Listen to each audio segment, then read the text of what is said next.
Hello, everybody. It's time for more of The Last Door. I'm very excited about this. I last time was just so much nostalgia. It's such a good game. I really wish the Game Kitchen would make more horror games because they're so good at it. Anyway, so last time we on The Last Door, we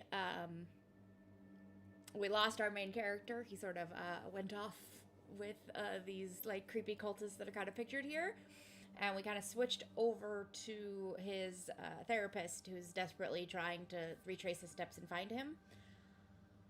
Now it's been, I think the last Door episode came out in 2016, so it's been quite a while.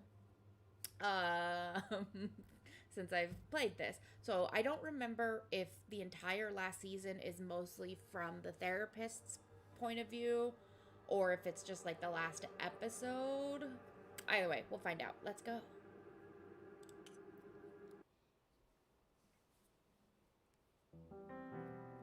Oh, look, we get nice, helpful previously on. Hi, Jay. How are you?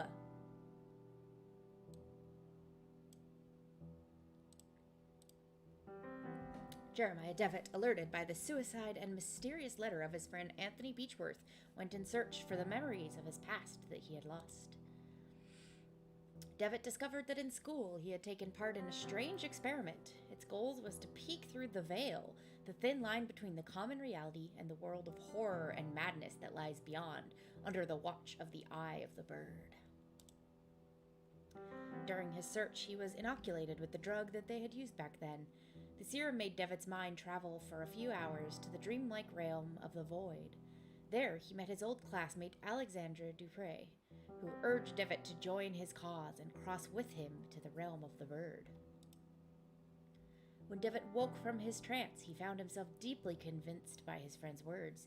He traveled to Dupre's house, where he discovered his friend had dosed himself with a new serum, leaving a catatonic body behind. This new drug was capable of transporting the mind permanently to the veil and beyond. Finally, Devitt found a vial of the serum and had it injected. He met his friend again in the veil, and together they walked through the last door, entering a world forbidden to human eyes. Devitt's therapist, Dr. John Wakefield, worried by his patient's disappearance and strange visions, had sought the help of his colleague, Professor Johann Kaufmann, an expert in the occult.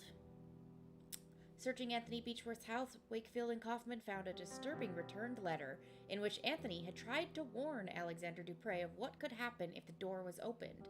He feared something from the other side might then come to ours. Witcher 3 treasure hunts? Fun! They are coming.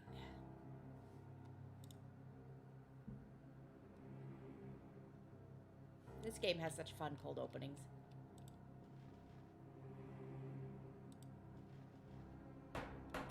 None of us could prepare for this. Boarding up the windows. Good, good. The visions screaming were merely a warning. Good, good, good.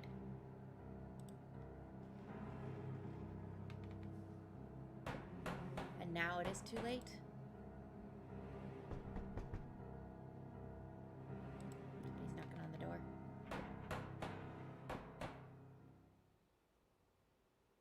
They are coming.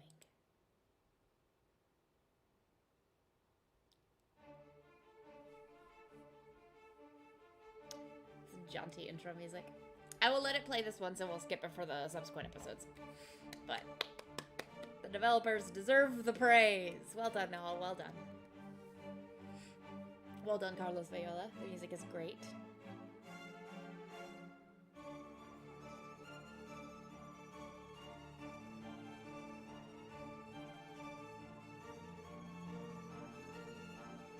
Well done, localization team.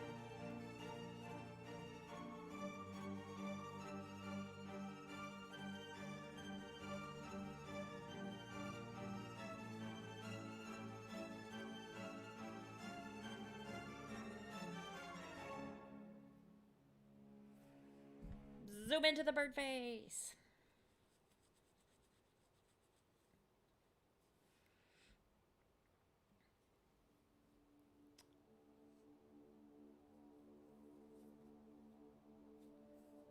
Last night I had the nightmare again, but this time it was different. This time he talked to me.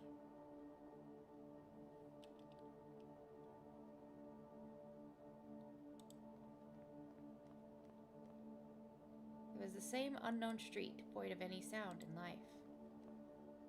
I walked aimlessly as if I were lost.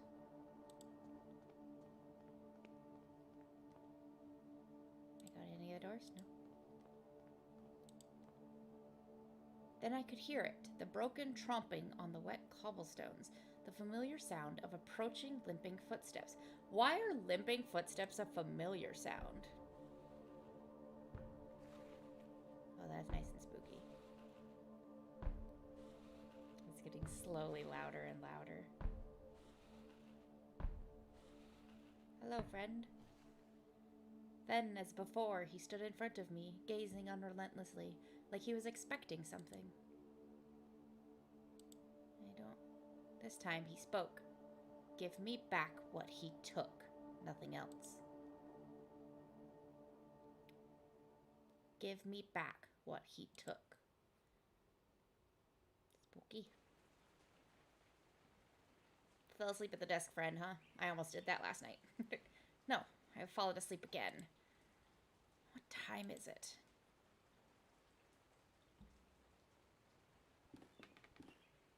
Dawn already. It is time.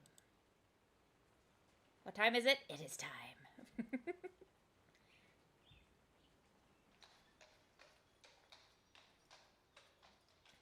In a little carriage. Several months if Kaufman and I had found that mysterious letter in Anthony Beechworth's house. A letter never sent, with a cryptic warning of what would happen if a certain door were opened. It bore only the name of the addressee, Alexandre Dupre. We felt sure Dupre was key to finding my patient and friend, Jeremiah Devitt, who had disappeared in such strange circumstances. Troubled by the death of his friend Anthony, Devitt had visited the school of his childhood and had never been seen again. Kaufman soon conveyed to me his deep concerns and warned that I should conduct any investigations with the utmost discretion. He pursued his own research, though his thoughts and methods remained a secret. In his last letter, he requested that I visit East Hill Lunatic Asylum in London. There are reasons to believe that Alexander had been institutionalized there for many years. I was asked to confirm this hypothesis, and if proved correct, to gather whatever other information might arise. Time to be honest, clearly. The best time. Time for spooks. Starting off at a mental asylum. Solid start. Solid spooks. Oh, look, we have a map of London now. We get to travel around the city, I guess. Season 2, Episode 1, The Playwright. Who is the playwright? Here I am. This is East Hill Lunatic Asylum. I hope I can find information on Alexander Dupre here. Ladies and gentlemen, don't miss out on the latest news. See monsters found in St. Ives. East Hill Lunatic Asylum. News of the case of a dead ambassador. Canada elects new prime minister. Yeah, paper. Oh no, he would just put it under there. What can you tell me about this building? The asylum? I've never been inside, and I hope I never will. It's full of crazies, you know. Have you seen anything unusual around here? No, but maybe if you bought a newspaper. I would like to buy a newspaper. Good morning, boy. Will you give me a newspaper? Yes, sir. It's 6 pence. I'm afraid I don't have 6 pence. Can you make change for a shilling? I'm sorry, sir. I can't. But you know where to find me when you have the coins. Okay, bye. So I guess I gotta come back to him when I have money. Oh, wait, no. This is for leaving. We're not leaving yet.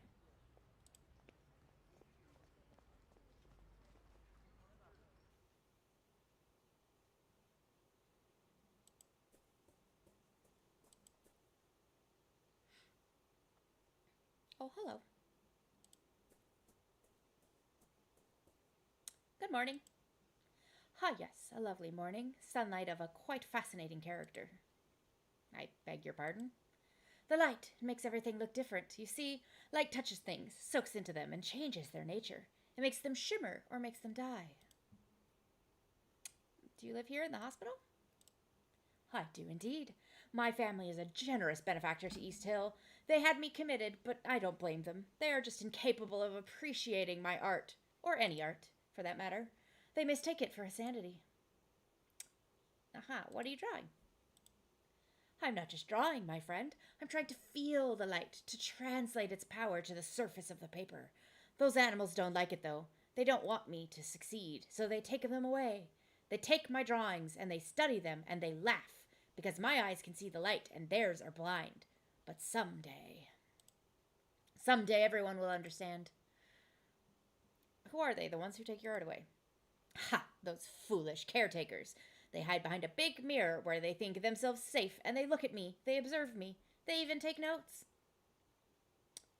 Where are your drawings now? Do you happen to know where your drawings are now? I'll ask him about Dupre in a bit, but I suspect they are somewhere in the archives, since I've seen confiscated items taken there before. You seem different from the rest. Can I trust you? I've been trying to sneak in for days now, but Miss Riswell keeps a tight guard on the door. I even stole a key from one of those guards. You're a doctor. Surely you could gain entry. If you could recover my drawings, I would be so grateful. Here, take the key with you. Thanks. Do you know a man named Alexander Dupre? My name is Dr. Wakefield. I'm looking for a man who lived here some time ago. Would you happen to know one Alexander Dupre? The name does not ring a bell. I have not been here long, though. You should ask the other patients. They may be able to help you. Some have been here for many years. Or you could ask one of the others, the brutes who keep us here. I must go. Have a nice day. A few cardboard sheets lie on the bench. Each shows a perfectly symmetric design in black ink. Please don't touch them. Is it a Rorschach? Inmate quarters. Ooh. Large doors made of strong metal. This must lead the way to a secure ward of the hospital. Ooh, that's a nice sound. Nice heavy clunk of a door.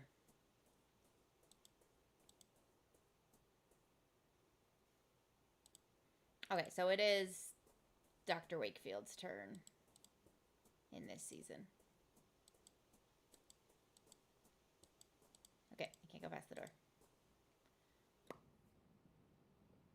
Hello?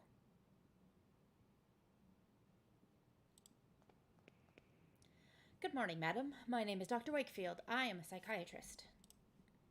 Oh my, good morning. Forgive my manners. I get so excited when we have visitors. We don't get many these days, and certainly we are lacking experts like you. What do you mean you lack experts?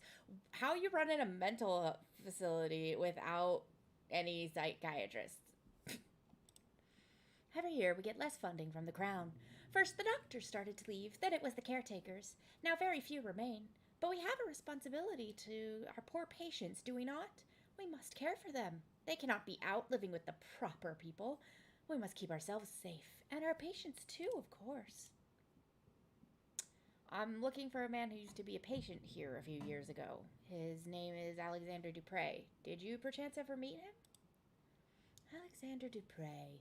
Yes, there was one with a foreign name. I remember something of him. A good man, if I recall correctly. An educated man. But there was something strange about him, wasn't there? I believe it scared some of the other patients. You never know with this lot. I'm sorry that I can't remember much. There have been so many people here. It is hard to keep track. Have you worked here for long? Yes, a long time. I can scarcely remember how many years. Time goes slowly in here, and the isolation... The rules don't allow us to leave. I don't know what is happening in the world anymore. But we have our duty, do we not? Who else will care for our patients? May I request access to the Institute's archives? There should be some information there about the man I'm looking for, Mr. Dupre. I'm sorry, Doctor, but the archives are private. We must not allow anyone to access them without proper authority. Many of our patients come from good families, you see, and we take great care to respect their privacy. But do not look so crestfallen. You would not find much in any case. It has been a long time since they've been organized. All right. A bookshelf. These books are not volumes of psychiatry or medical science, but old serial novels for patients to read. Sorry, sir, the archives are off limits. Serene, bucolic landscape with gentle colors. Portrait of a severe-looking man, most probably the founder of the Institute. The rose window brings a solemn air to the room. An oil picture portraying Dymphna, a patron saint of the psychiatrists, but also of those who suffer neurological disorders and victims of incest. That is an interesting combination of things. She was killed by her own father, who chopped off her head after she refused to marry him when her mother died. Fascinating combination of things. Look at all the people. This must be the recreational wing, where patients relax and pass the time. Perhaps here I can find someone who met Alexander Dupre while he was institutionalized? Sunny beach left by the waves of a gentle sea. Stone bust keeps the patients silent company. A marble bust of Hygia, Greek goddess of physical and mental health. Cheerful pastoral landscape or scene. The warm decoration of this room suggests a great deal of sensitivity to the patient's moral needs.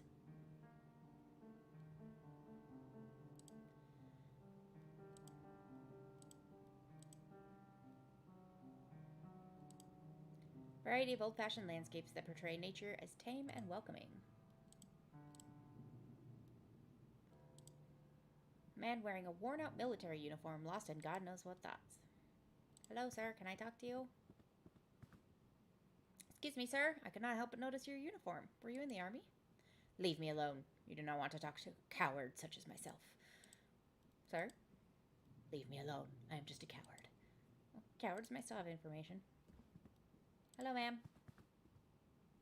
Good morning, madam. My name is Wakefield. I am looking for a former patient of this institution. The rumbling. She doesn't seem to have noticed me. Have you been living here for long?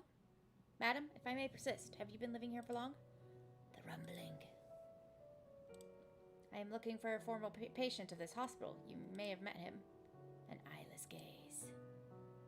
Looking for a man called Alexander Dupre.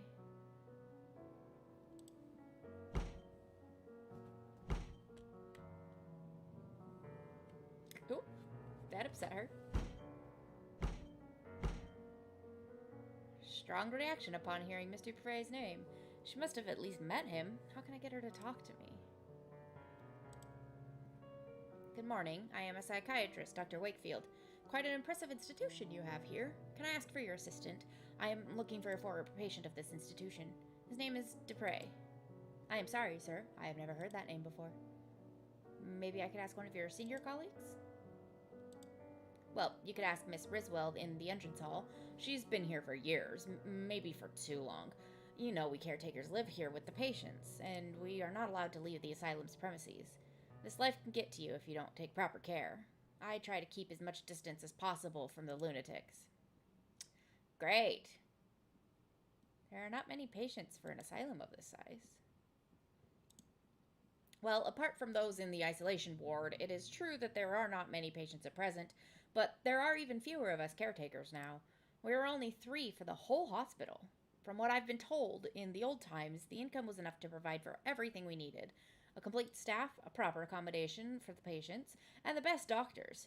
But as the newer, bigger regional asylums were built, the crowd support was gradually withdrawn from East Hill. Soon, everyone started leaving, and this is what remains. I will leave you to your work. Thanks for being absolutely zero help.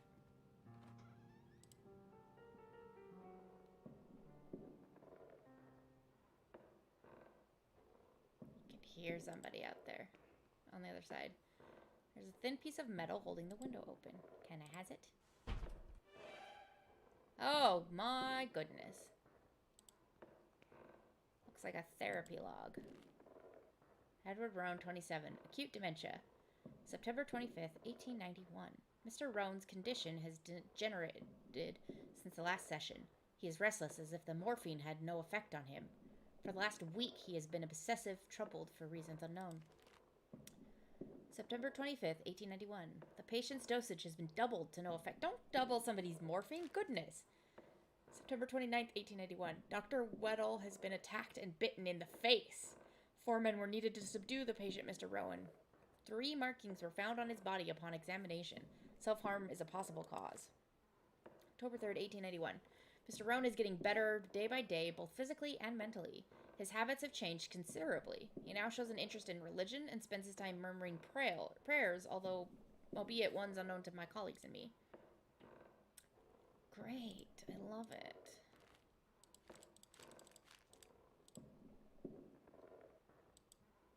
Glass jar full of transparent liquid that may or may not be water. There's a coin resting at the bottom. Can I has the coin? Yes! Is it a 6-pence? Score. Dark as the room is now, I can see through the false mirror. There is a man on the other side, heavily restrained, desperately trying to free himself. He has an expression of unbearable horror on his face. Sir, I don't like this. There's just 3 chairs sitting around so they can stare at him.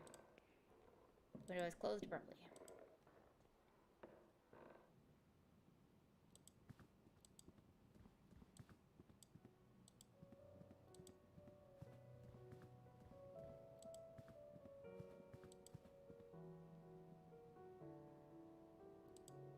Can I say anything else to you? Our work here takes a great deal of discipline, Dr. Wakefield, as I'm sure you appreciate. It is rewarding in itself, but oh, I do wish I had something to occupy my mind more, to help me pass the time. How that would ease my burden. I shall not bother you then. Let's bring her the paper.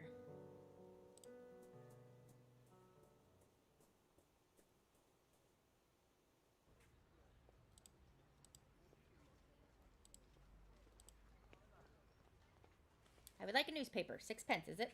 Here. Thanks. Now will you tell me what you know about this building? About the asylum. All right. You know there are always voices coming from the place at night. Crying, singing, and the inhabitants cursing like damned souls. That's the usual. This night was different. It was all silent, I tell you. Not a single noise in the whole street. I looked at the madhouse and saw all of them windows black, no lights. Everybody asleep in that place? Now that's strange. Then I heard it. It was like a scream like no other I've ever heard. Not of a man or a woman, but of a devil from hell. That is very curious indeed. Thank you for telling me. Sure. Goodbye, boy. Goodbye, sir. All right. So let's take the newspaper to this lady sitting in the hall here. Why, thank you kindly. How thoughtful you are. Now you're distracted, so I'm going in here. This is the hospital archive, where a record of each patient must be stored. If Mr. Dupre was really committed at East Hill, his file should be here somewhere. Portrait of a restrained patient surrounded by caretakers and a doctor. Why would you make a portrait of that? It has been a long time since this desk was last used. It is covered in discarded papers and pens and a noticeable layer of dust. Nothing else? Okay. The drawers are all locked. Can I... No?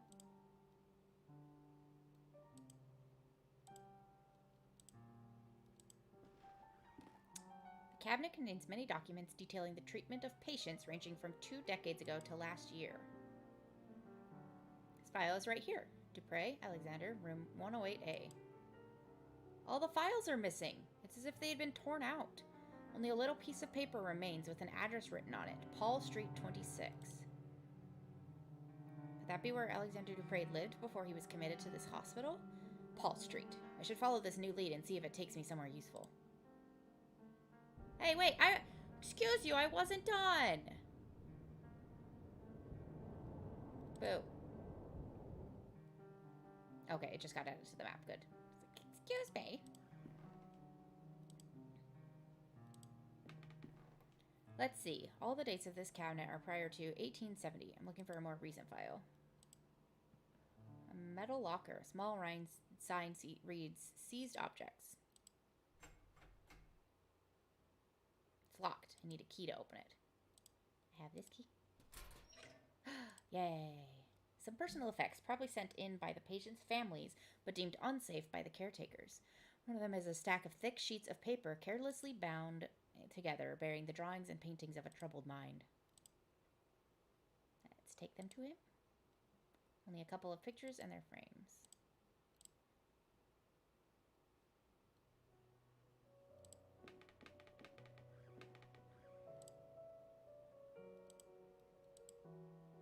Watercolor paintings and drawings of different subjects. A tree, a vase with flowers, something that could be a portrait, but the colors are dispersed, shapes broken, decomposed and mixed in a whirl of bright flecks.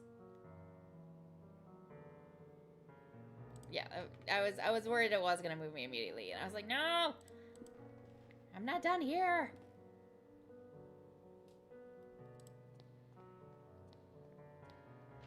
Boop.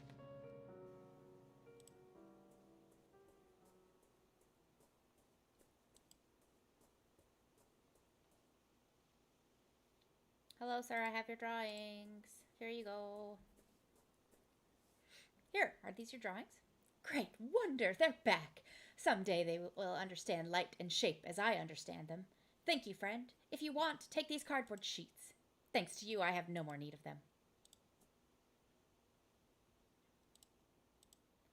A few folded cardboard sheets, each one with a large symmetric patch of black ink in the middle. I have heard of this technique, but always thought it an eccentricity. Patients are supposed to see in them the deeper causes of their ailments. This is the first card. The shapes look organic. They look like bugs. Almost like insects. I would say this could be a face. Yay, Rorschach tests.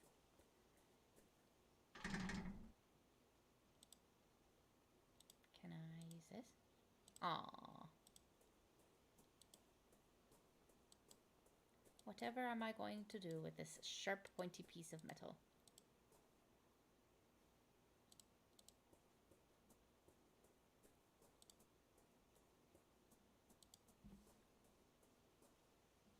I'm gonna show the drawings to the lady upstairs who wouldn't speak to me, see if anything happens there.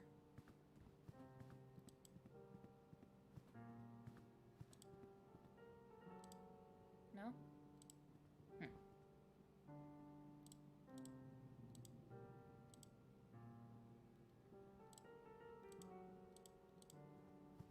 Okay, maybe not. No.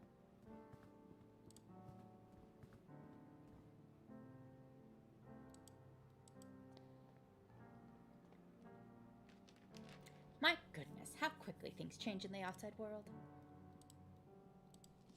No? Okay, there doesn't seem to be anything else I can do here for now. So let's go visit that other location.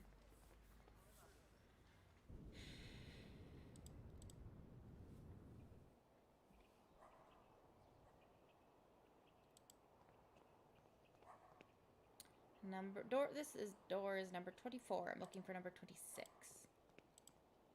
Paul Street. It ends here at this corner.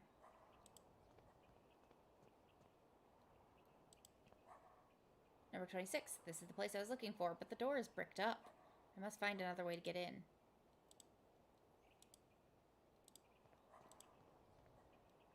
The windows are so thoroughly cemented over that it almost mixes with the facade.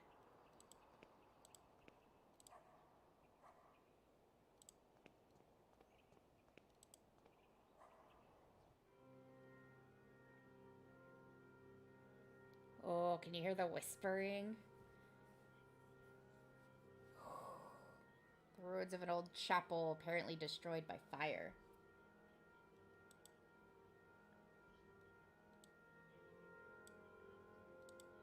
The whispering. A mess of wooden planks and the remains of benches and chairs.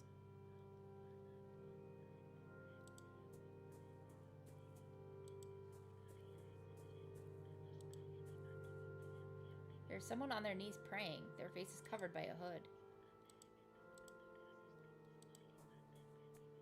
An improvised altar covered in candles.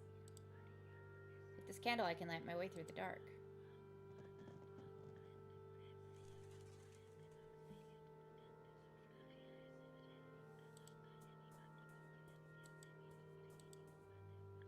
Looks like this hole leads to the building next door.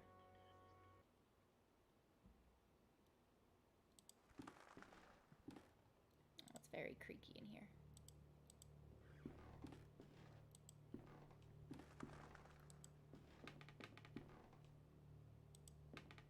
I'm like trying to scan to see if there's anything click-worthy. Oh, another hole. This must be the interior of the bricked-up building I saw in the street, Mr. Dupre's former residence.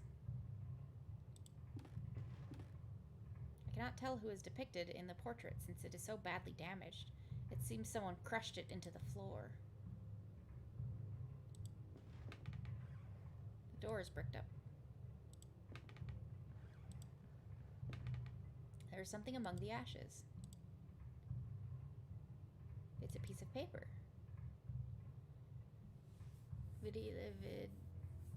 Looks like some kind of message, but there's only one half here. The paper has been carefully burned.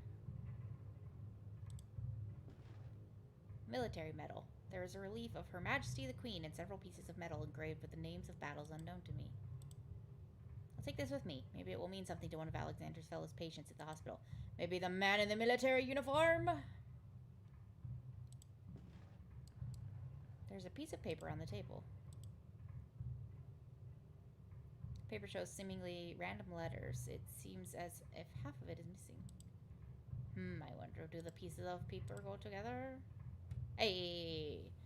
This is strange. I have put both halves back together, but some letters seem to be missing from the right half. The message does not make any kind of sense.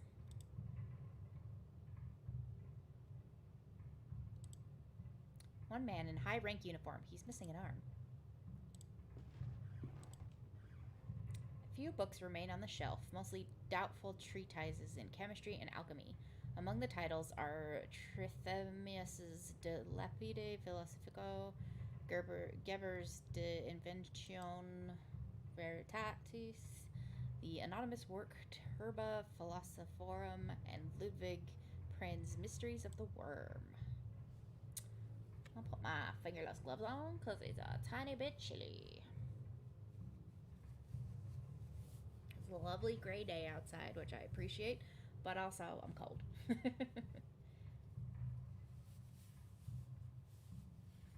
There.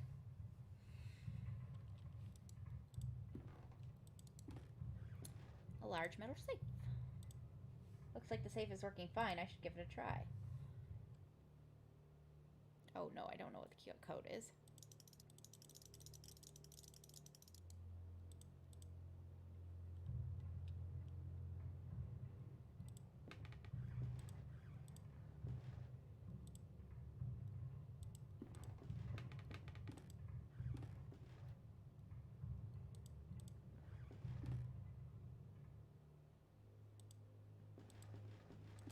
Oh, she's not whispering anymore. Could I hear her in this room before? Maybe not.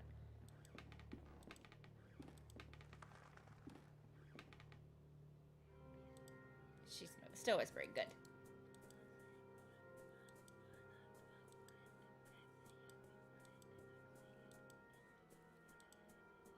At some point I'm going to come back to her and she's not going to be there. It's going to be great.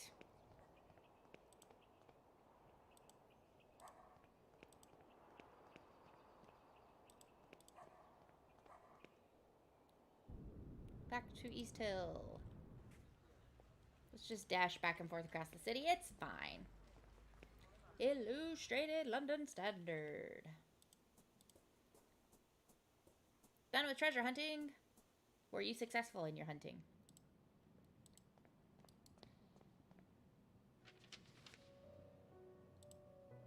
Here you go, sir. This medal. I had one just like this. Got it after the battles of Lang's Neck and Majuba Hill in 1881. A decade ago now. For distinguished conduct in the field, it said. What a farce. So you were in the army, as I thought. Allow me to introduce myself. I am Dr. Wakefield. Sergeant William Conghill, Her Majesty's 6th Light Infantry. Are you another one of those alienists? Do you doctors not realize that cowardice cannot be cured by your arts? Why are they keeping you here? The doctors say I suffer from a nervous disorder. I believe this is a term for when they themselves, with all their learning, do not know what to say. But I know the true name of my sickness. It is pure cowardice. I am looking for a former patient of this hospital. You may have met him. His name is Alexander Dupre. Yes, I did know a man by that name. We met briefly. He was here when I arrived. What do you know about him? He was a proper lad, educated.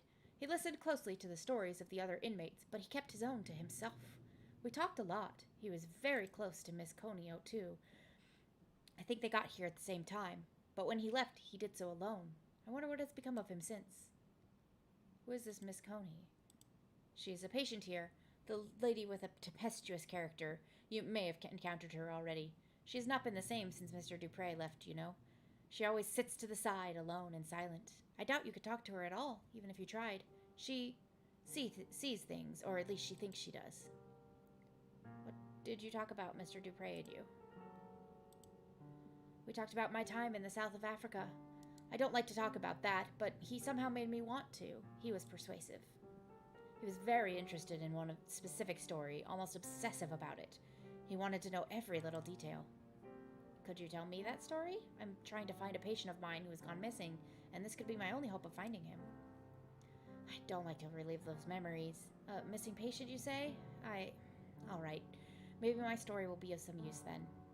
It happened during the Battle of Majuba Hill. I am sure you've heard of it in March of 81.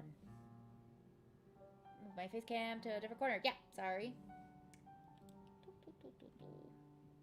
There.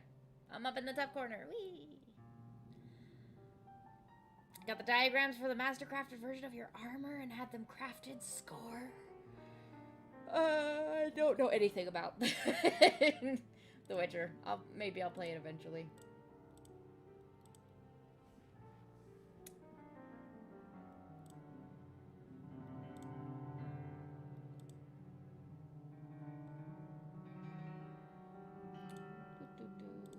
Sorry, just checking something real quick. The attack of the Boer army had taken us by surprise, and our regiment was forced to split up. We quickly found ourselves alone, just a few men lost on the barren plain, but I don't want to bore you. No, sir, you certainly aren't. Please continue. Oh, we're in a flashback scene. As I said, we were few, and we were sure the enemy was lurking out there. In the cold air of dusk, thick fog formed quickly, masking everything around us. We could barely see each other.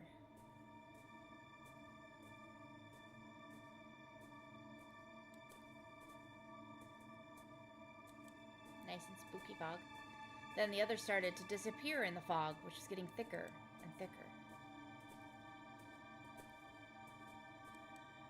I could still hear their footsteps for a while, then nothing. Oh no, I called their names. Dang it.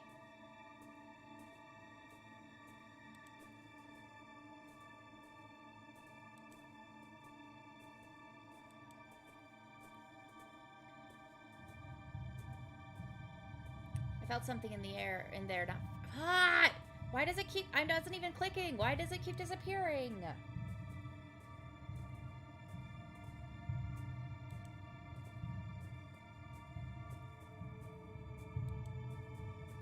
All of a sudden, my feet felt something in the mud. A body. They were all there. Dead. Only Captain something.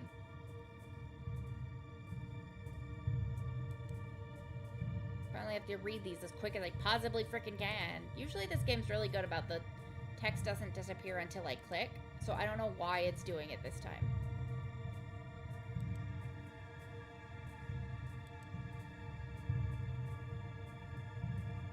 Oh, there's a person. Then the mist cleared out. What had happened? I never knew for certain. I didn't see anything. Or if I did, my mind refused to bear such memories. What happened to Captain Skid? When he finally regained consciousness, it was like someone else looked out at us through his eyes. I guess whatever happened affected him, changed him. I know he came back to London. Mr. Dupre asked me of his whereabouts. Maybe he tried to contact him to hear the rest of the story. He was quite preoccupied by it. Do you know where I can find Captain Skid? The last I heard from fellow veterans, he had lost himself to a frenzy of alcohol, opium, and bad company. This downward spiral led him, as many others, to a wretched nadir. A dirty hole, deep in St. Giles' Rookery, known as the Crimson Nest.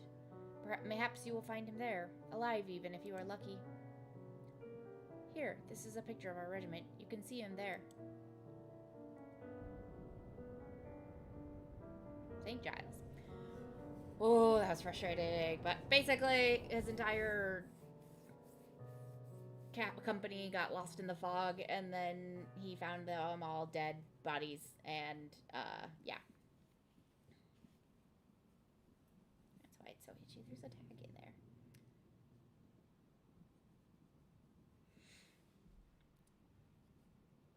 Always upgrade armor upgrades are always exciting. Sergeant Conghill, please leave me be. Memories of war are painful. I don't want to remember them ever again. Can I talk to you? Mrs. Coney is very upset. Please, do not distress her further. Strong reaction upon hearing Mr. Dupre's name. She must have at least met him. How do I get her to talk to me? I think I'm going to have to come back to her, because I don't have anything. I think that would work.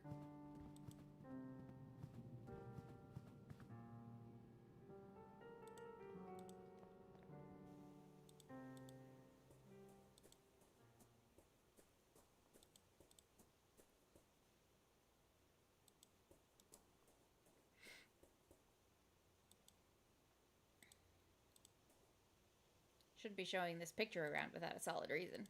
Why not? He said he doesn't need them anymore. Alright. Can't get anything out of him for now. Or at all again, who knows. Alright. This coachman is getting his wages because we are just driving all around the city, aren't we? Oh. This is a slum of St. Giles. The Crimson Nest shouldn't be far. This is the street from the dream.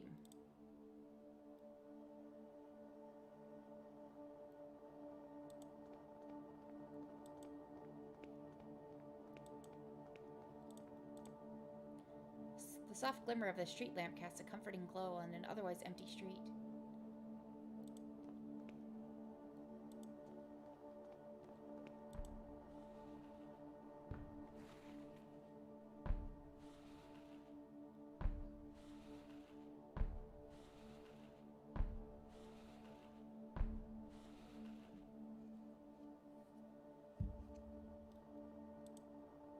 Man, he looks like the man from my nightmares. He is blind in one eye. The empty socket glistens in the lamplight. He seems to want something from me. In my dream, the man said, give me back what he took. Doesn't look like anyone in the picture. I doubt it has ever been his. Give me back what he took, he had said in my nightmare.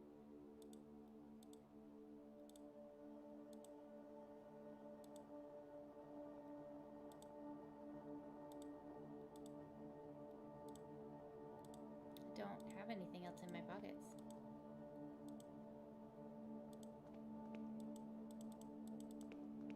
Can't walk past him.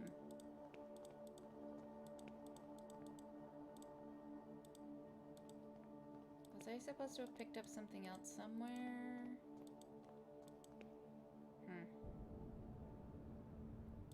I must have missed something.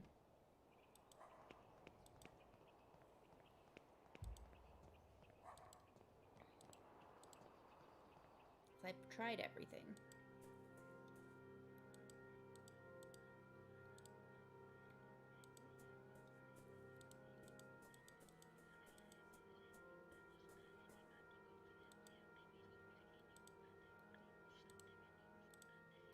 Okay, I can't give them anything.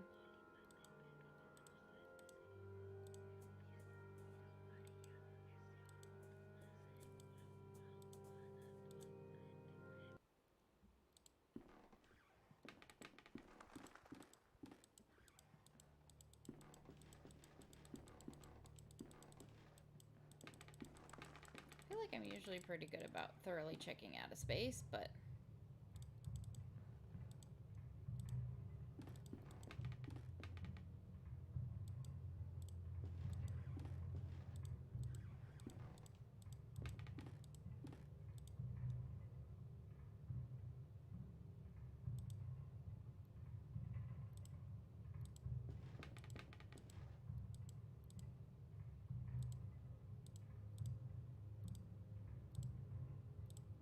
Maybe I'm supposed to be smart enough to get into here. 6'5"? Not usually how these work, but...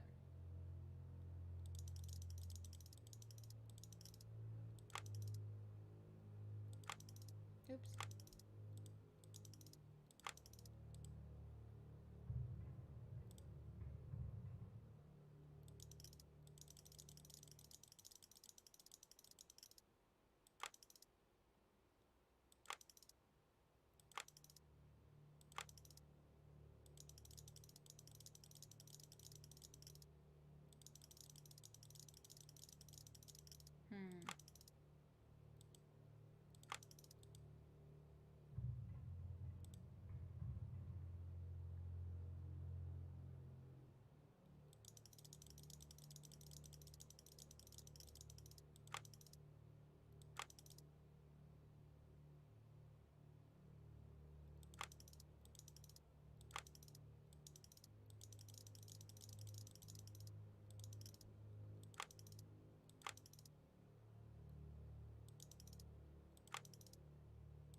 I don't know what I'm doing with this. Can I compare the photograph to any... No, not in here. Nothing in here. I can't hold anything to anything else in this room. Yeah, I tried that. I'm not sure why it's clicking sometimes and not others.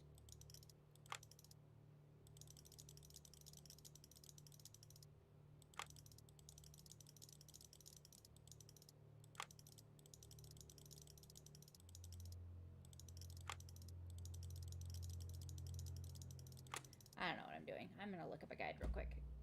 Not for a ton, but just at this point, I have zero ideas of even where to go.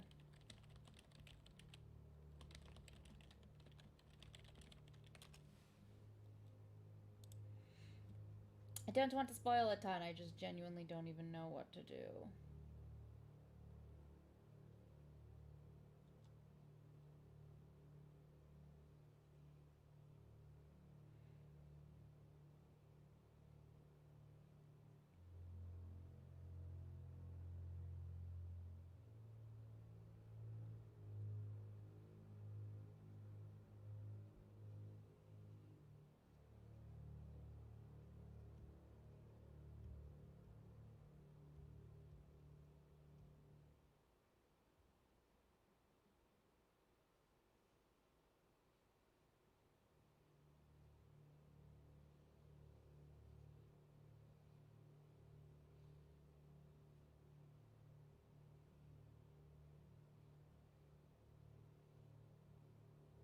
Okay.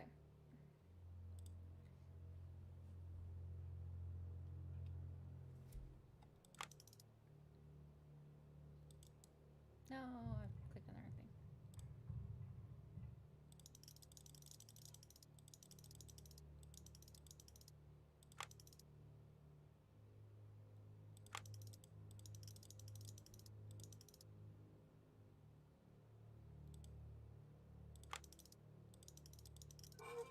Hey! It's empty. Wait. This is not a safe, but an entrance to a passage. It's completely dark. The only way to know where it leads is by crawling in. There we go.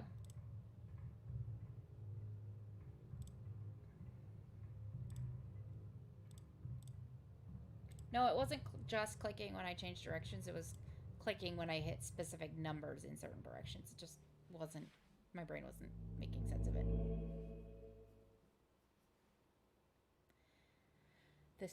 This will tell us if you are fit, Captain.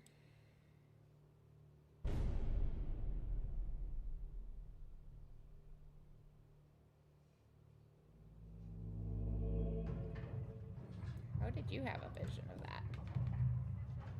Mathematic formulae written as fast and carelessly. And some of these symbols I have never seen before. A list of numbers. It looks like some kind of calendar or timetable. 4 chairs forming a circle as if the hideout served as some sort of meeting place.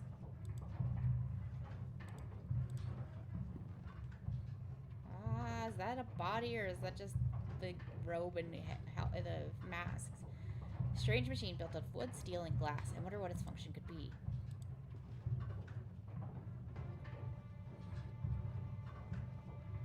Neophyte. There is someone sitting here wearing a horrible mask and a yellow robe. He is not moving.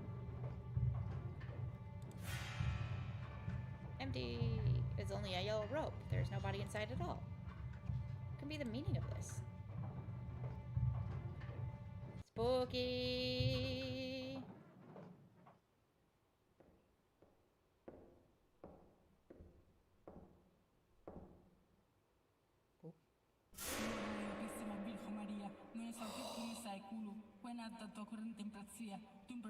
Effective, subtle little scare. Why did it go dark? I have a candle.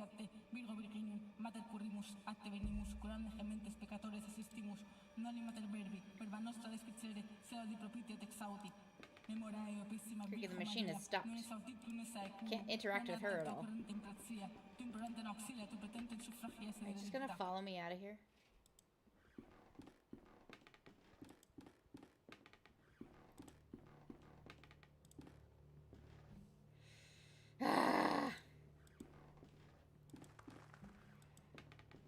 Give me a nice good startle response.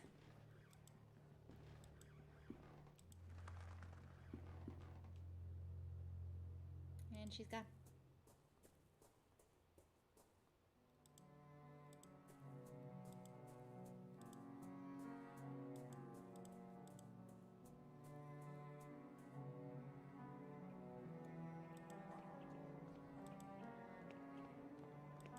Well, now there's sounds out on this street, which there weren't before. Alright, I wonder if I can give him the mask, maybe? Mask I found at Alexander Dupre's former residence. It is similar to those used by ancient Greek theater. The holes for the eyes are missing, so it would be impossible for the wearer to see a thing. The expression is one of excruciating horror.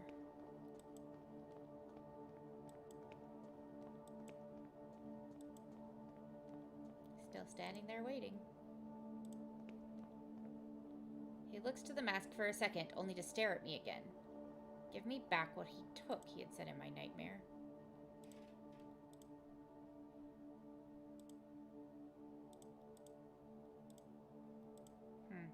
Still not. Still can't make progress here, I guess. Well, there was one other person we saw with excruciating horror at East Hill, so... There we go. Don't think it's gonna be this gentleman, but... Seems to be important to solve the mystery surrounding Devitt's disappearance. I should keep it to show it to Kaufman when we meet again.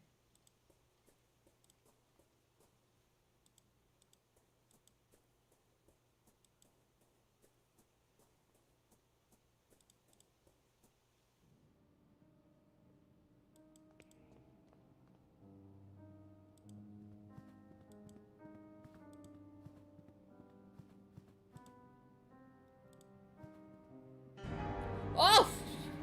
Try to strangle me! Damn!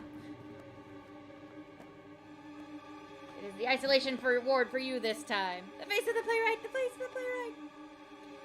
Whew! That's a good way to wake you up. It's just like, oh, I'll just try it on this lady.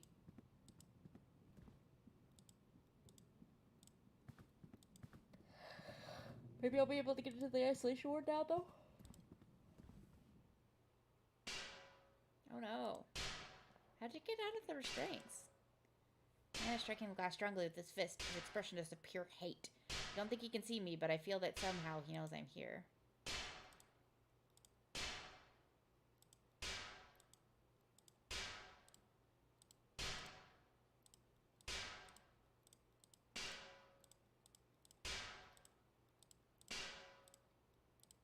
Okay.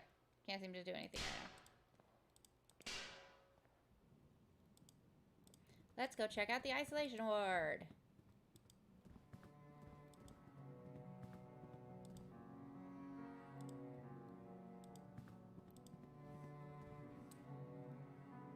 Oh, hi.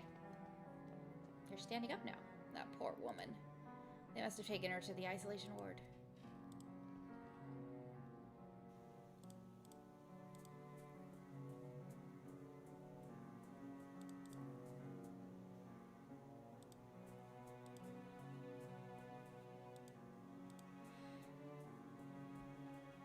At least the door's open now.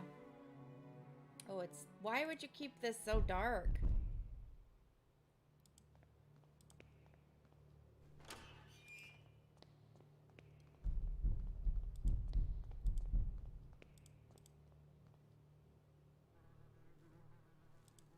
Oh. Hello, my name is Wakefield. The butterfly is not what it seems.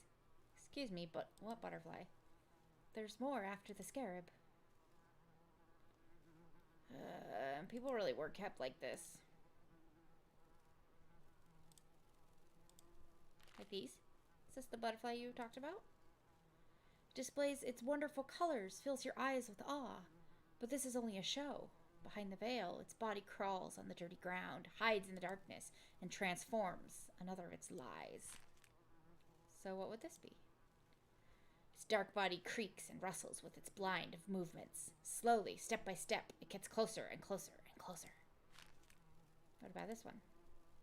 It will come, whatever you do. It will cry out loud, looking at you from everywhere at the same time. You can hear it, like, flutter. I don't like the, like, bug noises. What about this one? Him. Him? His mask. My mate from the other room used to scream at night, always told us he could feel something under his bed. A presence, an eyeless gaze. Great. Why is anything in this building, in this hospital? Room 104A. He was kept in 104B, right? Or was it 104A? An old pendant on the dresser. It looks valuable. I'll take that. I'm a little thief.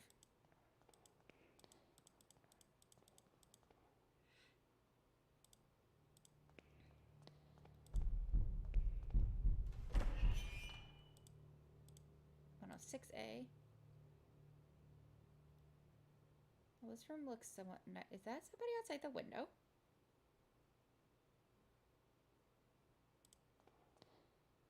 An expensive looking piece of furniture. There is nothing on it.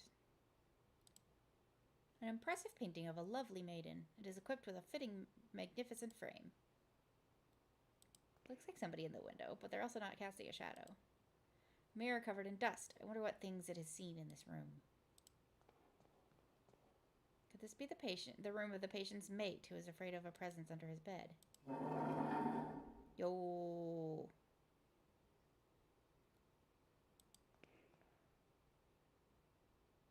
I will in a bit. Thanks for the recommendation. The door is bricked up. Why would they do such a thing? I doubt anyone has slept in this place in a long time. The window is sealed too. Almost no light can reach the room.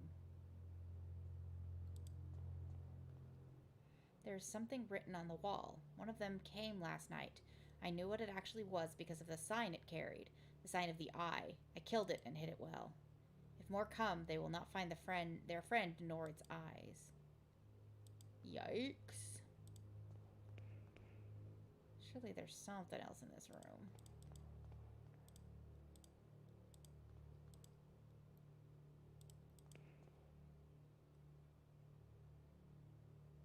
Maybe it's just a flower in the window.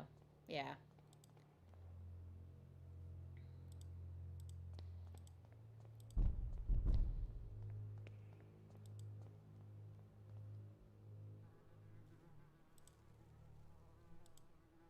Nope. Okay.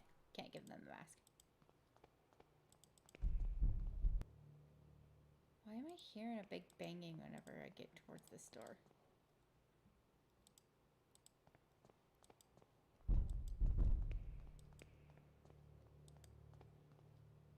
The door is closed for good with bricks, like they were pretending it never existed. They didn't even try to disguise it.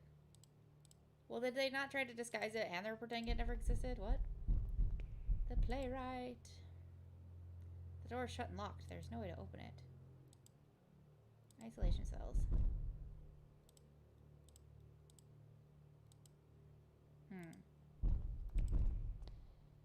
Bunch of bricks. Either the construction is recent and not yet finished, or they were in a hurry to seal this room.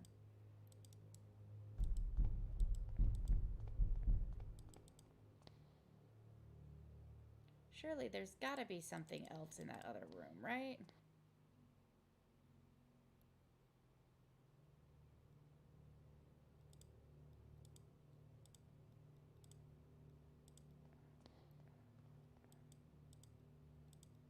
Why do you come across the room to look at this one, when other stuff you'll look at from all the way across the room?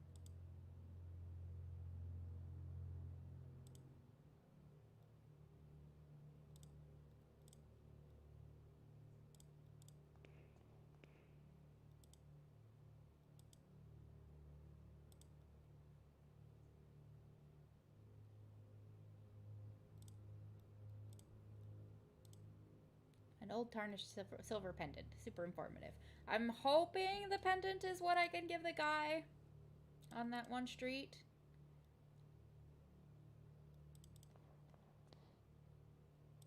Otherwise, I just don't know.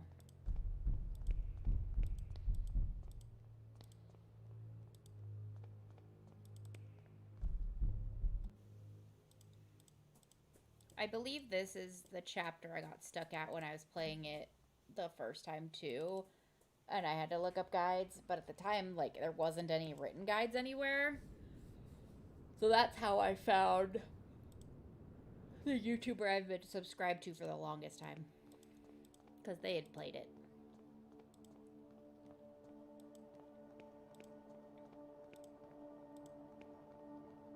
Yay, baby!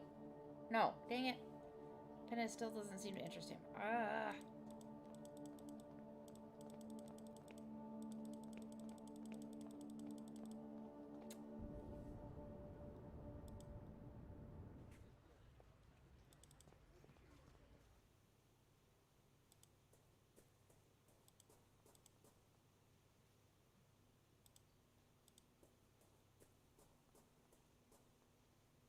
I doubt he would be interested in this pendant.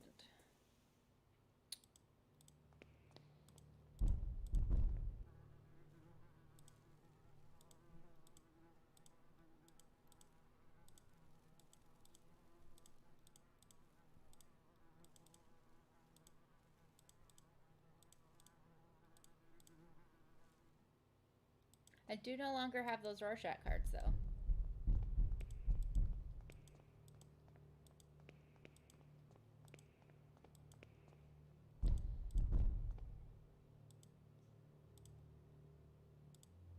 Okay, I really can't do anything with this door.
Hmm.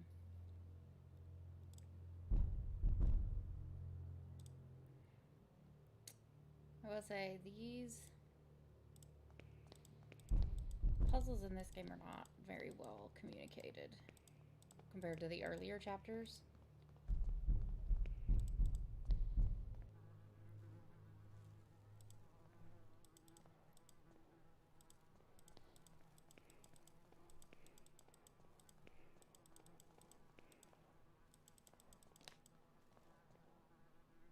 His mask. My mate from the other room used to scream at night. Always told us he could feel something under his bed, a presence in eyeless gaze. I already got that.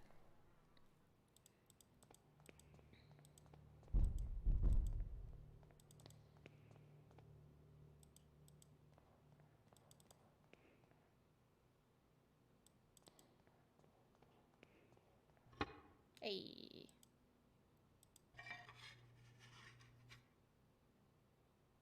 I cannot get it out with my bare hands. It is too heavy. Finally use the metal tool. There's something there, half buried in the soil under the tile. A crow with an eye. Well, now we have the thing for the guy that's just standing there with his hand out. It's a long dead bird, just feathers and bones. It is holding something in its beak.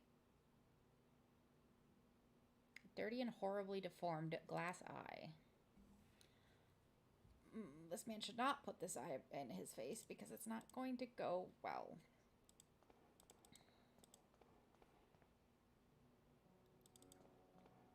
Okay. Now we have the thing that we need for the man on the street.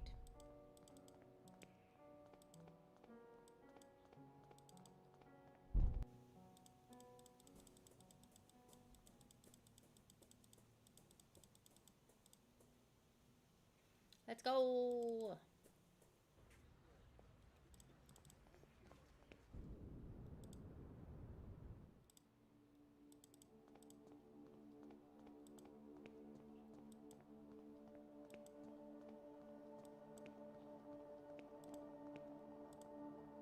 Here you go, you strange sir. Goodbye. Think about how weird that would be, though. Like, someone just walks up to you on a strange street you've never been to and just stands there with his hand out. Like, what? Also, like, it's a whole street. Just walk past him.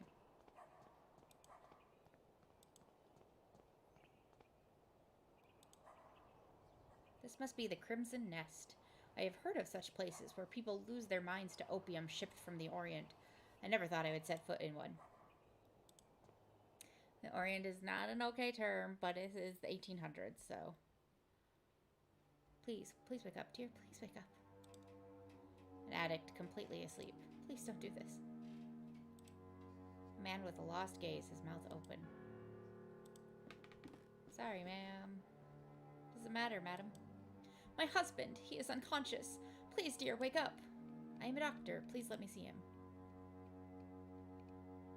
I'm sorry. He is not breathing and has no pulse. Your husband passed away hours ago. No, no, no, it can't be. Madam. I'm late. This time I couldn't save him. What do you mean this time? I discovered my husband's addiction to this hellish drug they call opium months ago. At first I thought he was sick, as I saw him grow thinner every day. Then I discovered he was visiting this place. I was very worried. I tried to dissuade him, but he wouldn't listen. The addiction was stronger than he was. At times, he was away for days. I would come here and find him passed out. The only way I could wake him was to put these smelling salts under his nose. Now it's too late. Here, take the vial. Maybe you will be in time to save another soul from this curse. I'm sorry, miss. Woman looking at the roof with her eyes going white. She's muttering some ramblings. The musician is intoxicated with the drugged smoke that fills the air. The repeated arrangement gives the sensation that time flows slowly. This is a very spooky thing to play, sir.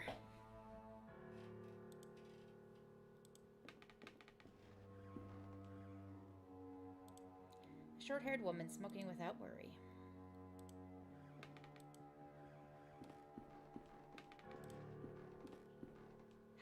am looking for a man who I believe frequents this establishment. A war veteran from the south of Africa called Skid. He is writing on a slate. Can you understand what I'm saying? He has written can't hear, so I suppose I should communicate with him by writing on the slate. And I have a photo! Looking for Captain Skid. Don't know. He doesn't know the captain's name then. This man, right here. He has written something else. Object of value. What does he mean by that? It means he wants me to pay him off.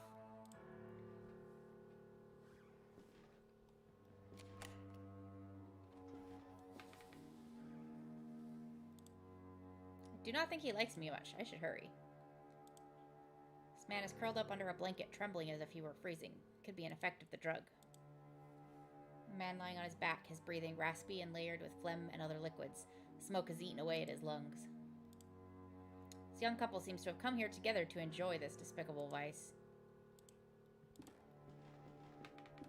Rough.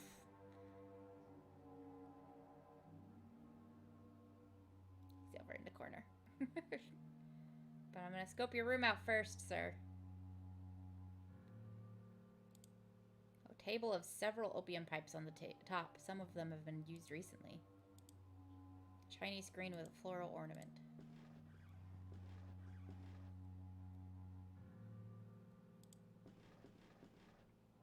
It is Captain Skid, no doubt. He is unconscious, but he still breathes. Right? Interesting choice. It's purely for the puzzle. Smelling salts.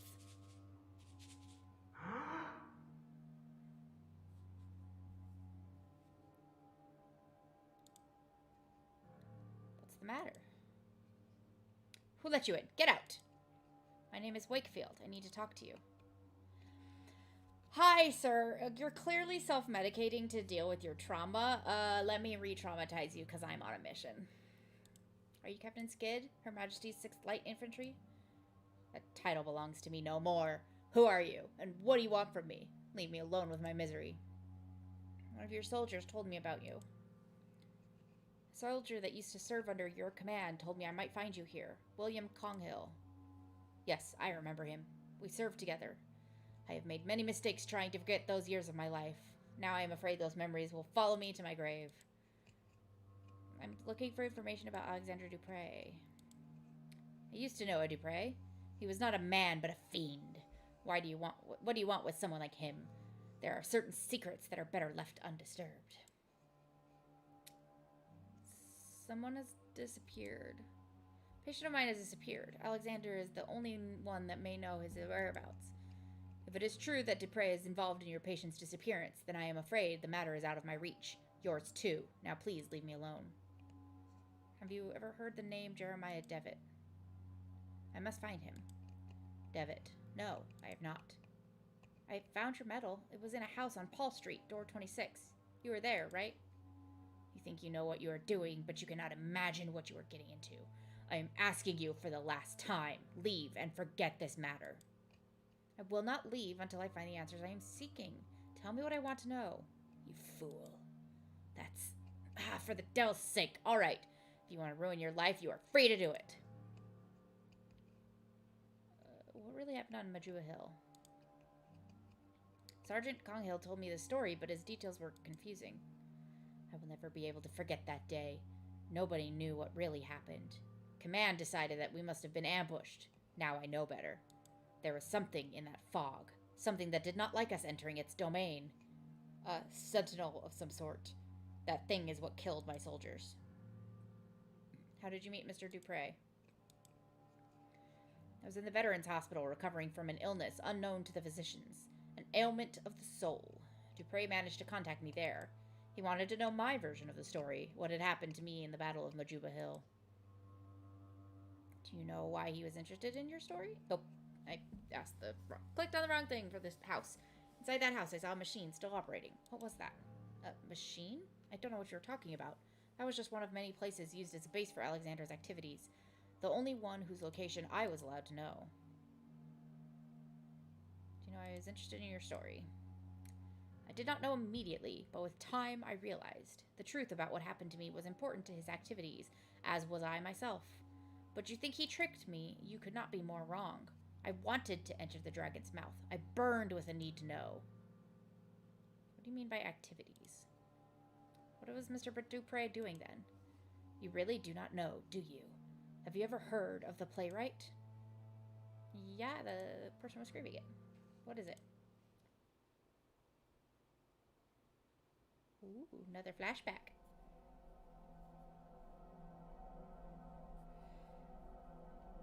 As I imagined, you know nothing. Dupre is not alone.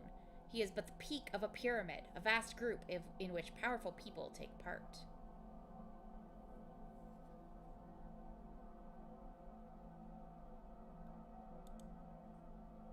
A society acting in secret, ruled by a single sacred law. See that no one knows. I was part of it. Dupre himself recommended me.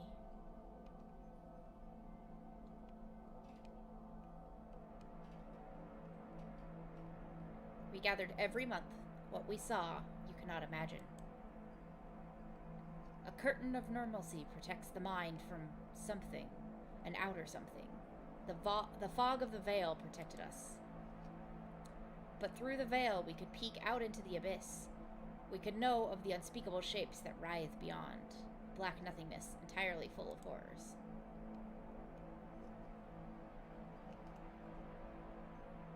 We could never cross the threshold. What we saw was forbidden. Look at me! Forbidden! I could not bear it anymore, so I ran. I ran and I hid from them.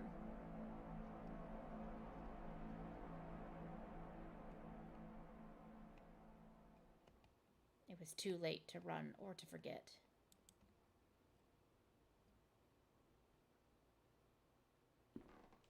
I must go back to East Hill and try to talk to Miss Coney. What if what the captain said is true? She must have been one of them. She could know where to find them. Seems to be important. Okay.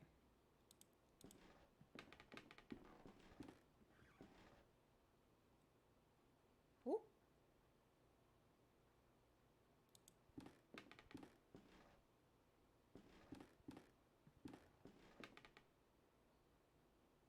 This is creepy. I would just leave.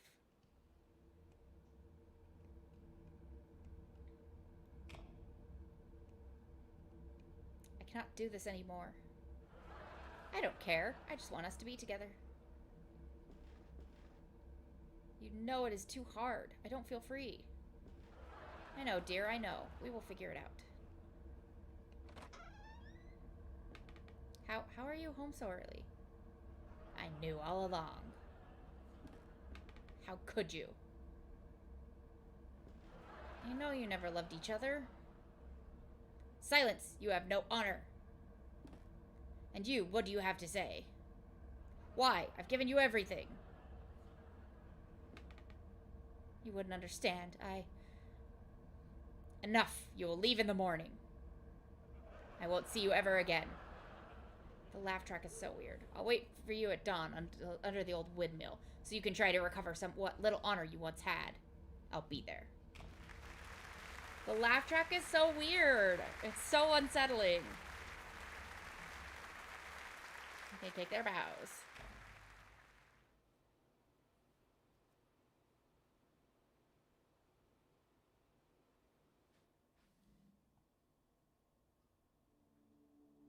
Oh no, where am I?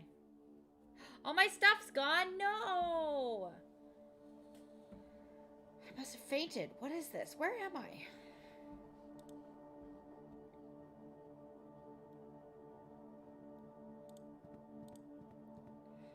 An old piece of furniture. There are marks in the dust on the floor. It looks like this chair has been moved recently.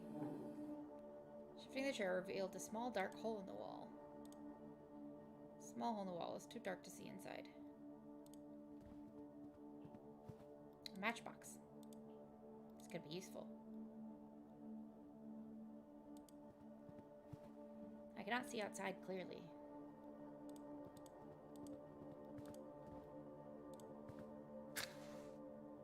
The match is too short. I cannot stretch my hand in farther either to see what lies beyond the hole. Door's shut for good, and it has no knob. No keyhole, even.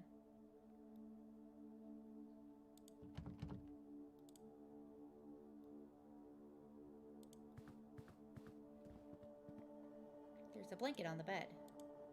Taking a shred of this blanket.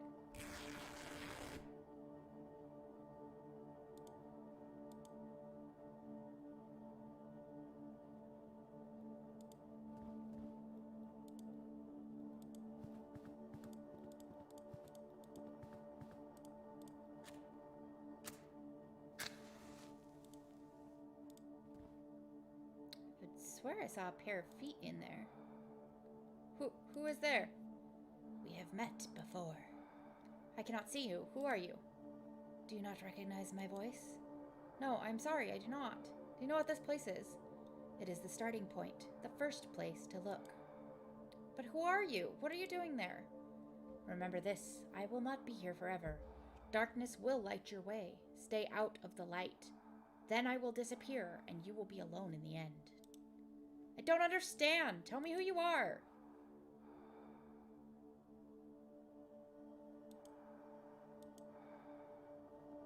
Darkness will light your way.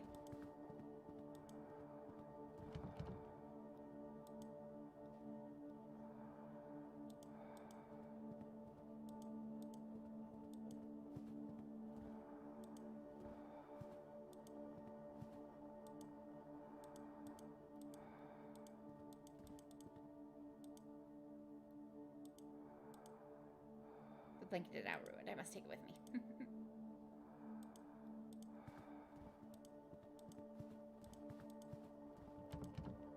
Can I use the blanket to climb out the window?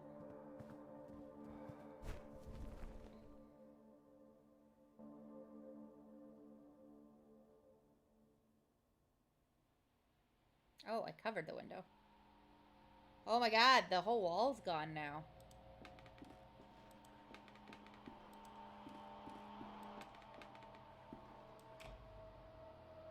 Devitt! Is that you? Devitt! I was told to stay out of the light.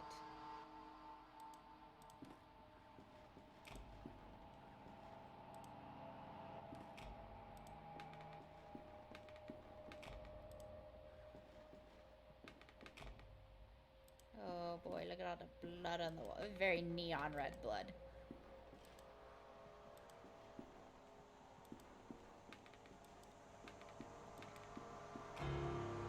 Oh no, I'm surrounded! Tell me, why are you doing this? Is it because you care about your patients? Or out of a scientific curiosity? Yeah, darkness leads the way. Is it for your pride? Because it is your professional responsibility? Or is it because it is the right thing to do?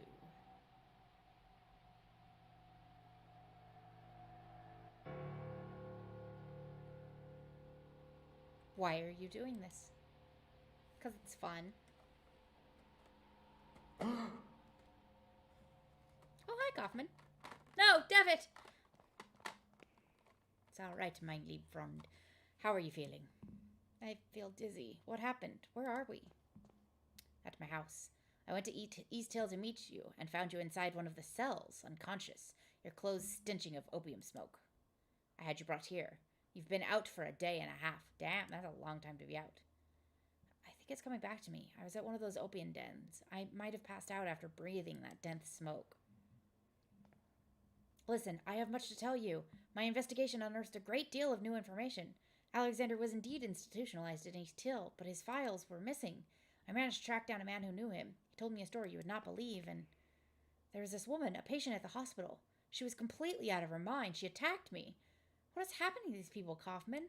How is this Alexander related to Mr. Devitt? Because it's a video game, yeah. I think this patient, Mrs. Coney, might know how to find Alexander. We must go back there and talk to her, whatever it takes. I am afraid that will not be possible. What do you mean? Frau Coney is no longer at East Hill. She escaped last night. God almighty. Do not worry, my friend. I may know where she is hiding. Get ready. We must leave promptly. Spooky.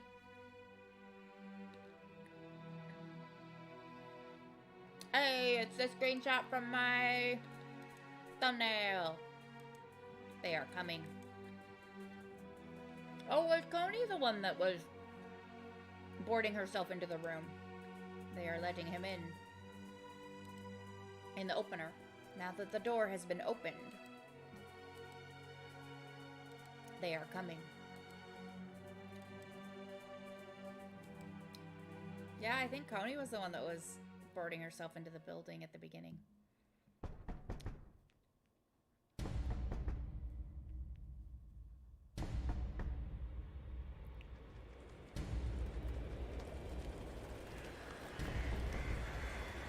All the birds! That's a nice cinematic end.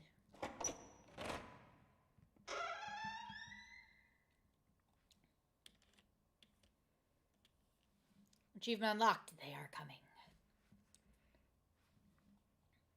The playwright was created thanks to the generous support of players who participated in the crowdfunding campaign. Woo! Let's do it! Roll right on into episode 2. Previously on The Last Door. Wakefield and Kaufman followed the only clue they had on Devitt's location, the recipient of Anthony's disturbing letter, Alexander Dupre. Wakefield visited the East Hill Asylum to gather some information on Dupre's past. Wakefield discovered that Dupre was the leader of a secret art society known as the Playwright. He learned that they practice rituals with the goal of peering through the veil, the line that separates the common world from an outer void full of horrors.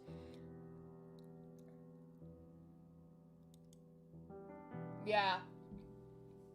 It's only 2:30 and the sun's already at where it would be at like 4. But also it's super cloudy outside, so I'm at least not getting blinded like I have the last few afternoons.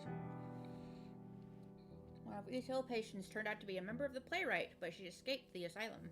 Wakefield and Kaufman followed her to her hideout, a cabin in the mountains, when suddenly a big flock of birds appeared.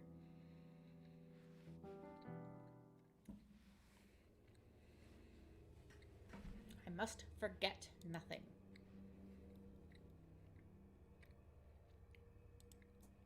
Hello, Ginger, sir. Who are you?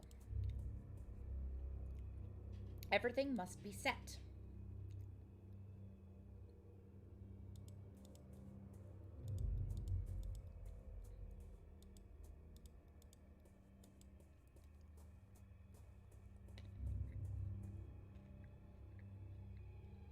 When the time comes.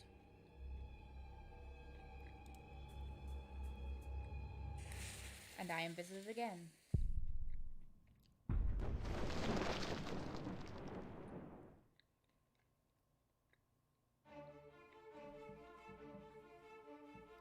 Okay, skip.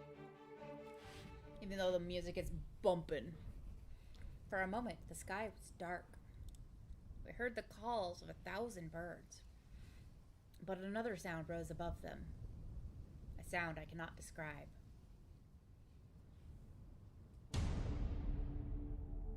What?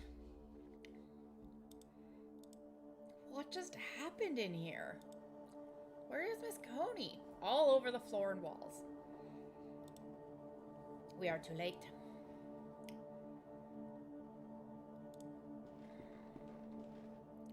It is ashes.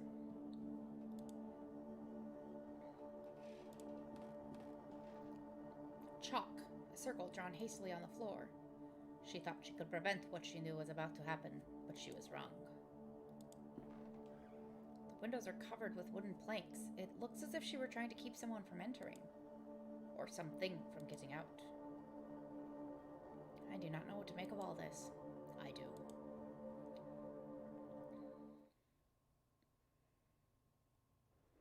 So what are we thinking? Are we suspicious of Dr. Kaufman, or do we trust him?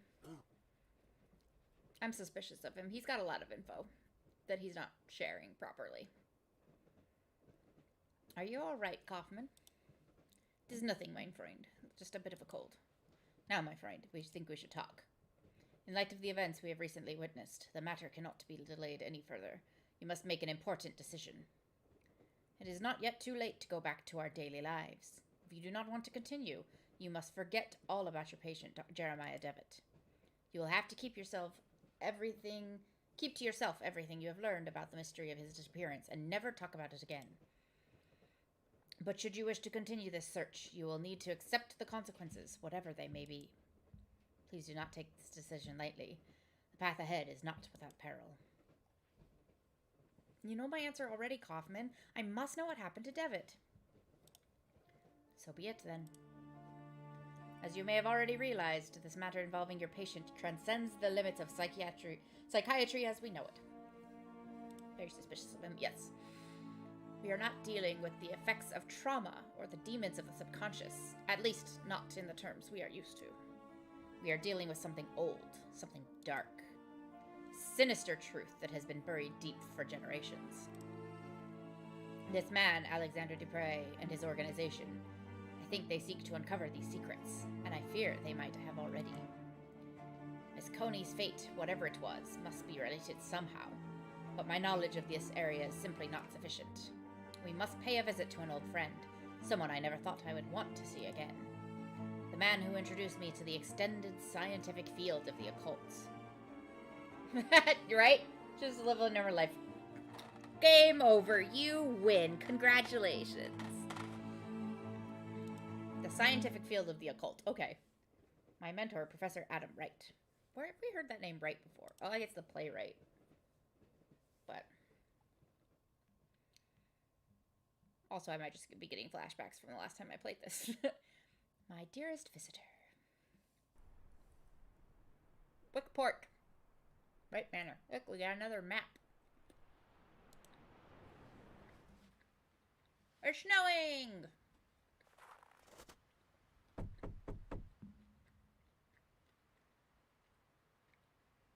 I doubt he is away at this time of day. Perhaps he cannot hear us from the front. Let us try the back door. I'm not controlling anything, by the way.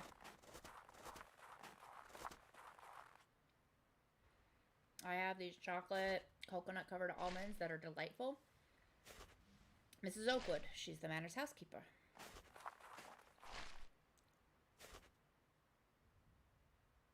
Yes? Who is it? Good morning, Mrs. Oakwood. Don't you remember me? Why, Dr. Kaufman. Bless my soul. It's been so long I hardly recognize you. How nice to see you again. Allow me to introduce my colleague, Dr. John Wakefield. Is the professor at home? We would like to see him. Why, yes, doctor, of course. I'm quite forgetting myself. Let me take you to him. It is really good of you to come. He receives so few visitors these days on account of his condition. His condition? Oh, sir, I am right sorry. I thought you knew. The professor, he suffers from an ailment afflicting his brain. He is now entirely confined to his bed. Oh. It's Ginger Man! Professor Wright, you have visitors. One of them is your old friend. Look, do you recognize him? He's Johann, Professor, your old pupil. I reckon he does remember you, Johann. It's been a long time since I've seen him so excited. I will leave you two to talk to the professor. It may be difficult to keep him on one subject for long, but oh, it does him such a world of good to speak with old friends. Should need my assistance, I will be in the backyard.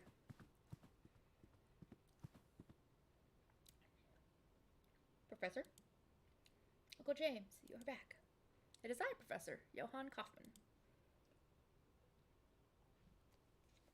Where is father? Where has he been taken? He suffers from some kind of memory loss. Yes, I'm afraid he will not tell us much in this state. If we could but stimulate his memories, maybe then he could tell us of his research, something to unravel the mystery of the playwright.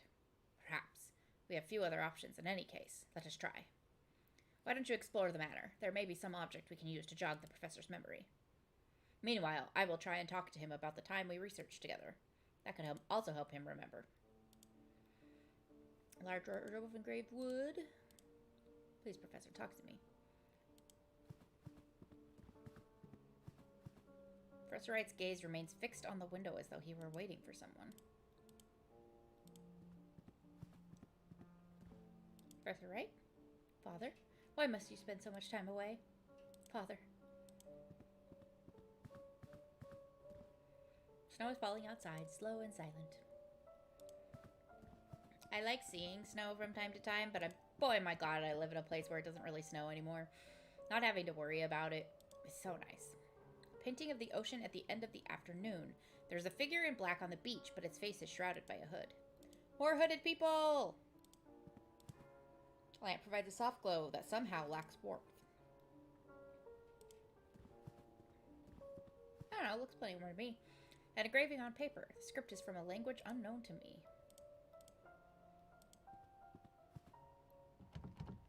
Locked. It's locked. It's locked. The sign on the door reads attic. An oil painting. It shows an obscure medieval scene. In we go. Bathroom. I'm glad the bathroom wasn't locked. There's a big-ass mirror. Though I see myself in the mirror, the reflection is strangely distorted. A large porcelain tub, its hefty weight supported on 4 blackened iron feet. A thin ring of damp residue around its interior suggests recent use. Ugh. A clawfoot tub would be awesome.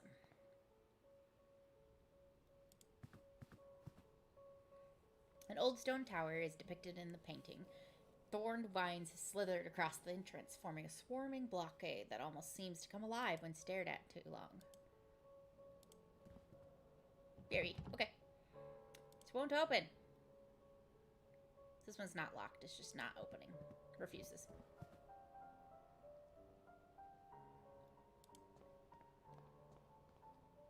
A portrait of Professor Wright. His appearance was quite different back then. An imposing, inquisitive figure. An antique ceiling lamp.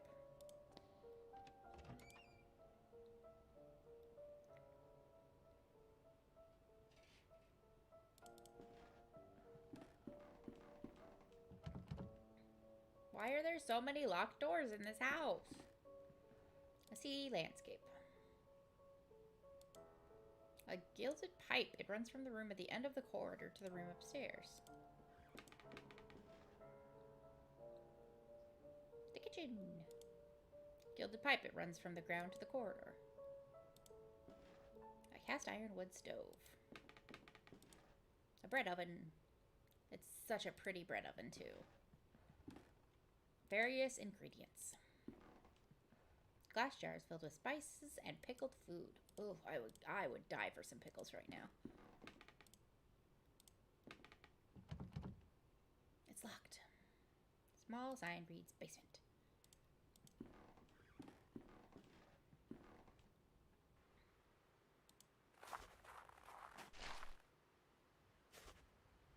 Hello.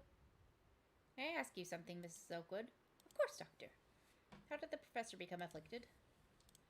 The ailment runs in his family. Mr. Wright suffers from it, as did his father and grandmother before him.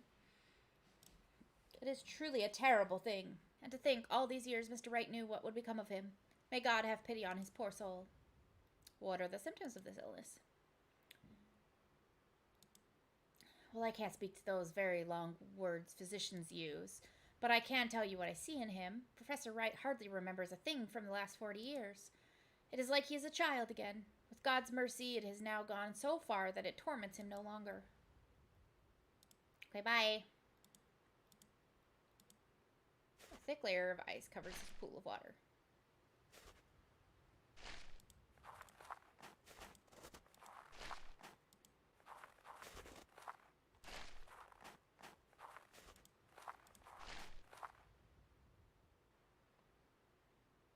I remember these puzzles. Queen has removed her mask. There's an empty hole where her face should be. A statue portrays a clergyman hiding his face behind a mask.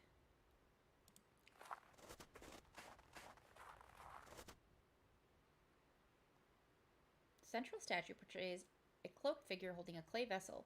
The vessel has a small hole in it, just large enough to see a metal object hidden inside. Can I take it?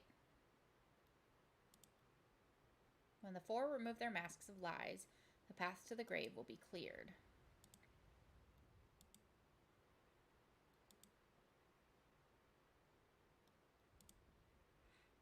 A statue portrays a peasant woman with her face hidden by a mask.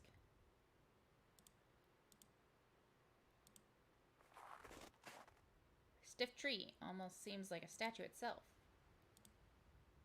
Sage has removed his mask. There's an empty hole where his face should be.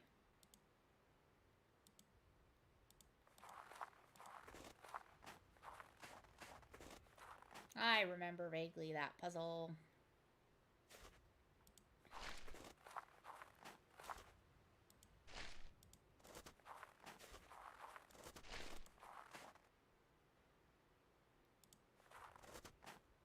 There's a strange ornament on the wall. I think I can move it.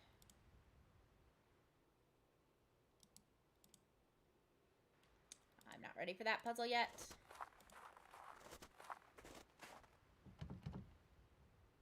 The main door is closed from the inside. More masks, yeah! Fierce lion damaged by the harsh weather of the coast.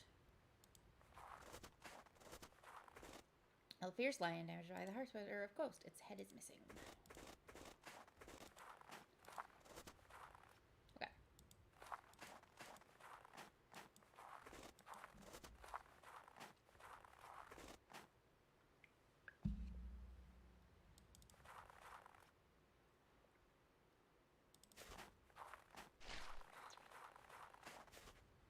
I don't know why you're randomly digging in the snow, but have fun with that.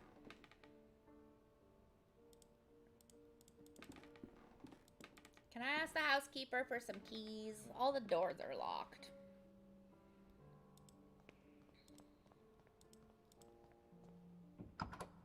Oop.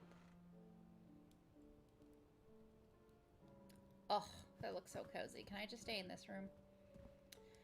Professor Wright has an eclectic collection, from old adventure novels to treatises on the occult sciences.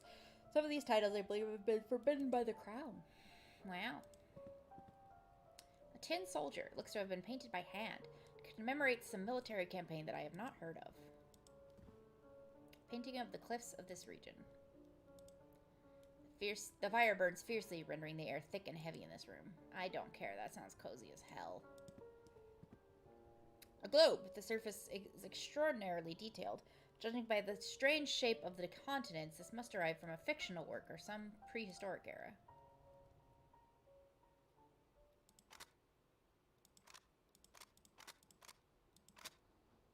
North, south, east, west. Anyway, this is another puzzle that we're not ready for yet. I hear birds. It's locked. I can hear the racket of many birds on the other side. All of the rooms in this house are locked.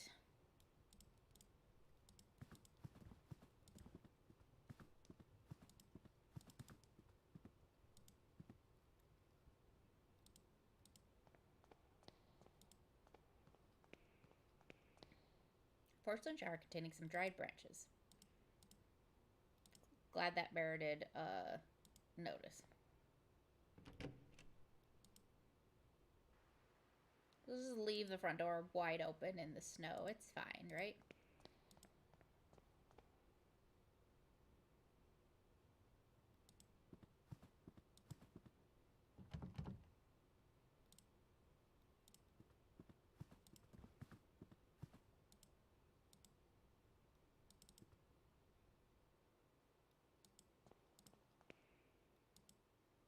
And I don't have any objects or anything to try anything. Oh look, it's the same pipe that runs through the whole house. Gilded pipe, it runs from the floor to the ceiling.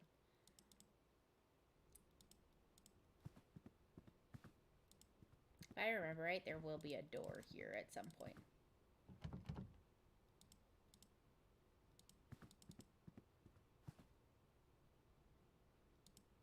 Kaufman, all the doors are locked. We must find a way to help the professor recover his memories. Why don't you try to find some object that the professor may have kept as a memento?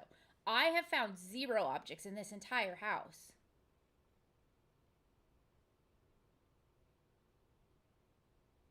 Nice. Gotta love when you just stumble across the solution to something, right? Listen, I've clicked everything in every room.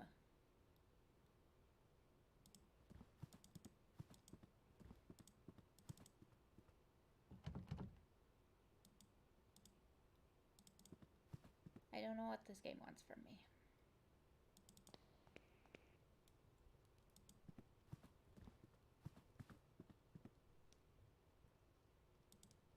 Could it hold some special significance to Professor Wright? Perhaps it will help simulate his memories. Okay, apparently I could take that.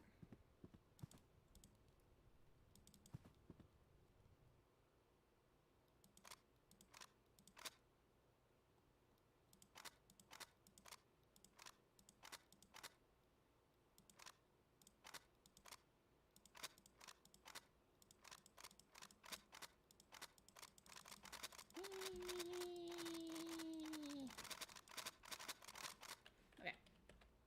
Ooh.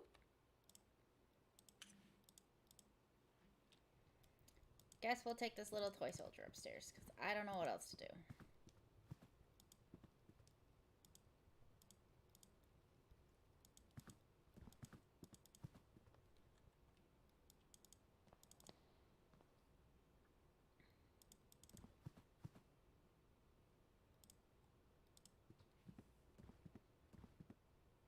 Do you recognize this, Professor Wright? No, I tried the shelves a couple times. Sergeant Downing was sent to the front. The man that returned was not Sergeant Downing. My dearest visitor, he will know where to look. Oh, what a time we will have! Your visitor? What do you mean, Professor? He will have seen the map, and he will know the Book of Travels. The Book of Travels? Yes, yes, he will work it out. But it must not be too easy, no. But he will find the prize, I am sure. Prize? What on earth is he talking about, Kaufman? Something concealed, something precious. In his addled state, could he have hidden away parts of his research? He was always a proud man. He would not easily have forgotten his most groundbreaking work. A sense of its grave importance, at least, would have remained. In his confusion, perhaps he had holed it away somewhere for this dearest visitor of his to find. Why don't you explore the matter? Perhaps something will relate to this latest ramblings. Meanwhile, I will continue my endeavors to revive his memory through conversation. Well, you suck. I'm doing everything.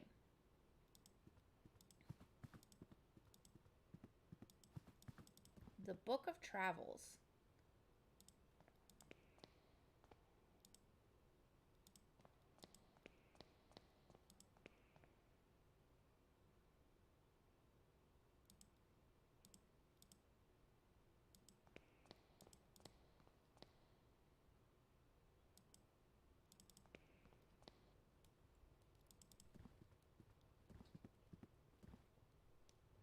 There's a large volume here, quite worn. Hey! It is an illustrated edition of the Travels of Marco Polo. Perhaps this is the Book of Travels that Professor Wright spoke about? Mentioned. There's a mark on one of these pages. We began our journey by crossing the unforgiving desert, always facing the setting sun. At last we arrived at the merciful sight of the great ocean. We followed the coast north in dear hope of reaching our home soon. It was not to be. The king of the land we traversed had declared war on the great Khan, so we were forced to return as we had come. We never set foot in that bloody land again. We knew there was a port just a few miles south where we could find a boat. Our sea voyage was short. Our sails billowed with the powerful southern winds. We reached the most eastern cape and landed there. Our backs to the sea, we marched forth and soon reached home. Okay. So start in the desert. Desert, go west. Arrived at the great ocean, followed the coast north. Return as you come, so back down a square, I guess. Never set foot that bloody land again. We knew there was a port a few miles to the south where I could find a boat. Out onto the sea. Then the easternmost cape. Okay, so we start here. We go west. Then we go north.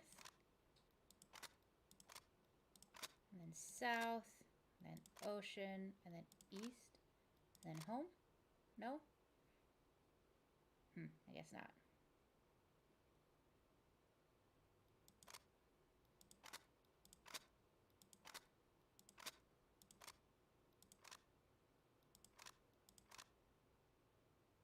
No.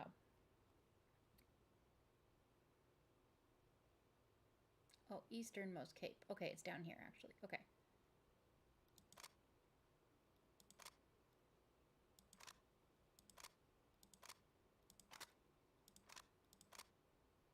No?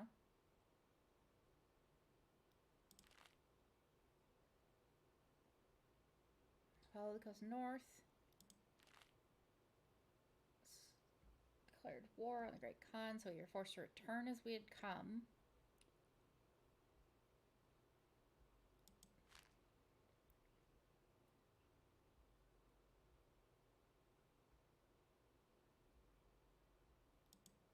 I feel like it ends here and then here. I'm just not sure about the in-between parts.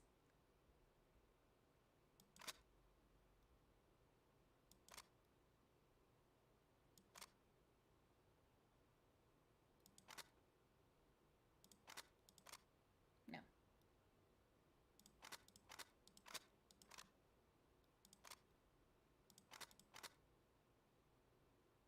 No.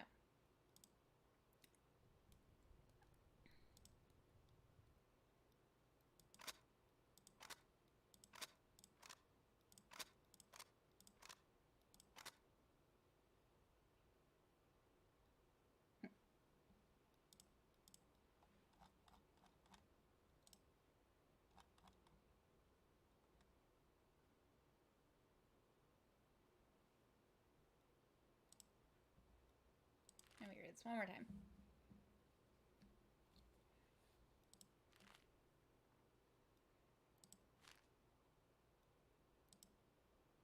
Okay, let's try this again.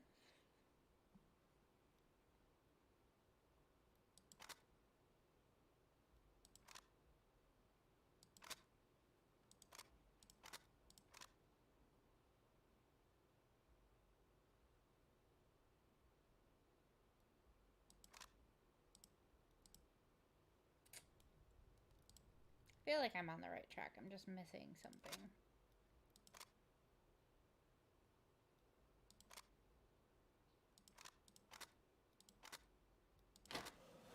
Hey! Click around often enough, I'll figure it out, right?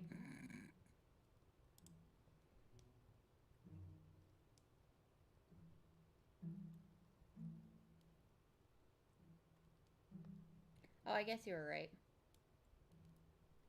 Yeah, we got it! Seems I've triggered a hidden mechanism. A small compartment has opened the globe. Gimme. There's a sealed letter inside. It is simply addressed to my dearest visitor. Kaufman needs to see this before it is opened. Alright, back upstairs we go. Once more.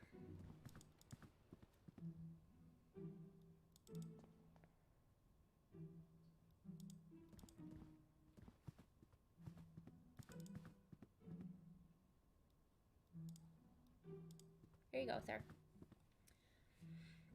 Kaufman, look, I found an envelope. It was inside a globe that a strange mechanism opened. To my dearest visitor, let us see what is inside. Exactly. This is another part of an intricate riddle. But to what purpose? To conceal something, perhaps? Or just the last acts of a confused and drowning mind? I'm increasingly of the opinion that this is some mental construct, some riddle conjured up by the professor's failing mind. He may not have even understood what he did. Those seeking wisdom must first know their own foolishness. Reflect on yourself in the heat of passion to reveal what the cold eye of logic sees not. Do I have to heat the mirror somehow, or...?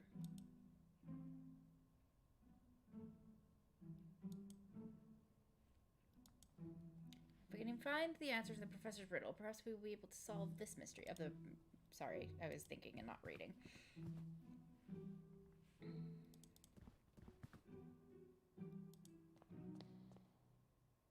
Reflect on yourself, said the riddle, and the cold eye of logic sees not. Could there be something hidden here somewhere? Though I see myself in the mirror, the reflection is strangely distorted.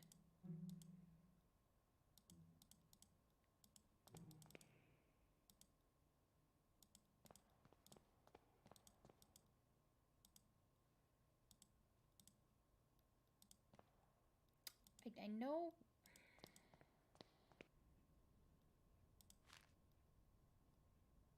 Reflect on yourself in the heat of passion to reveal what the cold eye of logic sees not. I'm not smart enough for this. I have a feeling it has something to do with this pipe. I Except I think the pipe goes into the basement. Cast iron wood stove. Can I fire this up? Hello. May I ask you something, Mrs. Oakwood? Of course, Doctor. Professor Wright fond of riddles? Indeed, yes. He has long been an enthusiast of every mind game you can imagine.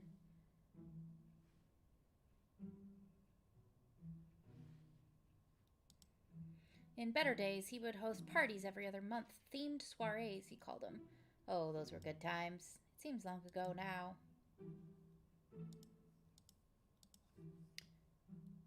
Heat of passion. I feel like I need to light this because this pipe goes all the way up to the bathroom. Yeah, I just think I have to light something or something. I just don't know. I haven't seen any wood or anything.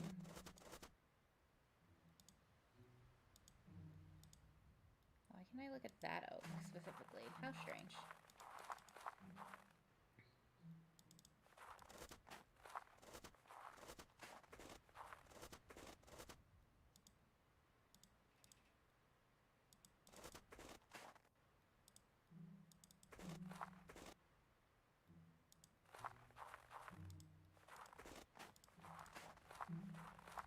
I agree. The logical step would be to heat up the mirror, but I can't. There's nothing that will let me turn on the water or anything. Yeah, we got that already. Thank you.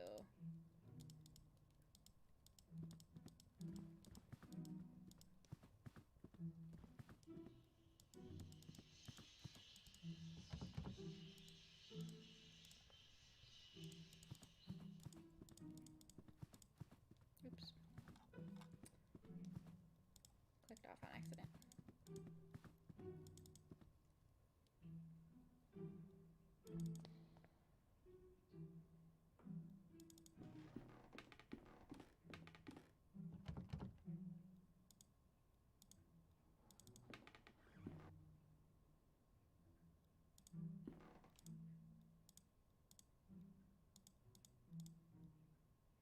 Miss, where do you keep your wood?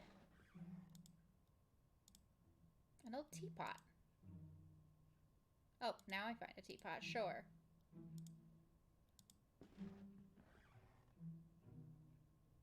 If I want to heat the teapot on the stove, I will need to start a fire first. The stove has already plenty of wood. Well, then how do I start a fire? Do you have matches? No. Is there anything on the shelf? Oh, there's a matchbox here too, even though I looked at the shelf earlier. Yeah, I need them now.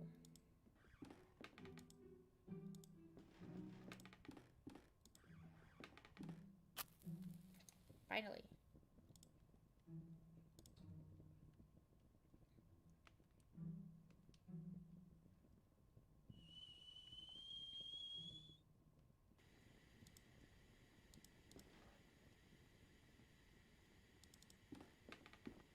Hurry, hurry, hurry, hurry, hurry.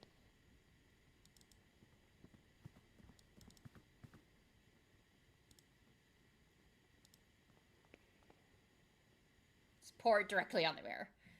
Reflect on yourself in the heat of passion to reveal knowledge that the cold eye of logic sees not. Condensation from the teapot's steam has revealed a hidden message. I'll add this to the clue letter. Or add this clue to the letter. Knowing yourself, you may look upon your master, meet his imposing gaze, and seek to understand what lies beneath. Thereby learn the question, if not the final answer.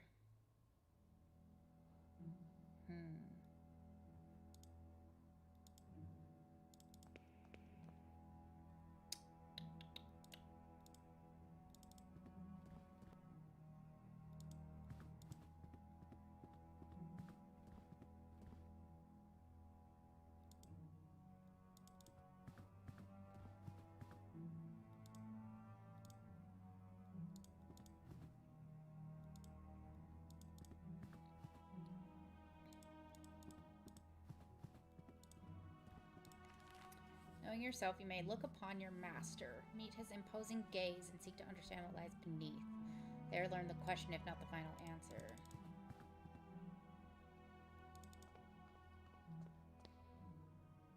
upon your master, meet not only his imposing gaze, but seek to understand what lies beneath. As I suspected, there's a small key taped to the back of the picture frame and a note. I'll add this clue to the letter. The question is the world from the peak of man's tallest tower. The answer yearns up to it from the root of life and time itself. Huh.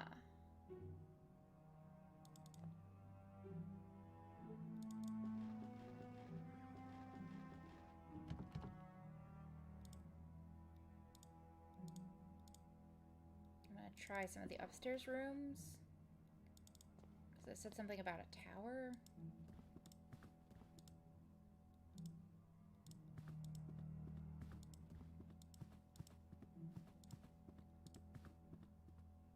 Hey! It did say attic. A shelf covered in old ornaments, pieces of metalwork, and pipes of strange shapes. Some kind of round mechanism. Oh, it matches the thing outside.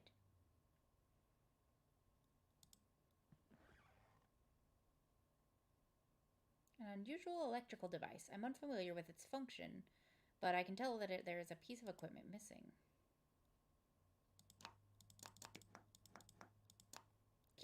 It makes funny noises.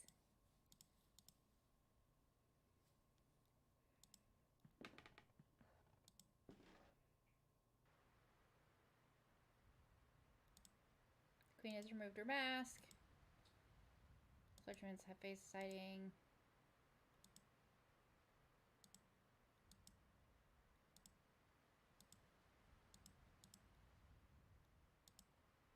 The answer yearns up to it from the very root of life and time itself. I should check if there's something hidden under it, near that tree. Yeah, let's go check out the tree.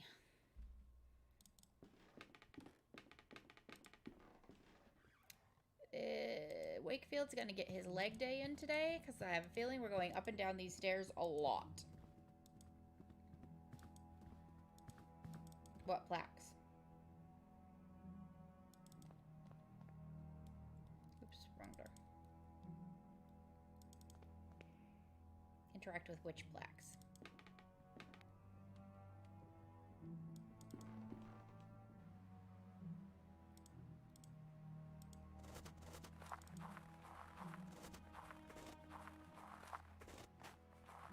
Looks as though something has been concealed beneath the thick roots. Another note and a key bound together. I'll add this to the clue to the letter. It is a truth our ancestors knew, and with stone silence came to unknow.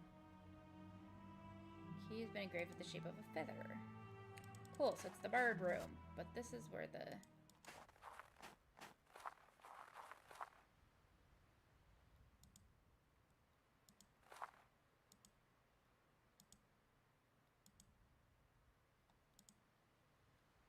I don't know what to do with them. I can, I just don't know what to do with it yet. I don't think I'm at that puzzle quite yet.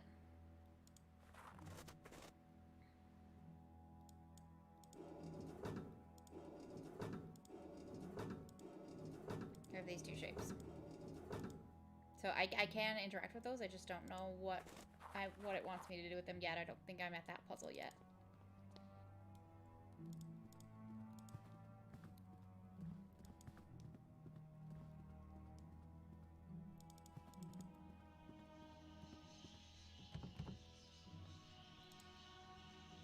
Feather key. Boop. All the burbs. Inside this cage, there's a bird with a black head and orange breast. The sign reads, Purhula Purhula. Truth that our ancestors knew and through stone silence came to unknow. There's a small compartment in the base of the bust. Inside this, a note. That only by entering the gnashing jaws of primal horror... Primal horror?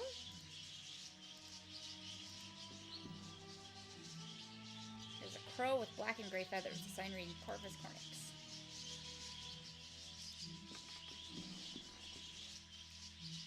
small bird with black and white wings and feathered crest. The sign reads, Upupa popos. This bird is black with a yellow beak. The sign on its cage reads, Turdus marula. Bird inside has a gray breast and brown wings. Passer domesticus. Need TJ here for this section. Curious bird with long legs. Sign on the cage reads, Porphyrio eleni. I was getting a nice warm bath of sun on the back of my neck, but now it's gone behind the clouds again, so it's getting cold. There's a bird with a pale brown breast inside his cage. It reads Licinia megarhinchal. I don't know how to say that. Latin names aren't fit for me. An embroidered cloth covers this cage. On it is written, if the birds are silent, the phrase trails off.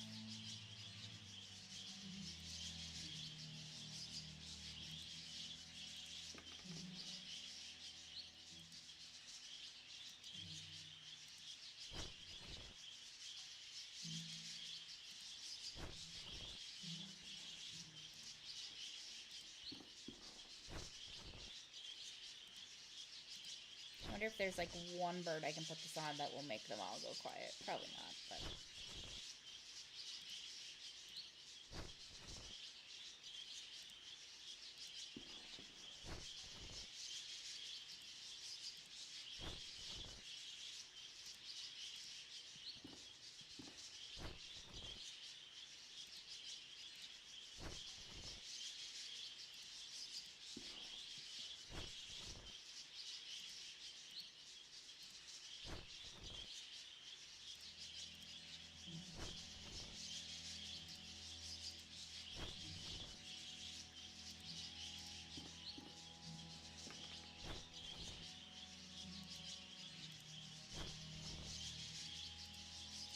Birds, they're so noisy.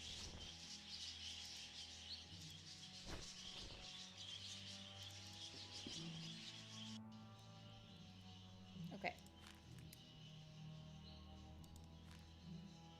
It is a truth our ancestors knew and with stone signs could unknow that only by entering the gnashing jaws of primal horror.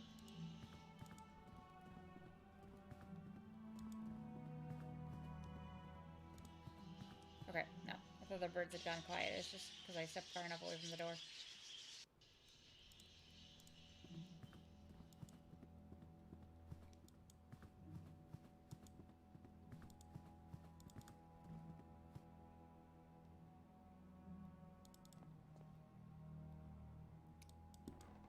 I can't think of another Jaws of Primal Horror.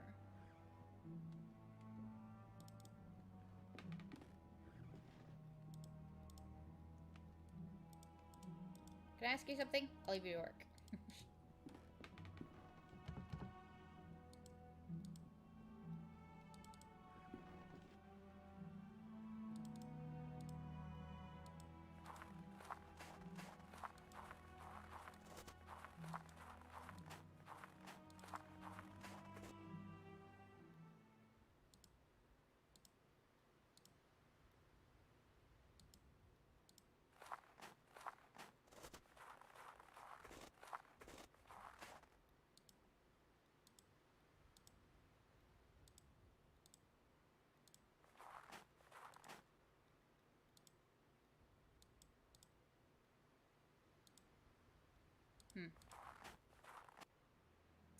Don't know what you want me to do.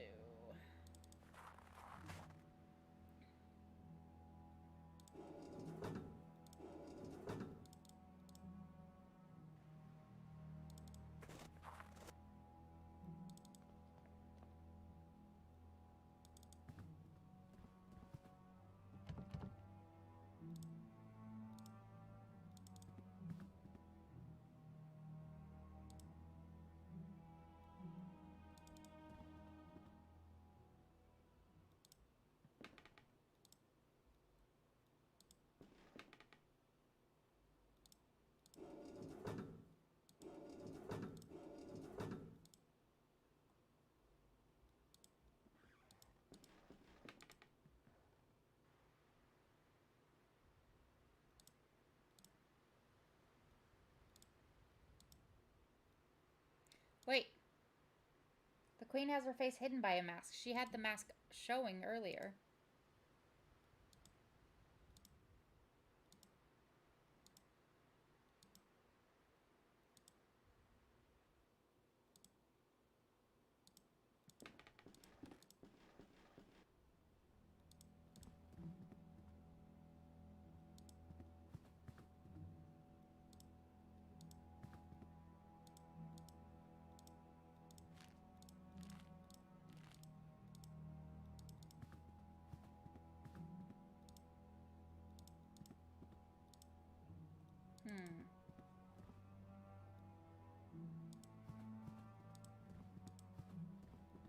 Hold on a second before I go down.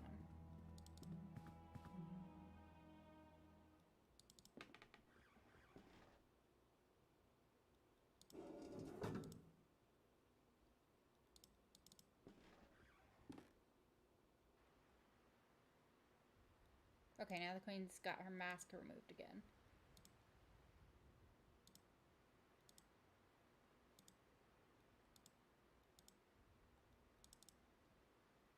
Well, the thing says to remove all their masks.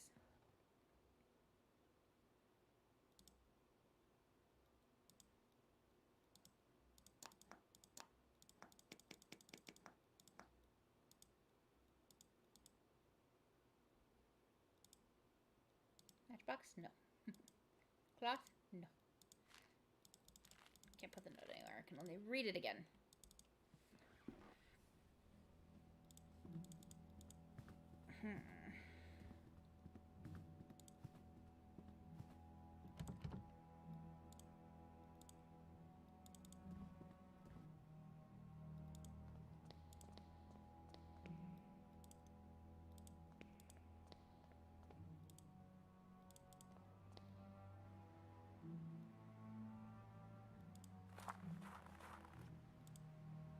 Is this a beast? No, I'm gonna do that in a second. Something hidden in the lion's mouth! A lever! I think it's triggered as a mechanism inside the manor. There's also a note in here. I'll add this clue to the letter. Will you let us know the truth? Could this be the last part of the room? Yeah, I was coming out here to do that, and then I was like, wait, did these lions are monsters? Or beasts, or whatever it said. Okay, go back in the manor in a second. But fast.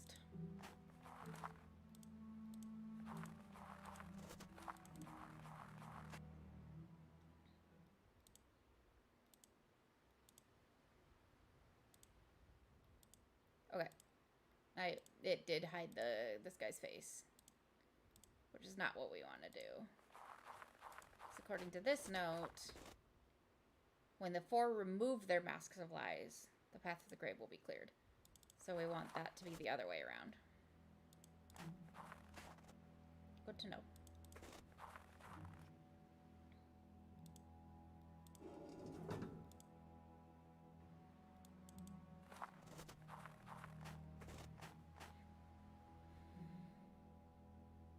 Alright, where was this what did this mechanism open?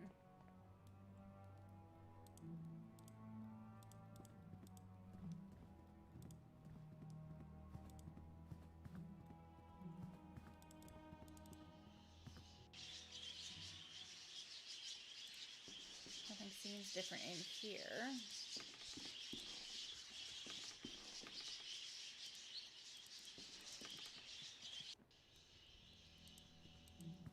Upstairs, maybe?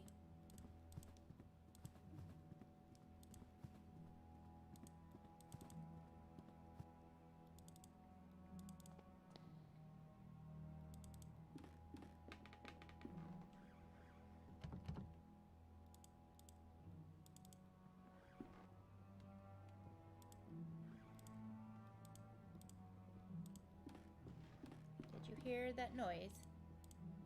No? Okay. Can't ask her. Okay, must be upstairs.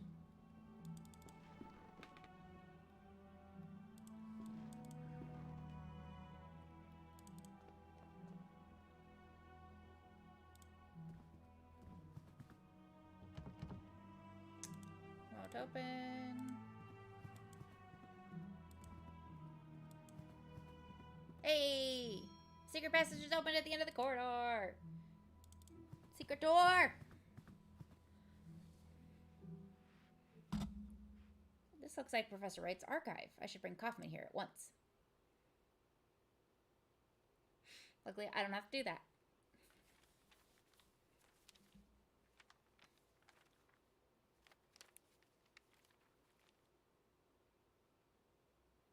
Experiments, 1885. Let us see. Have a look at this. Be careful. There's some small key inside the folder. 1st of August, 1885. Results at last. After many months of tedious observation, something has finally come from the other side. I heard the sound of footsteps exploring the proximity of the stone archway.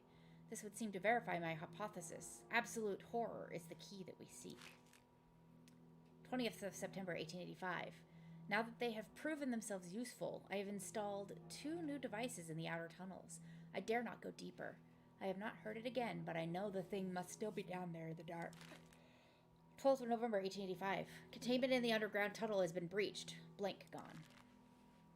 15th of December, 1885. I have no choice but to abort the experiment. It can no longer be controlled. There is but one thing left to do. I will seal the tunnel and hope that the abomination remains forever entombed within. What is this supposed to be? It seems to be a log that the professor kept during one of his experiments almost 7 years ago. It is noteworthy one of the entries has been redacted. But what is written in there? It cannot be true. It must be some kind of hallucination. A sign of Professor Wright's illness, maybe. Perhaps, though we should not jump to conclusions. We can conclude that the professor had another working place underground. Perhaps that key opens the basement door. There could be a route through to this underground tunnel. Meanwhile, I will keep looking through these documents. There must be something more than the folder among this mess. Alright. A long series of folders with dates on them in complete disarray. Piles of papers of all kinds. Discarded notes, letters, and receipts all mixed up. Some shredded paper. It appears to have been notes. Many folders. They have no distinctive tag on them.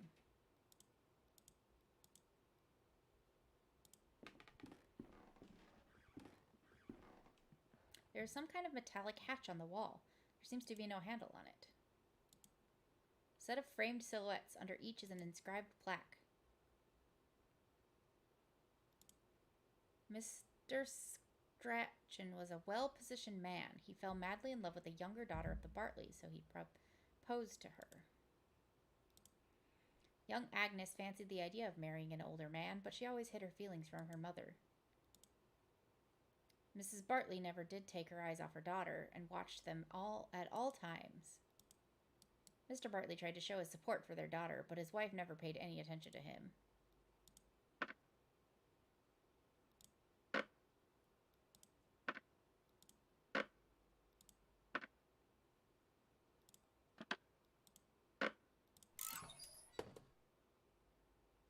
I did it! Maybe? Yay! First try! Ooh, another one. Take. Nice.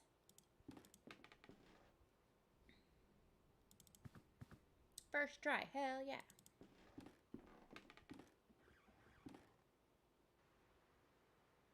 Now, 3 people have their masks off. Sweet.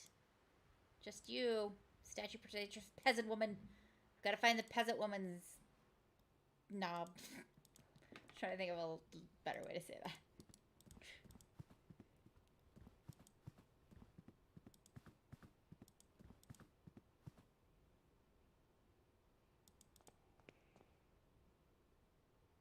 I'm a smarty pants sometimes.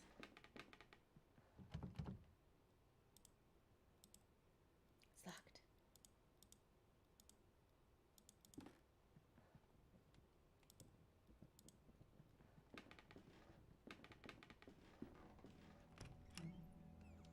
She doesn't even care that I'm just walking around the house and going in the basement and stuff.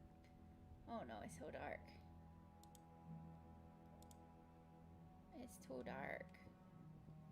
Do you have a lamp or anything I can borrow?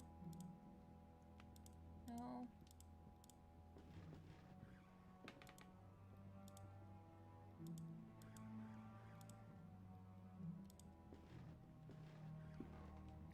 Still have matches. We must locate the peasant woman's sphere.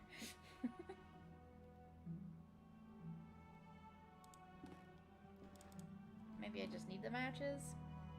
But I'm gonna do one quick check just to be sure. Yeah, okay. Let's just try the matches then, maybe. IDK.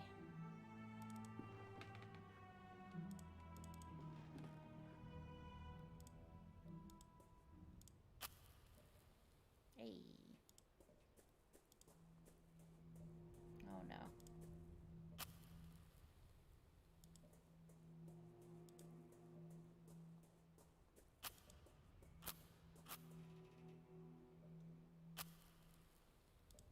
Oh. Don't torment me so. I've run out of matches. Oh no. And my control bar's gone too.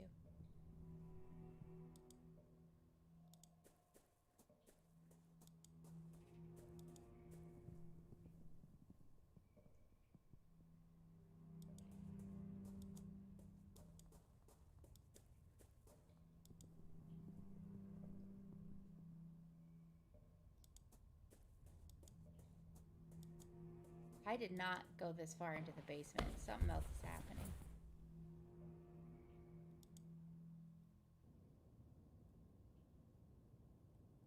Whoa. I've fallen through a hole. Where am I? The flow of air is stronger here. It looks like a component of some sort of machine. Maybe I can find out where to use it. The machine in the attic! Can I have this, please? A working lantern. Now I can get out of here safely. This part of the tunnel is blocked by a cave-in. The underground tunnel is not accessible from here. I should go back. Thank goodness, a ladder. That's a cave-in we saw him do in the big opener.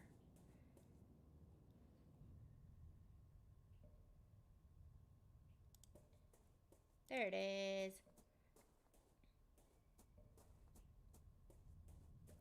It's a mechanism of some sort. Hell yeah.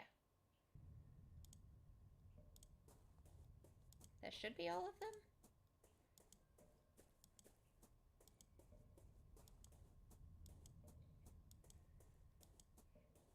I love that I was clicking to go back, but he clearly decided to walk forward. Why am I walking so slow? I feel like this is slower than I normally walk.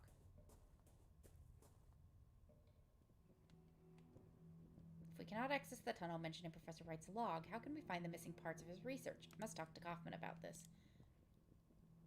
I was going to go upstairs anyway, but okay. I was able to use the key to explore the basement. There's a large hole in the floor. One side of the hole may lead to some sort of tunnel, but it was completely covered in rocks and debris, so I could not tell for sure. Covered in debris? Sounds as if the professor succeeded in blocking the entrance to this underground area.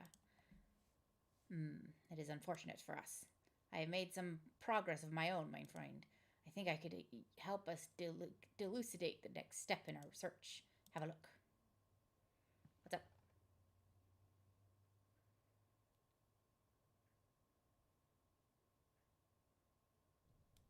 Today, a meeting finally took place. You see, Mr. Wright, our organization is keenly interested in your research. We could reach an agreement to fund this project, but first we need to know the details. I understand. The main factor is in the condition of the test subject, how open he is to suggestion.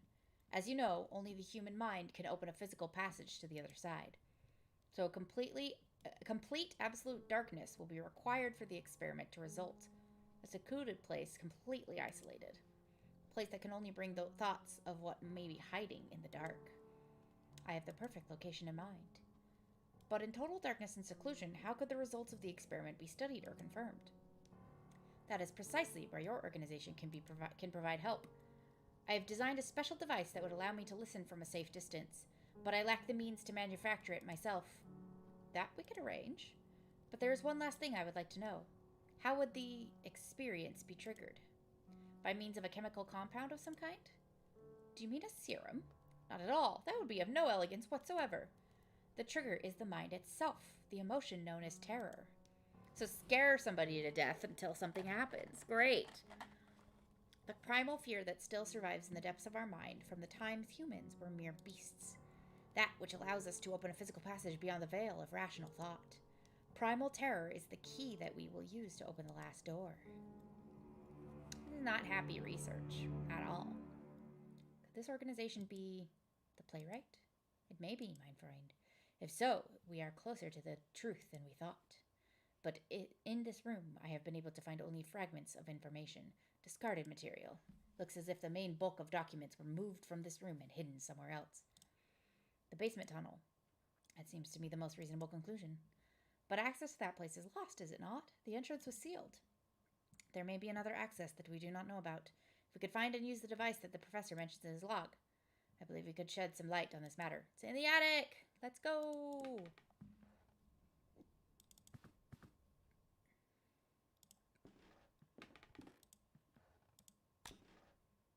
I think it will work now.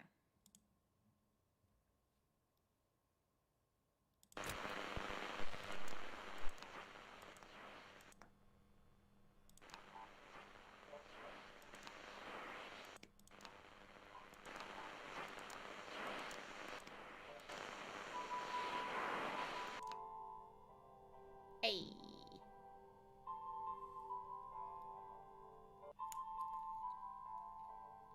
The sound. Do my ears deceive me? Is that a piano melody? I missed Seek Kaufman at once. No, I want to look out the window! I should have done that first.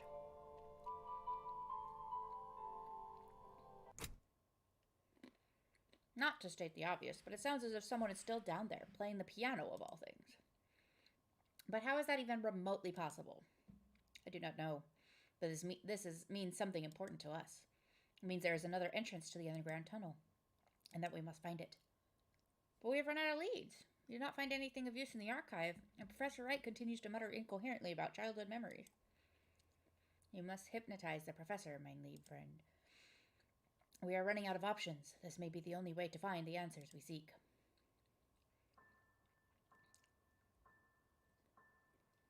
Look at this candle. Fix your eyes upon it. Your body is as light as a feather. Everything around you fades. You are entering a dark, endless void. That sounds scary. Right? Kind of a bop. Well done, piano player.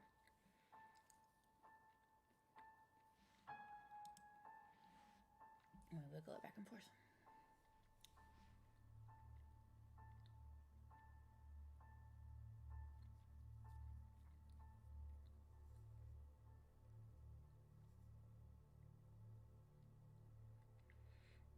Listen to my voice. Where are you?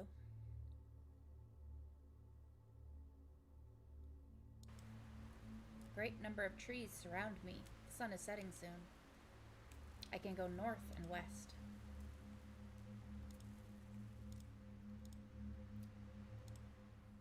Go north. I don't know. I stand beside a waterfall. It is not water that falls, but mud and rock from a great height. They fall and fall into a bottomless abyss. Behind the waterfall to the east lies a tunnel. To the west I see the edge of the forest.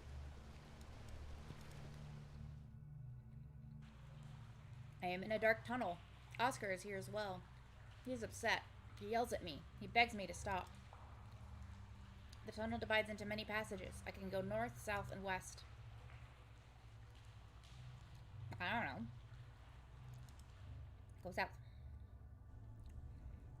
The passage ends here, an empty cave, a big round hole in the wall. Behind it I can hear the sea. Go back. Go north. I am in a large open space with a piano. Something stands next to the piano. I can't see it clearly. Its face. The tunnel stretches into the dark.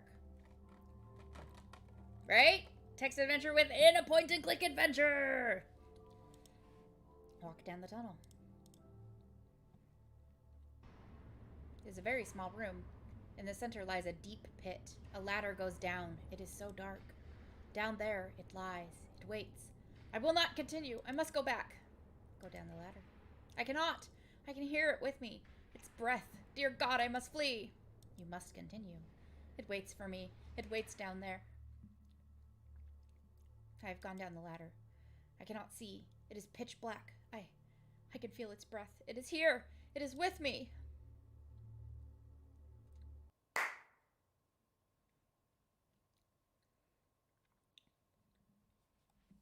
Enough. We went too far, my friend. You are right. I did not think you would react this way. You did well by stopping the trance, Kaufman. I think it would be best if we leave it for today. Let us return to the inn. Reflect tonight on what we have witnessed here. Tomorrow, let's discuss the next steps in our investigation. No, I want to go see what I did in the garden. January 21st, 1893.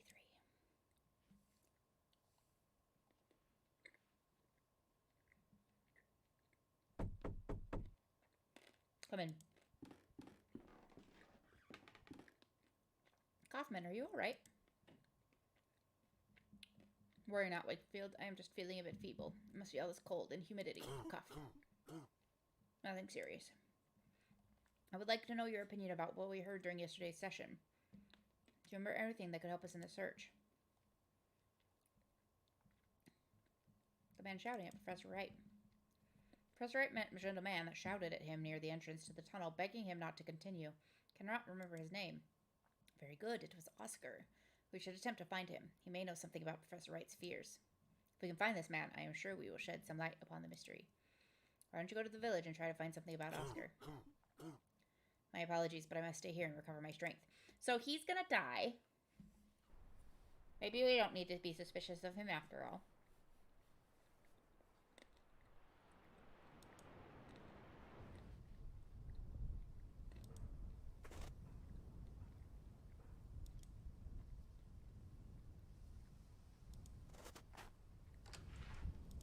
Oh, I remember. This is a weird little town.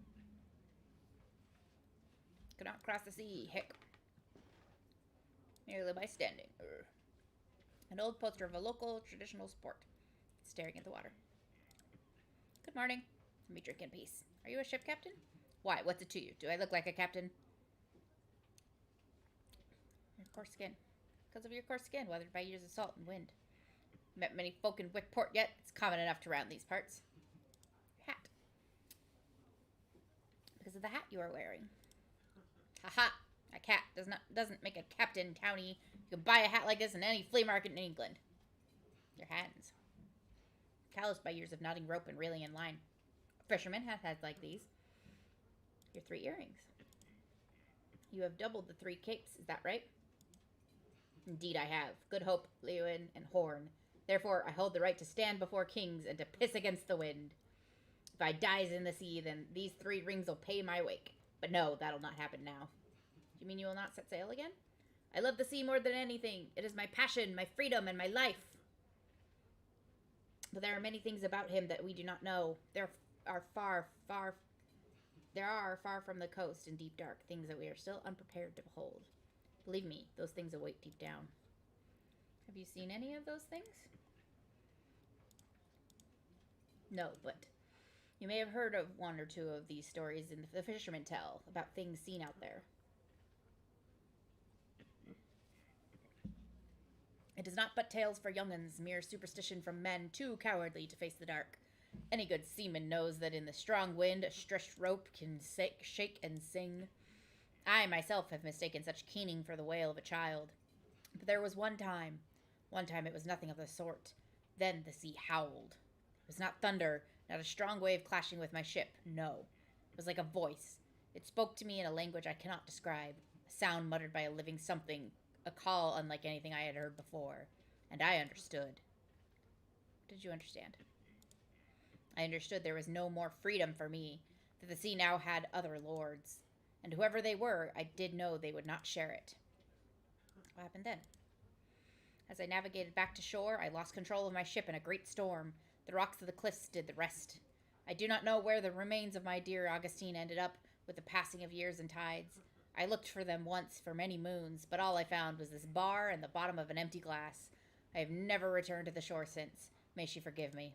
Now leave me be. Okay. Bye. You have the gratitude of me and my whiskey. All that blathering worked up right sore thirst. This lady is dressed rather elegantly for someone who came to drink in a place like this. Don't judge. Sometimes you just gotta get all dressed up with nowhere to go. Old pictures of the village's inhabitants. The wheel taken from the helm of a ship, perhaps a trinket from the owner's days as a ship's helmsman. Those two fishermen have just given me a suspicious look.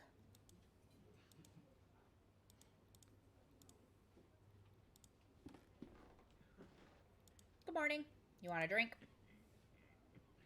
A man named Oscar. You mean Father Oscar? You can find him in the church when he's not in here. It's right outside. Man sitting in the corner. What's with the man on the corner?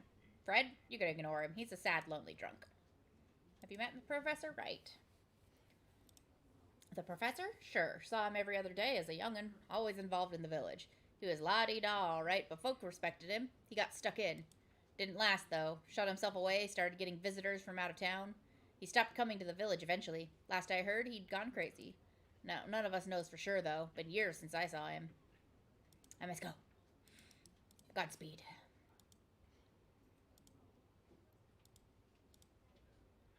Alright, bye!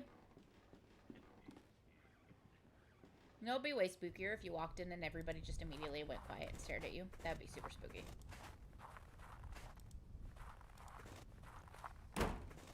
Like that. That's spooky.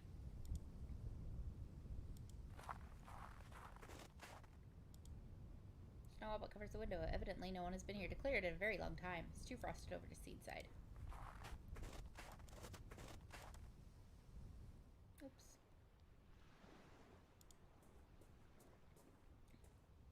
An old rotting boat rests on the shore. The name Providence is written on the side.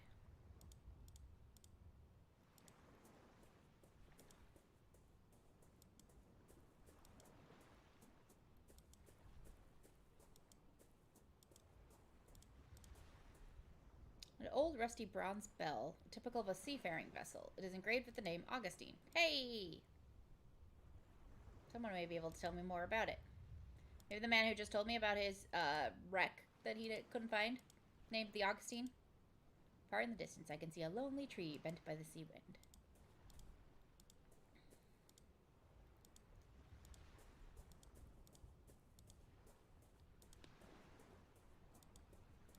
Going on a treasure hunt.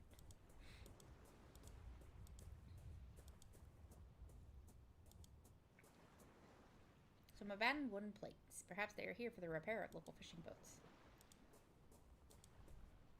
Okay, can't go any further. Back out we go.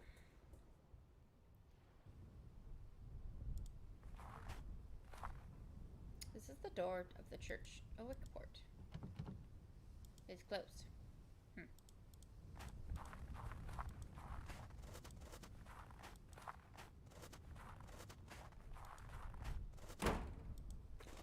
They open their door or their windows when they think I'm gone. As soon as I show up again, they're like, nope, slam.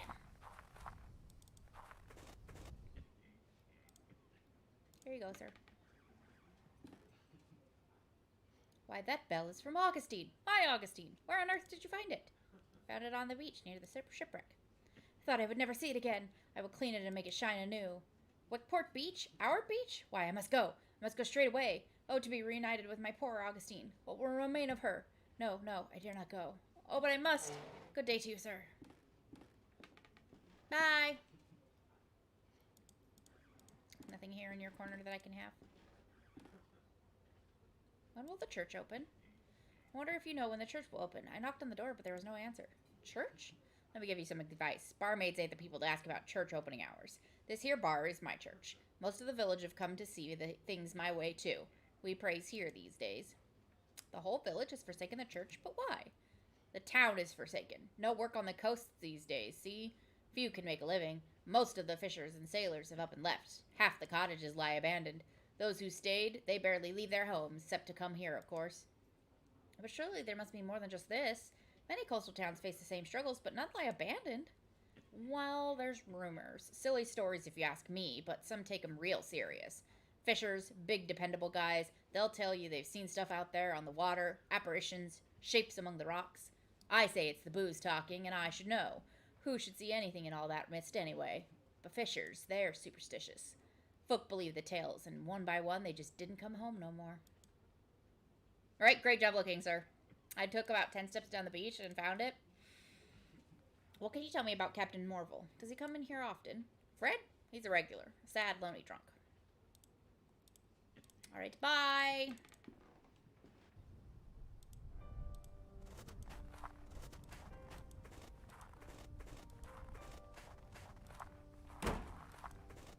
There's that window slamming shut again.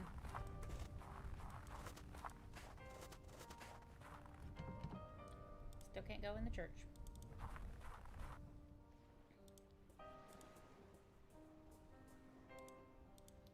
Fred, are you down here?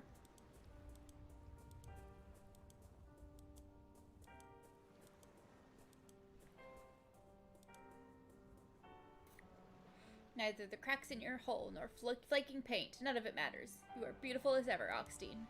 Today we will watch the sunset together. Good sir, I cannot put into words what a great service you have rendered this drunken knave. Just as you, a stranger, have brought me to my last treasure, may this old sailor's spyglass, in whatever way it can, help light the way to yours. Take it. It is a gift from the heart. Can I peek up there? No?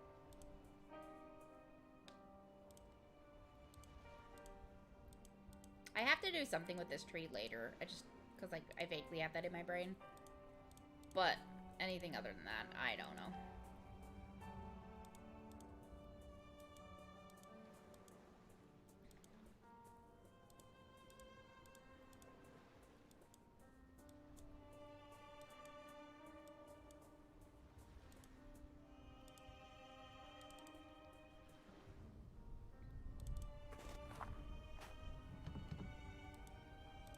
Let me burn the doors down. No.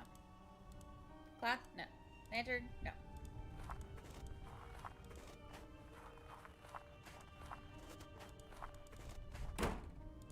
Excuse me, can you talk to me, please?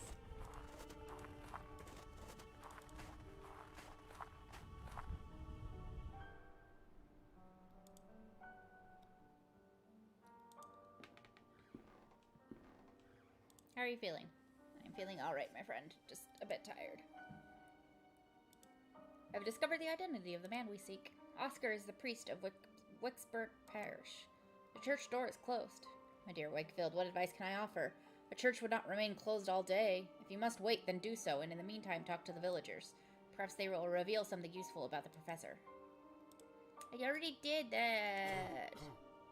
Can I look in the window from far away? Let's try it. Because he's giving me nothing.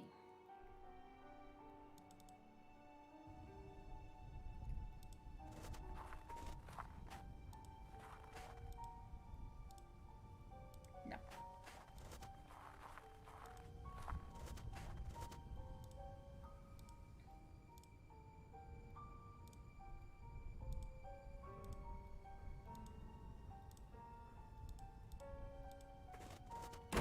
Thanks.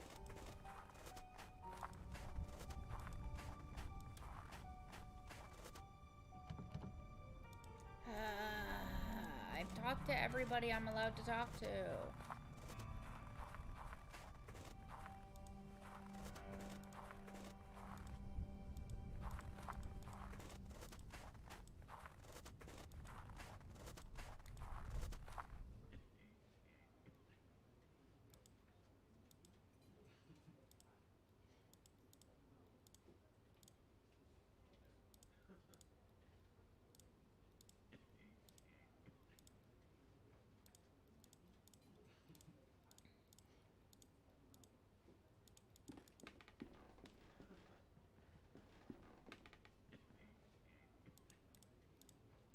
Alright, I've had every conversation with her I can. I can't go any farther this way. This is not a clickable door.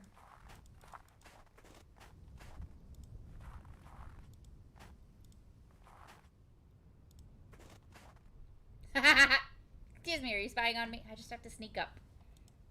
I'm sorry, I did not mean to. You are not from these parts, are you? No, I'm just passing through. Are you all right? Yes. Could you do me a favor? For a long time I have wanted to visit the tomb of my lover, but I cannot leave the house due to my illness. Could you please leave these flowers there? No one in this village will do the service for me. All right. Where is that place? So I just had to sneak up to the window. I did it. Figured it out right as you looked it up. Thank you, Jay. Oh, you could not know how grateful I am. You are a good, kind person. You can go to the graveyard through that path right there. The name you need to look for is Carter. Graveyard. Why were you spying on me? Oh, do not put it like that. It sounds so terrible. I just watch folk passing by. I cannot leave the house, so I spend my days at the window. It is awful interesting. You learn a lot about people this way, you know? Really? What can you tell me about myself? If it's interesting, then why do you slam the windows closed as soon as you see me? I have only observed you for a while, but I can tell you are in an important mission looking for someone dear. There is a worry over your shoulders and a long way ahead of you. Well, that was remarkable. I am frankly astonished. What can you tell me about the barmaid? Eva is a woman with a strong character. Once I saw her kick out a group of drunk sailors from the pub without a doubt. She is in a bad mood lately because business is not what it used to be. She will not leave the village, though, as did the others. You can tell me about Captain Morville. Poor Fred is always drunk. In the old times, when he was not sailing, he had long walks on the beach and looked happy. But now, rare is the occasion when he gives a quick glance at the coast. He has lost all hope. What can you tell me about Father Oscar? He is a man who has lost his purpose. I see him walking aimlessly in the morning and evening, nervous and doubtful. I should go. Thanks for everything and have a good day. Alright, let's go to this graveyard.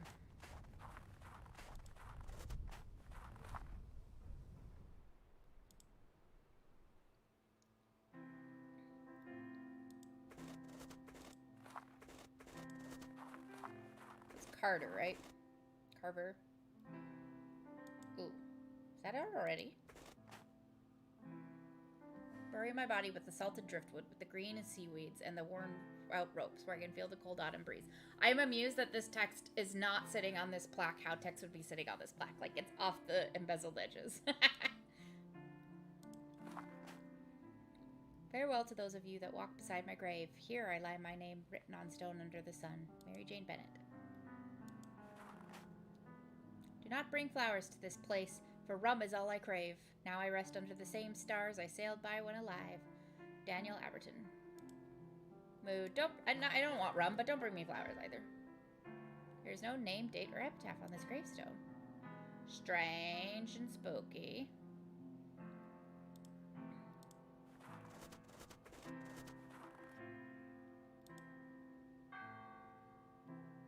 The church!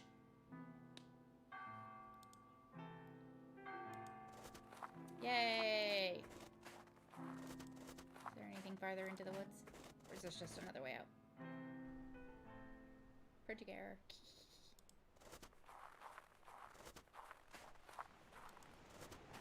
Oh look, it's a tree.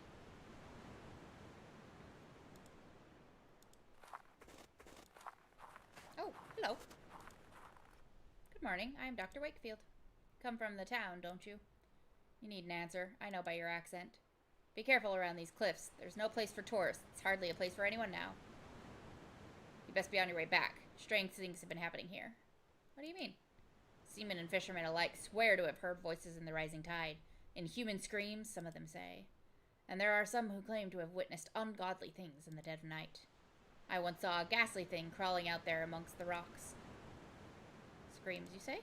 People have heard screams coming from the sea? Bloody drunks. They say the sea howls at them as if this was something new. What did you see in the rocks? Last night it was me on my boat, fishing. That's when I get the best catch. Then I saw it. Not under the water, as the others say. It was on a rock, perched there, like it was smelling for something. The shape of it, like nothing I have ever saw before, not walking on the earth nor swimming in the sea. The thing was big and hunched over, like a crouching man. The way it moved made my flesh crawl. Whatever it was, the mist itself was its ally, hiding it from my bare eyes, and in the end disappearing away together. I swear, should I see that horror again, I will take my most vicious harpoon and thrust it so deep in its wretched body that they will have to bury them together. So what are you doing up here? I come here when I can to watch the shore, just in case that thing comes back. The mist down there is just too thick. I can see better from here, even if my eyes are not what they used to be. Damn it, if I could somehow regain my once sharp-sighted eyesight again. By God, I would impale that abomination for sure. Here you go.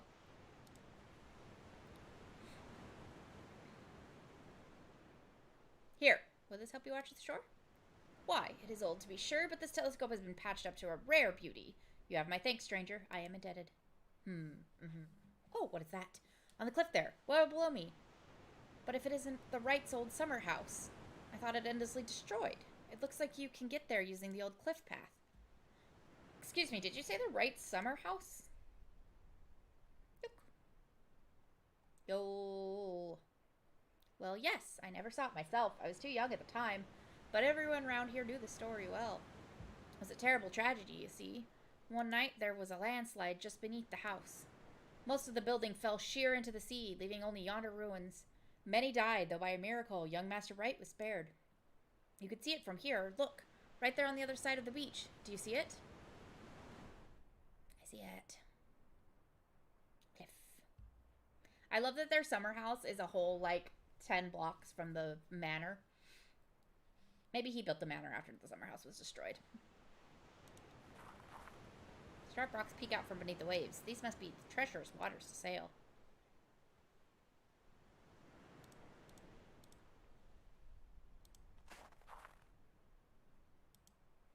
Thank you, good sir. Now let's go to the church.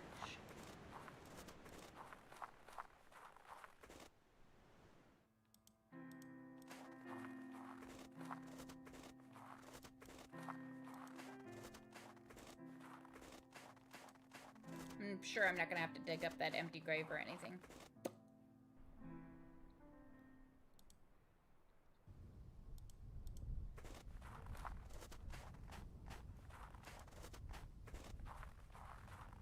I have left the flowers on your lover's grave as you asked. Thank you so much. I'm in your debt. Okay, bye.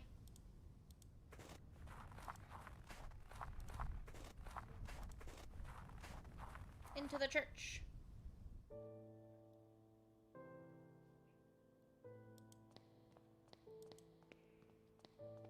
Oh, weird, the window's boarded up.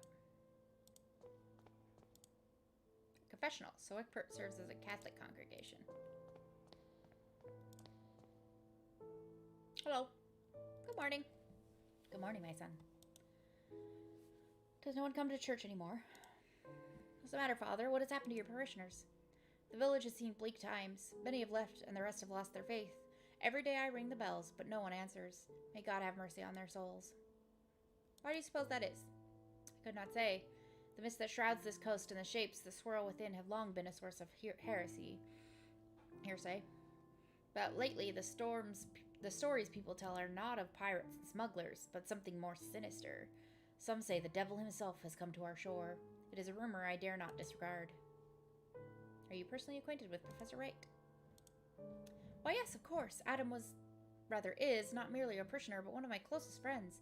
Since our youth, we enjoyed many scholarly, but sometimes quite fervent discussions, he being an anthropologist and myself a theologian. That is, until he fell ill. But since he is like that, I've not visited him. Well, why not? Wait a moment, please. I need to ask for a small favor. Please give this to Adam. I don't know if it will mean anything to him now, but it will bring peace to my soul if there is some token of our friendship resting by his side. The tag on the inside of these gloves. Immediately kicked out.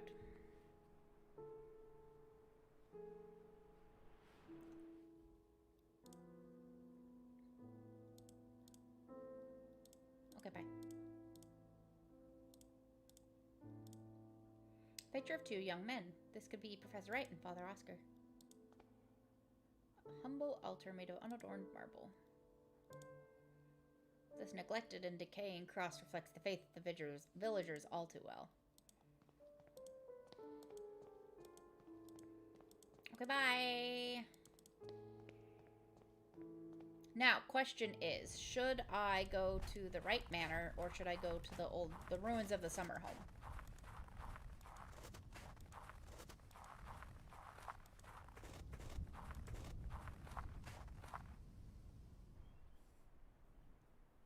I'm gonna go to the cliff.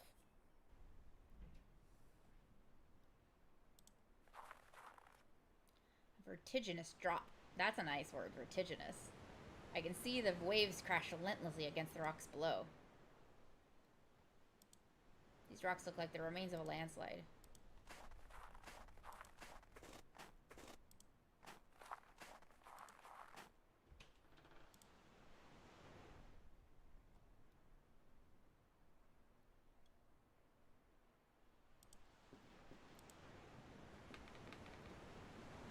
This landscape shows the house as it was before the landslide ruined it.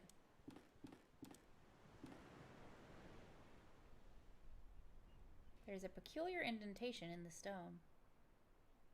Yeah, that's a weird shape. The side of the cliff is heavily exposed to harsh sea winds and waves. An empty wardrobe. Its wood is rotted from long exposure to sea air. Okay, so we've had a look around. It looks like we can't really... Foundations of the house are heavily damaged. I must proceed with utmost care. It could collapse at any time. So there's nothing we can really do here until we probably get stuff.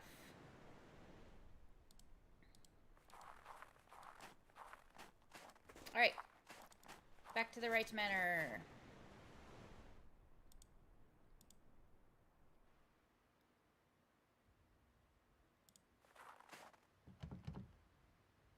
Main door is closed from the inside. Again.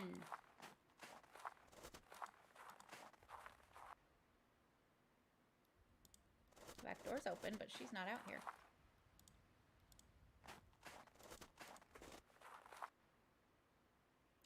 Hey. The clay vessel held by the statue is now broken into many pieces. There is an object among them. It must have been hidden inside. It looks like a compass. It must be broken since it does not point north.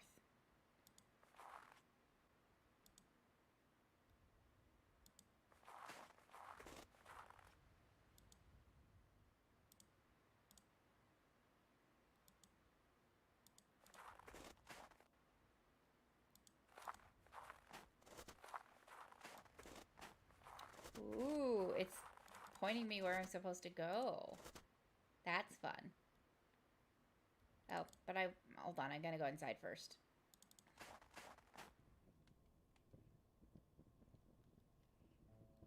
Hello? Oh, this door wasn't open last time. Simple wooden wardrobe. There's nothing of interest in here. Cage covered with an embroidered cloth. The end of a phrase is written on it. A visitor will call. There's no bird inside. There's a closed chest here. There's a key inside. There's nothing else here. A yellow key. Were there any other locked doors in the house other than this one? I have a bad feeling about that something happened to the poor housekeeper.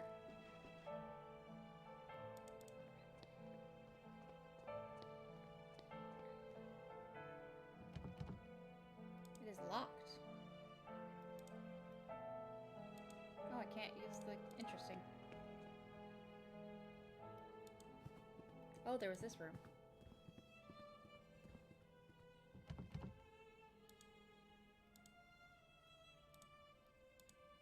Nope. Okay.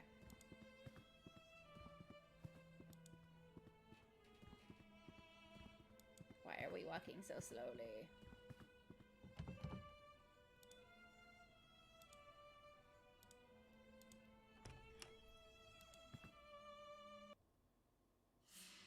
Professor Wright is not here.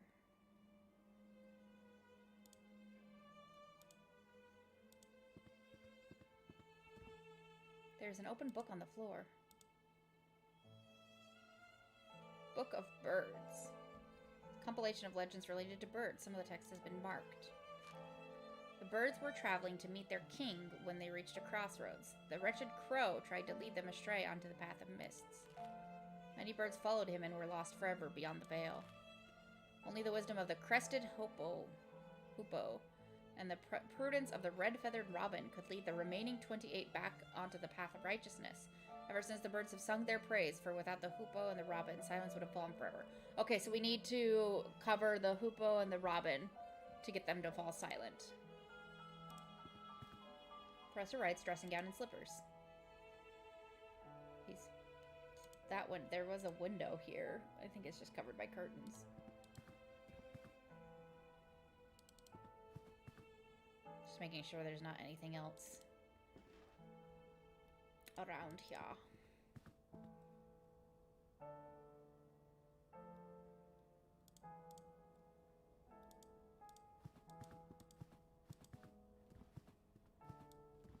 Why am I walking so slowly?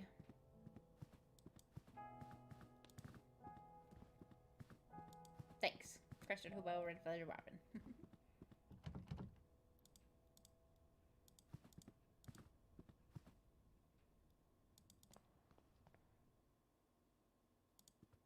Oh, the fire's not on today. Do we know the scientific names of any of those? Probably not. No. Fire is out. How did this happen? I mean, if it wasn't kept up, it would go out. That's how fires work.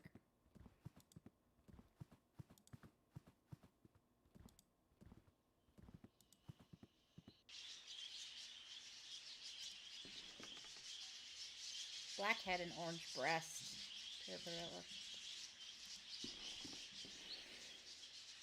Black and gray feathers. Conic. That's a crow, so no. Small bird with black and white wings and a feathered crest. There's a crest, so maybe this one?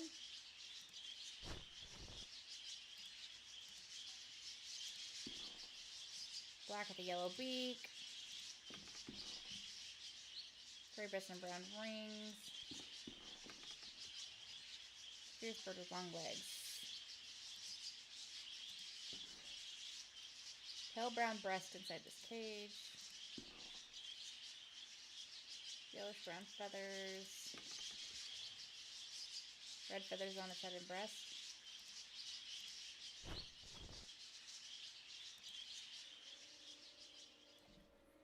I guessed right. Oh, now it's getting spooky. All the birds have suddenly stopped their chittering. It did say when the birds grow silent, there will be a visitor. Sounds as if there's someone at the door. Wow! It sounds as if. Wow! Who would have guessed? Oh no, the door has been opened. Oh no.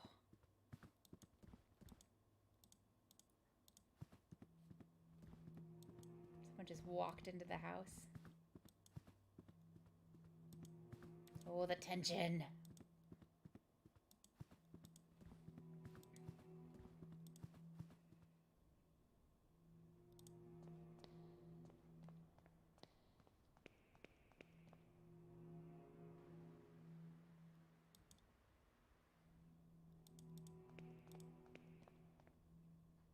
The door's open! Well, it was open. Then they closed again.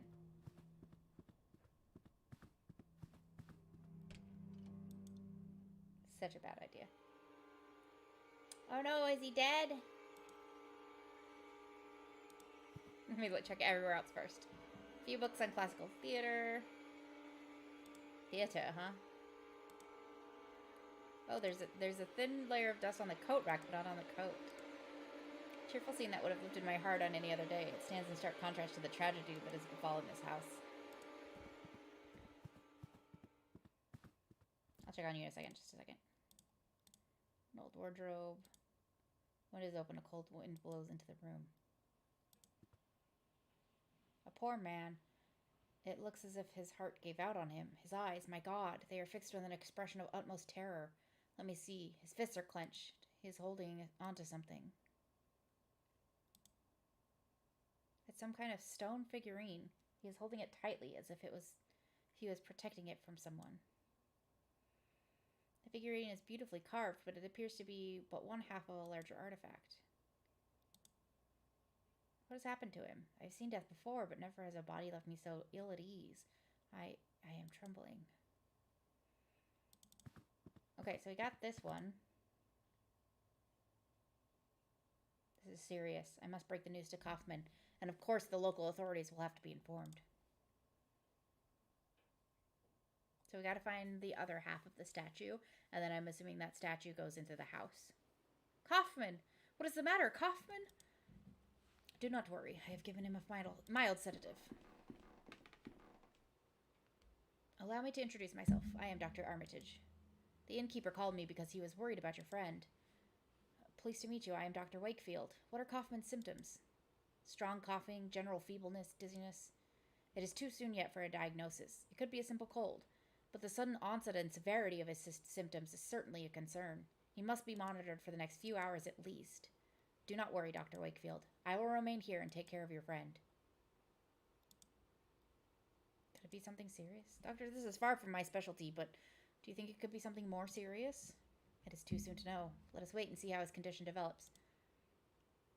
I guess we were suspicious of Kaufman for no reason, because he's probably going to die soon.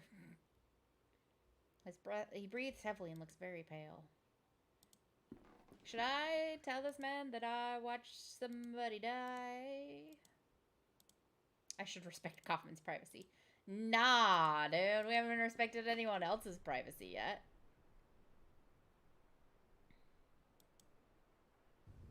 Don't know where to go.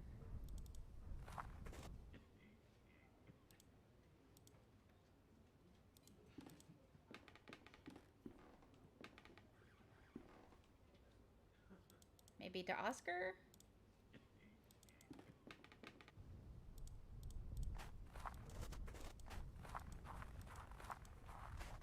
Oh, the window's closed.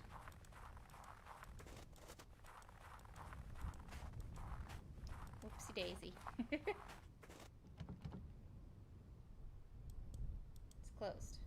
Oscar, where did you go? Who am I supposed to alert about what's his face? Ginger Man.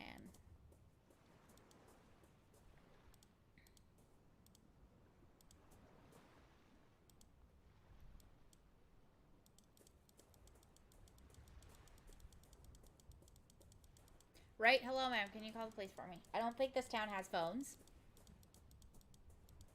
But, like, surely she would at least know where the police can be found.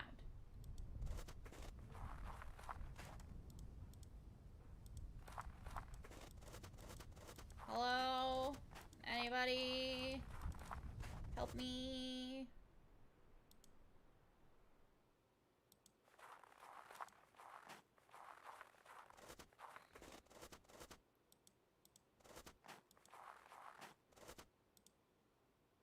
Oh, the compass points to this grave. I wasn't even looking at the compass, honestly. It's the other half! What did I dig that up with? I'm not carrying a shovel. Hey! Thanks, compass, that I wasn't even watching. Joined together, the two pieces form an intricately carved figurine or idol. It is ancient, without a doubt. Thanks, compass, that I wasn't even looking at. Alright, now I can go back to the cliff. Screw telling the authorities about the dead man in a manor. And his potentially murdered and missing housekeeper.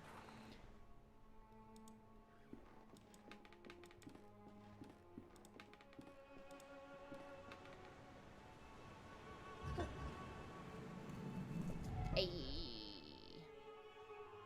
It has triggered some secret mechanism. There's a passage behind the fireplace. It seems to lead into the cliff. Let's go! Oh, there's a note. This must be the entrance to the underground tunnel. I must go on. There's a note on the floor. I used the other half of the fragment. Clearly. Use the statue to dig it up. You were looking at it. I'm glad, because I wasn't. But I'm glad it worked out anyway. Whatever you find down here, do not stop. Well, that's an ominous note to receive. Just leave it there for somebody else Just in case somebody else sees it. Into the deep, deep dark. There's my slow, mincing little footsteps again.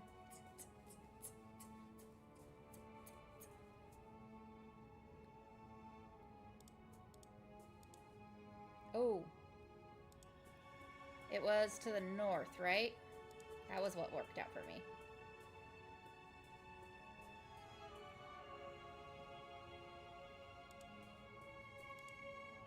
It's a viscous substance. It could be some kind of fungus or maybe the decomposed remains of an animal.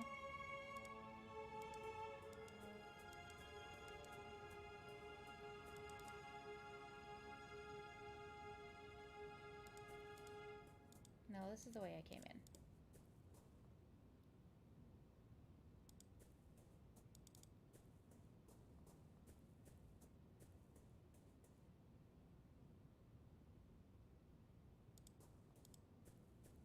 I keep like getting a hint of something. There's a wide pit in the middle of the chamber. Descends deep in the dark. I think I hear the sound of the sea far below. This is the pit he went down, but I missed the piano, I guess.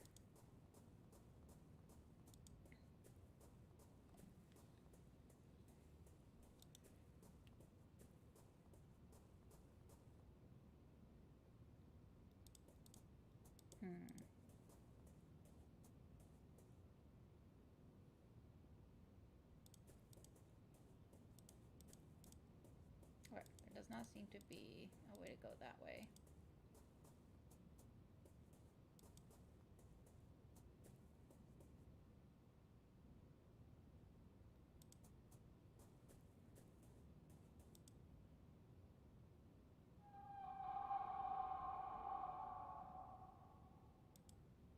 The hole goes deep into the wall of the cave. Spooky.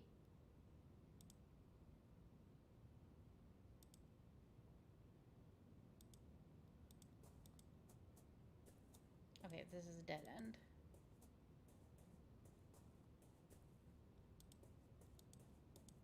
So there's a hole in the wall up here. I wish it would let me do the skip thing.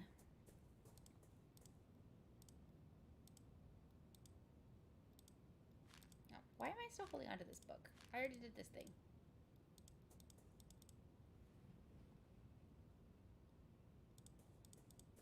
And there's definitely nothing over here.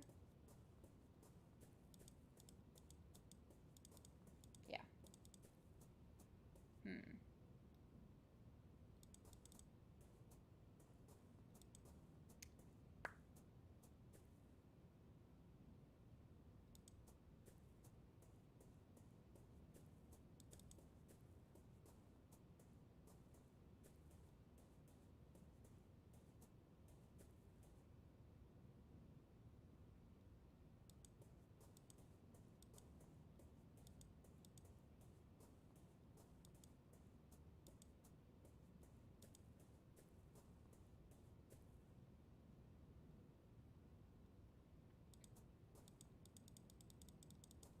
Okay, there's nothing else to do in here other than this hole in the ground. I can't do it. No, go away.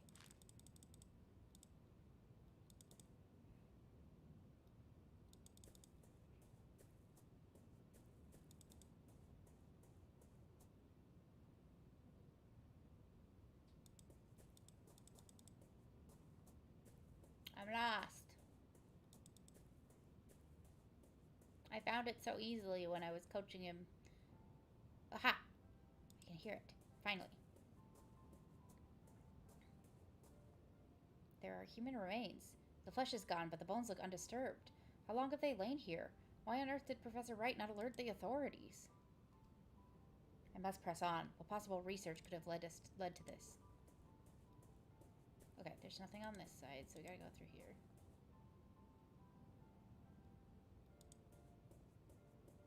I'm following the piano at this point. Hey.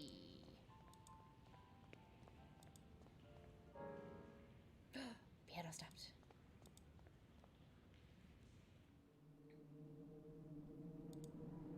a strange metal device hanging from the ceiling.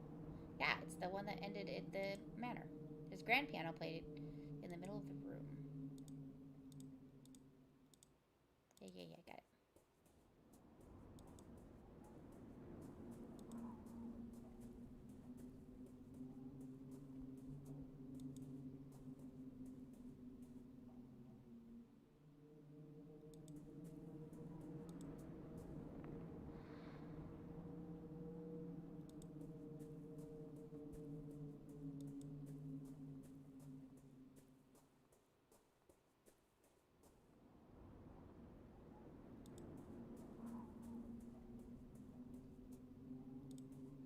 Since I'm really not sure about.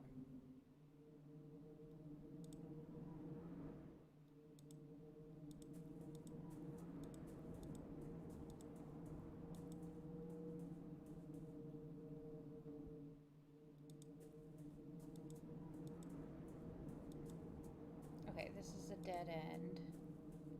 And there's nothing clickable in here, so it was the other way.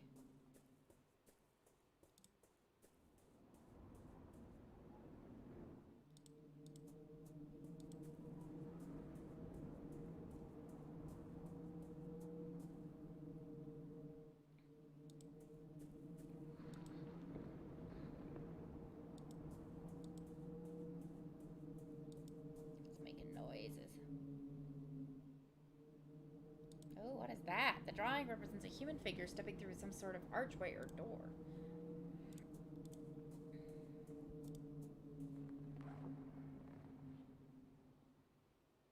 Hello? Okay, there doesn't seem to be anything else in this room.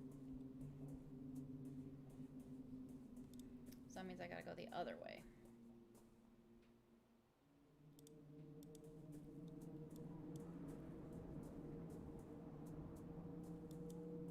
Does this man know nothing? You don't wander around strange tunnels. They might not be safe. Especially not when you haven't told anyone you were coming here.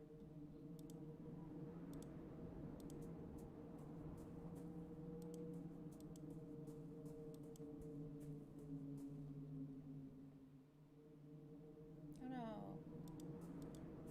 Did I backtrack somewhere? Oh no. I hear some sort of noises.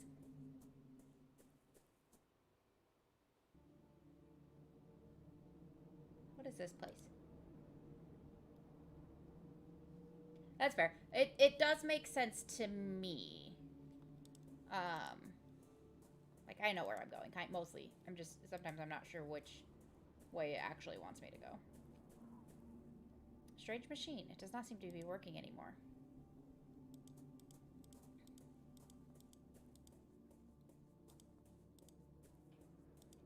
There's a note on the floor. Who is gone will be back not the same, but somehow changed, because that which lurks behind the door waits, and no one that has crossed through can hope to escape its blessing. I must tell Kaufman about all of this. Well, he's not conscious, so... His clothes are torn down to unrecognizable shreds. There's a tag in here with 2 initials, H.A. There's a large archway carved in the stone wall of the cave. Okay, but it doesn't actually... It's just carved in there. You can't actually go through it. Aight.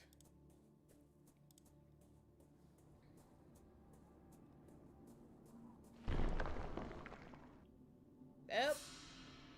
What was that?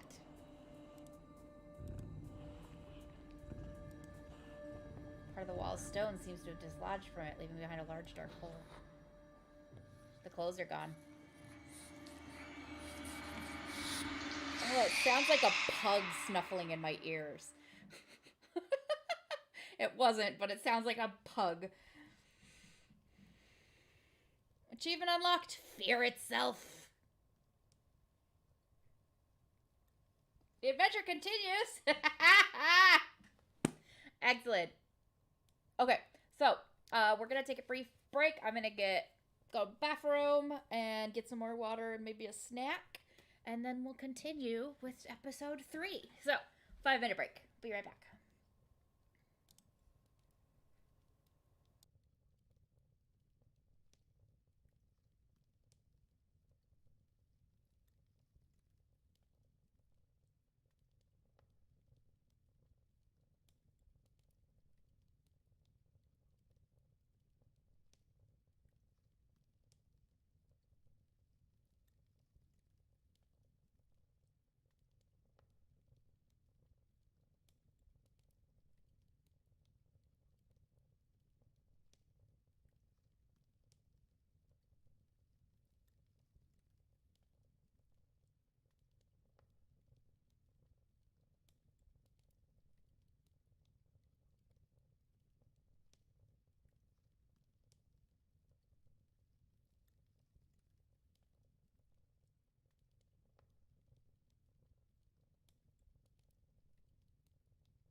Alright, I've returned. I got myself some taquitos, so life is great. On to episode 3! Previously on the last door.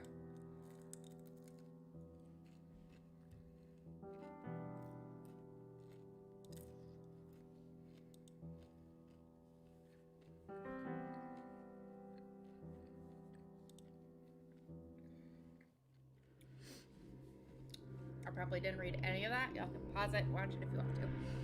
For 3 days, you must wait.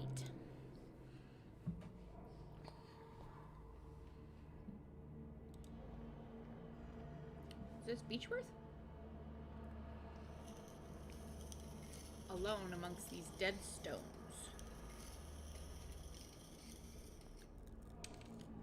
Yeah, ahoy. Gotta warm up.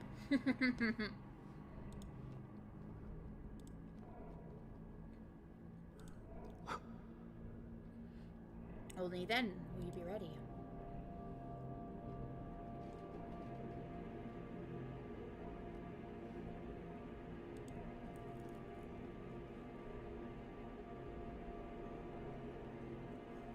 To complete your journey, Mr. Ashdown. Ashdown? Who the F is Ashdown? What are your leftovers that you're eating?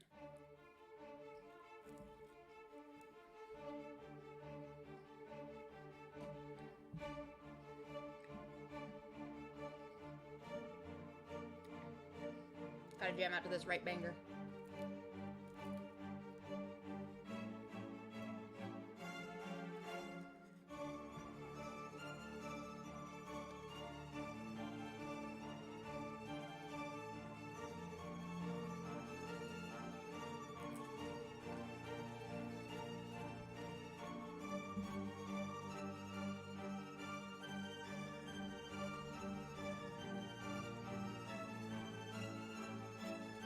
They're still really hot, so I apologize if my sucking in air while I chew is obnoxious. I don't know what the mic's all picking up.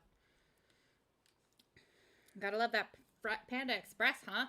You're a freaking flyer. Fried rice and crispy almond chicken. Ooh.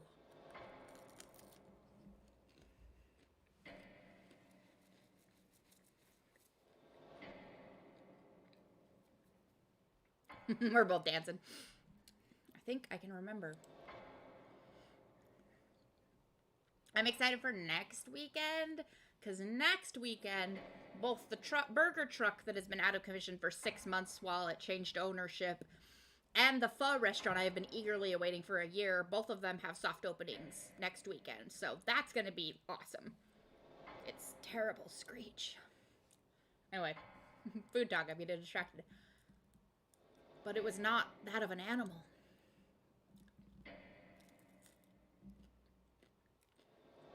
There was something human in it. Good, I'm glad I'm not being obnoxious. A desperate cry for forgiveness.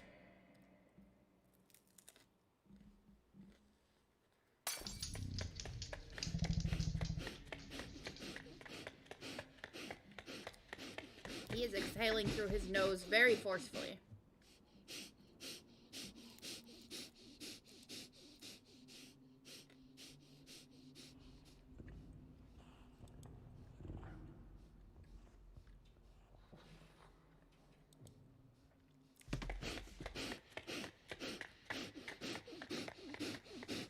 I'm not controlling anything, I'm just listening to his heavy nasal breathing.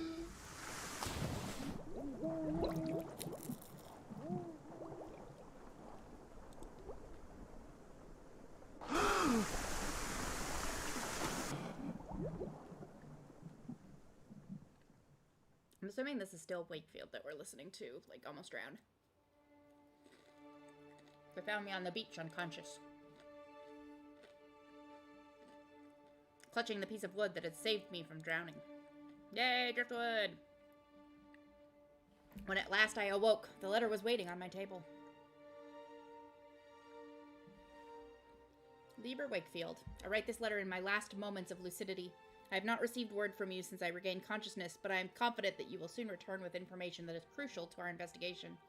The bravery that you demonstrated in the face of these latest discoveries is worthy of my sincere in admiration.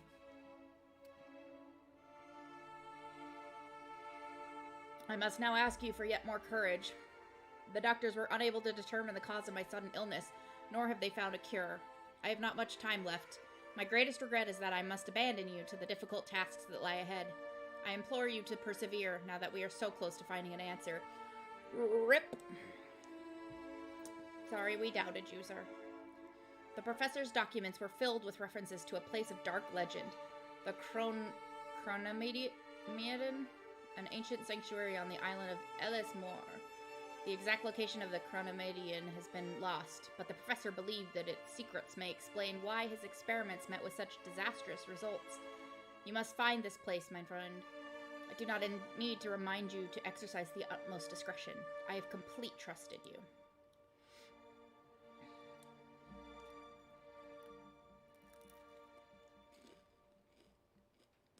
Always your friend, Johann Kaufmann. Rip Kaufmann.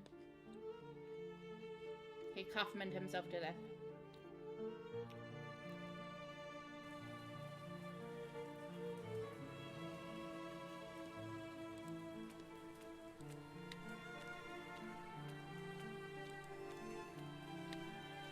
Okay, can't go that way.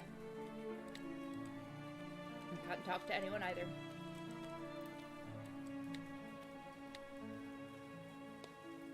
With Kaufmann gone, I found myself lost, my life suddenly devoid of meaning.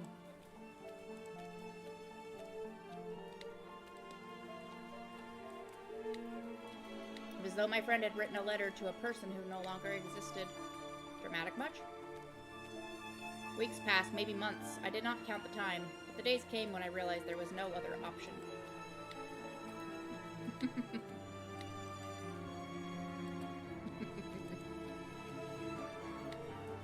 To honor my friend's memory, I had to keep looking. I had to find Jeremiah Devon.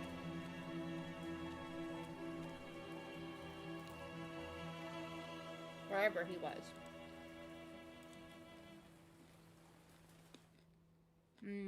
Cozy rain sounds.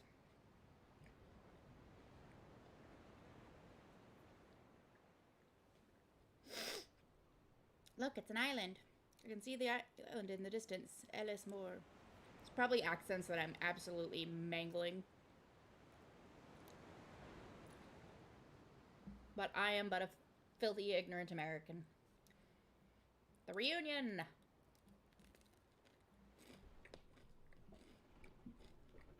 Here we are, the island of Ellismore. Thank you very much. Ellismore. According to Kaufmann's letter, the legendary Chronomedian can be found here. As Kaufmann emphasized, I must exercise discretion. For all I know, the playwright is watching. Hello. Good evening. Visiting. I hope you enjoy your stay. This is the creepy-ass town that I vaguely remember. Good evening. Welcome to Ellismore. Just enjoying a sit on the ground? Excuse me. A visitor. Visitors are most welcome in Ellismore. Yes, they are. Are you just enjoying a sit on the ground there?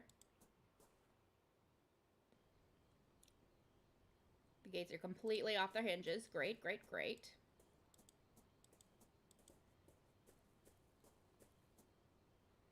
An abandoned wheel. A peculiar cog is attached to it. Gimme. Based on the cog's workmanship, it looks like it was part of a complex industrial mechanism. Someone has tried to fit it crudely onto that broken bicycle wheel. How on earth did it come to be in a village like this? Mine.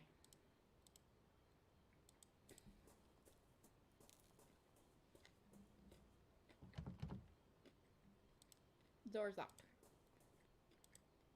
Okay, it looks like it's been broken for some time now. Then why did I come in here? Oh!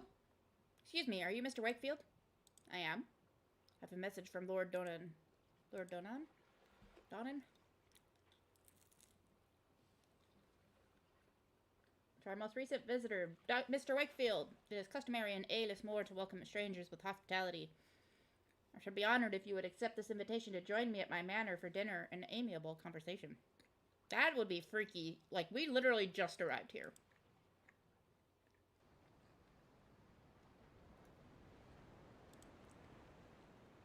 Danan Manor.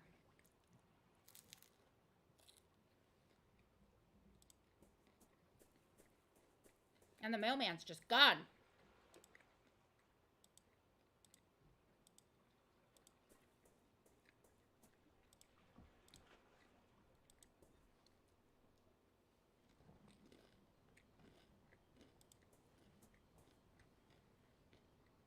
Faint smell of fish and potatoes is drifting through the shutter. The fish smells slightly rotten. Ew.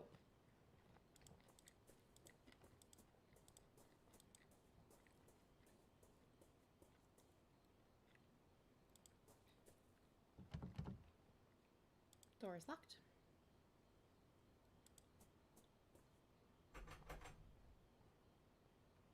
Right? I've been here 2.5 minutes. Excuse me, sir. The gate leads to the village graveyard. It's closed and locked. Okay, I guess that means I'm going this way.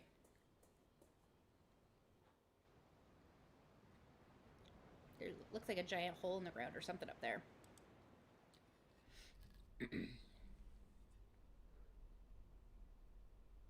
Hello.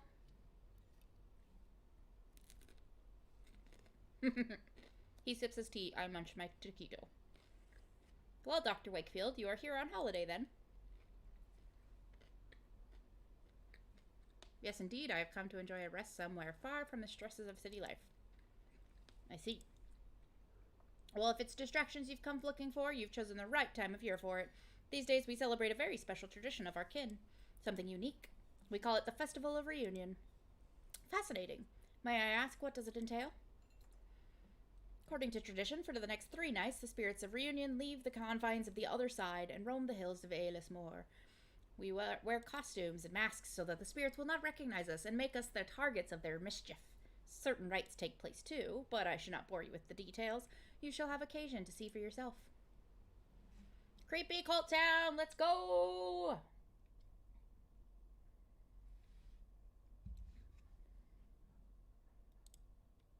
Thank you for your invitation. You need not thank me. I simply observe our traditions. An odd mosaic adorns the floor. It depicts 2 snakes biting each other. I mean, it just looks like they're next to each other. There are 2 engraved panels on the wall. They appear to be ancient, but I cannot decipher their meaning. A large statue of a person. It is so eroded by the passage of time, it is difficult to tell any specific detail.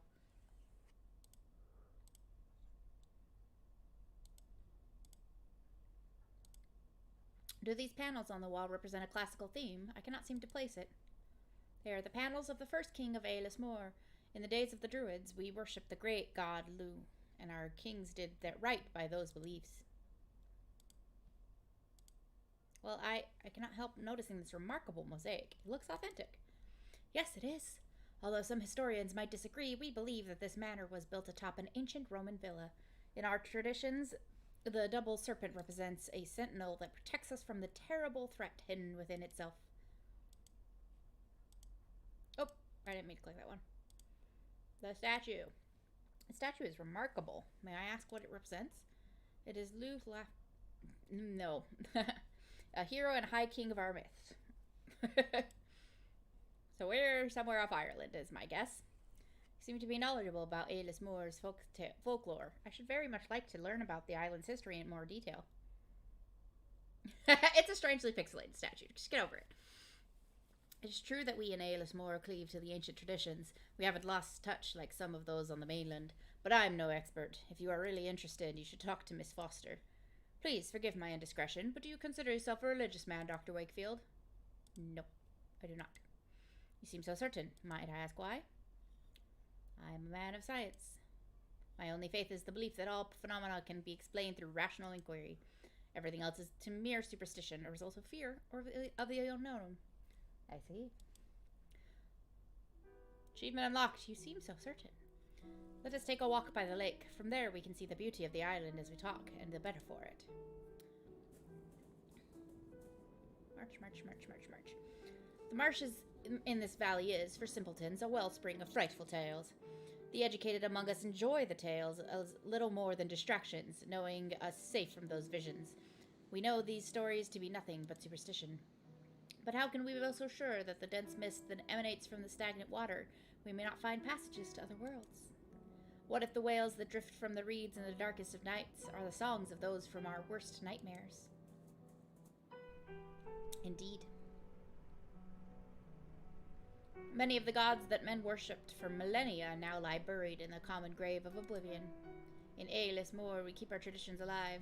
Oh, they change, just as the times do, but they always keep their essence. These are our roots, Doctor.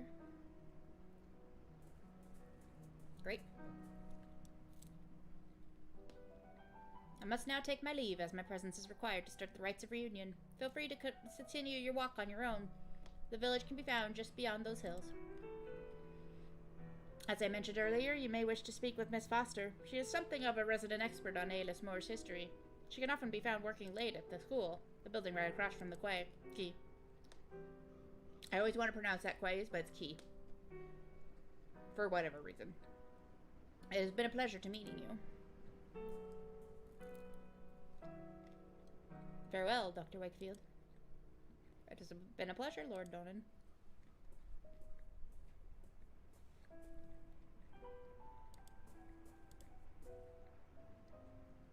An old barrel lies stranded on the shore. A painted label reads mineral oil. It is sealed. Nice.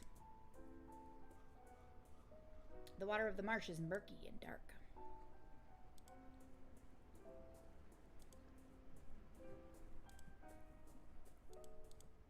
Apparently I can't go any further than this. No, I clicked up of it. Ah!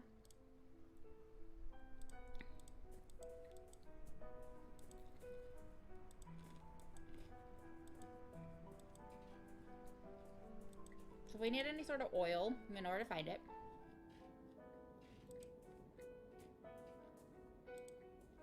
Oh, that's creepy. Excuse me? Hello, my name is Wakefield. Hi. What are you drawing? It's a symbol, not a drawing. A symbol? What does it mean? It's the final truth that'll protect us from the marsh dwellers, but we're not allowed to say its name out loud. The marsh dwellers. Who are they? They're scary. My Aunt Kathleen says they were really bad people.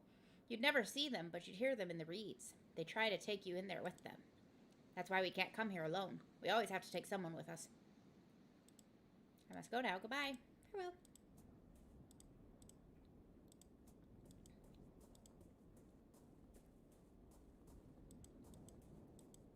Did I explore everything thoroughly down here?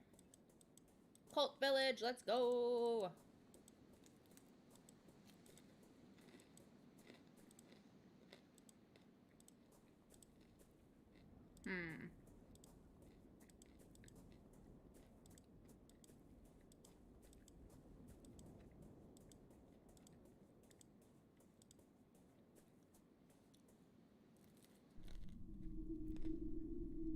I was right, there's a giant hole in the ground here. A huge hole lies in front of me. An ominous, chilling draft issues from within that sends shivers down my spine and makes me very uneasy. To a superstitious mind, it might seem like a passage to another world. Yeah, I'm sure nothing bad will happen with that hole. This place appears to be the remnants of an ancient temple to some unknown deity.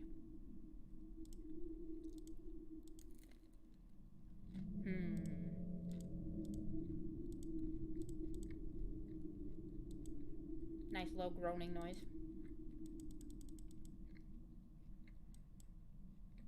Okay, nothing I can do past it. No!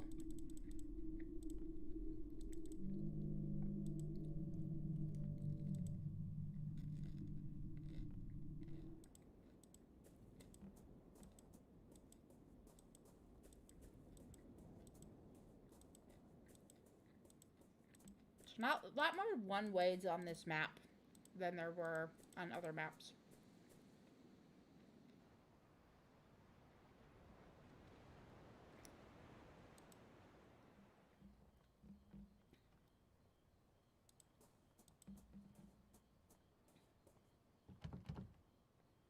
Door is locked still.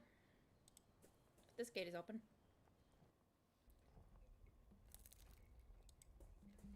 Nope. Not ominous at all. Ominous at all.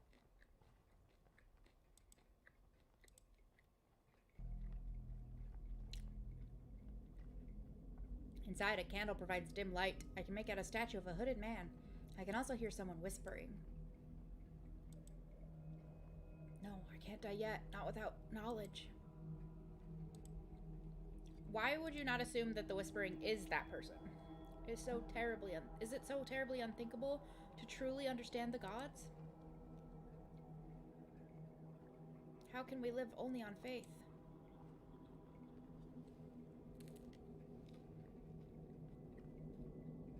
No, shut up. Knowledge is what I pursue, not faith nor assumptions.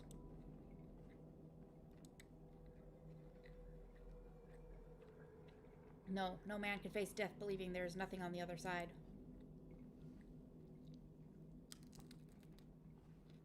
Yes, yes, you are right. Now I understand.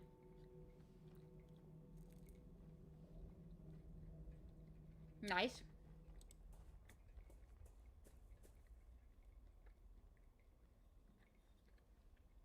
The epitaph on this gravestone is written in Gaelic, the shadows cast by the lanterns only making the characters more mysterious.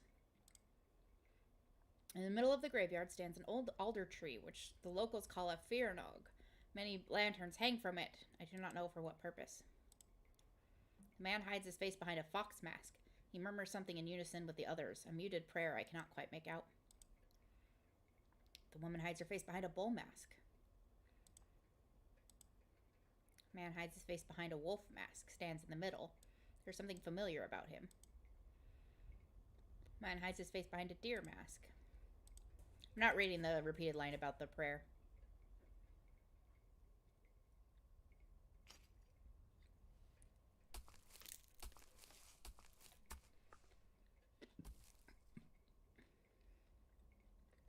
I believe they were burying mirrors in a hole in the ground. What a peculiar tradition.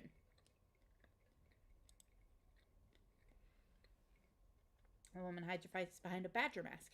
Badger mole. Big bad badger mole.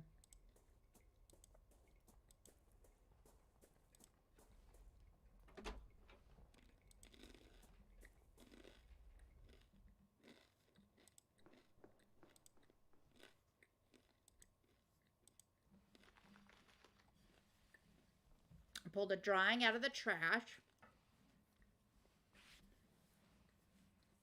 Child's drawing. There seems to be a village, a lake, and some sort of creature. It's a dragon! See, it's lighting the house on fire. Only the head of a fursuit. Probably accurate. The windows are open, letting a chilly air draft inside. Hello, miss. Good evening. To what do I owe the pleasure? I am a busy woman, as you can see. My name is Dr. Wakefield. I have come to Eeriness Moor to rest for a while. Lord Donan said I might find you here. Have you met Lord Donan? It has been so long since I have seen him here in the village. I hope he is well. Welcome, Dr. Wakefield. Welcome to Eeriness Moor. I don't speak Gaelic, and I don't even know how to go about reading that. Dragon! Your namesake, Jay.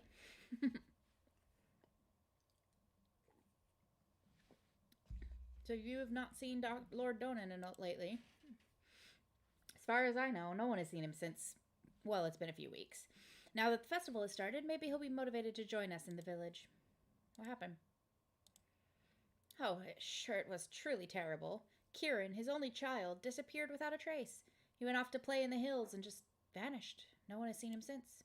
Good Lord, and you say he's not been found yet? How is that possible? We all searched the island, but he was nowhere to be found. Tell me about Kieran. Just that he was a restless child who loved exploring deserted areas. You might learn more from his classmates. His desk was in the back corner. What can you tell me about this curious festival of reunion? Well, it takes place with the constellation Reunion is visible in the sky. Only those nights, dark things and spirits ride the winds that travel across the hills. As you may have already seen, at sunset the villagers don masks. They do this so that the spirits will not know them or carry them away to the depths of their underground caves. People at the graveyard. There were a group of masked people at the graveyard. Was that part of the festival? Yes, that was one of the first rites of the reunion, a very important one. As I said, people dress up to protect themselves from those that will come. But this is not enough. Since the mirrors they have looked into while changing know their identity, they bury them next to the old Fairnug. The roots of this tree grow in both worlds at the same time, so they keep the witness mirrors safe. There's more traditions. Lord Donan said you are an expert on the island's folklore. He said that, did he? Well, I wouldn't call myself an expert now, but I've lived here in Aelis more longer than most, and I've heard my fair share of the stories about the other side and its people. Might I ask you a question, Miss Foster? Yes, of course. Must be Trogdor the Burninator, yes. You know the meaning of the word chronomeidon? Yes, it's a very unusual word, very much indeed. The chronomeidon is the sanctuary of the Crooked One. It is a cursed place, the dwelling of the devil. I recall it from the tales that I heard as a child. Of course, our elders only made up those tales to scare us and protect us from harm. Please tell me the story. All right. There's a hole in the ground up in the hills, not too far from the village. A hole so dark and deep you'd not see the end. Folks around here believe there lies an old serpent at its depths, ravenous for flesh, the Crooked One. Long ago, our ancestors threw livestock into the pit in the hope of placating the Crooked One's hunger, though that tradition has not been practiced for some time, so perhaps it would be best if you did not approach the hole. Too late. Here's okay. It is said that the last heir of the Ladesend once defied the Crooked One by approaching the rim with an iron amulet in her hand. It is general knowledge that beings from the other side detest iron, so the cursing and the shouting of the young Ladesend received no immediate answer. But a few nights later, the Ladesend house was consumed in a horrific blaze, putting an end to the old family. I must leave now. It has been a pleasure. The pleasure is mine. Enjoy the time. And Aelis more. I found this picture. Was it made by one of your students? Yes, this was painted by poor Kieran. What would you say it represents? Things that were familiar to him. The village, his home. But these other shapes, I don't know. You could ask one of his classmates. They should be able to tell you more about it.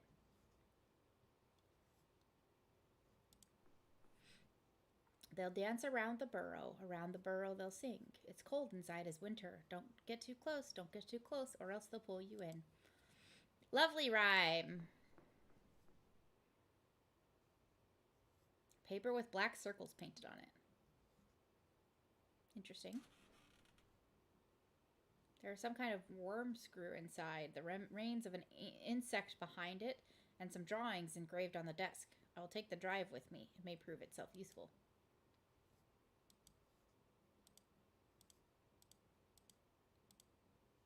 But I can't take the paper with black circles painted on it. Okay. A shelf of handmade books with unfamiliar titles. Most of them concern strange rites. A picture of a slender woman, apparently a goddess, wearing a black dress and having a murder of crows around her. It is signed with a name. Badkatha. Great. But I want to go back this way again.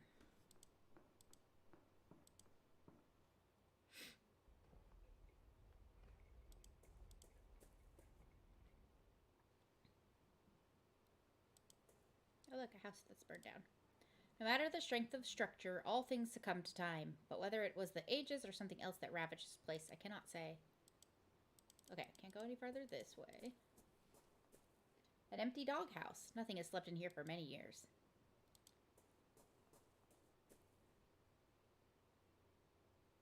An old rowboat filled with stale water. Something sticking out of the water. Can I have it? Worn out umbrella. It doesn't look like it will rain anytime soon, but there might be a purpose for it. The joy of point and click games where you just pick up random stuff and hope it's useful.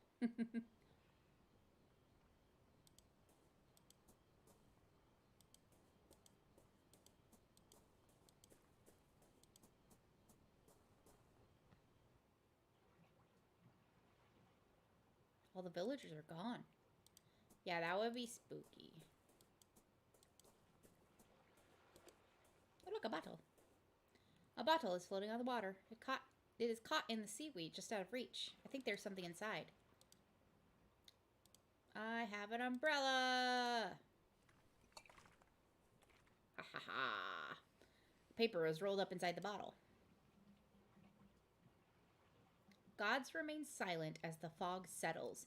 We may look for the king beyond the clouds, but find the queen with a fiery crown. I don't know what that means, but I'm sure we'll find an answer for it.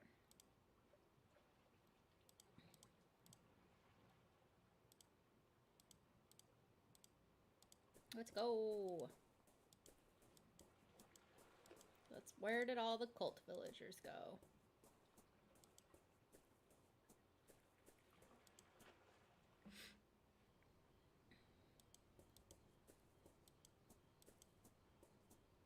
Okay, we got this thingy. Can't go anywhere else except for in the school building.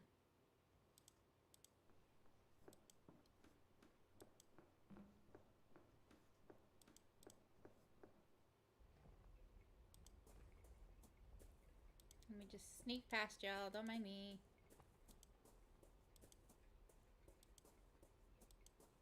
Bye.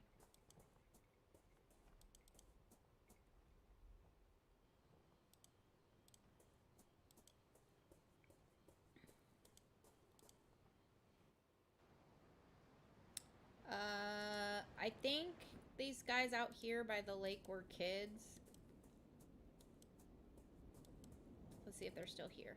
They are. I found this drawing at the school. Is it yours? That? No, Kieran painted it a long time ago. The drawing is Kieran's? There could be a clue here of his whereabouts. What is this? That's the crooked one. They say a villager defied it, and the next day her house was burned to the ground. They say it was the crooked one paying her back. That's the house where Kieran found the treasure. Do you know how to get there? Sure, it's easy. Solitary house. Alright. Oh, I didn't get to ask about any of the other ones. Okay.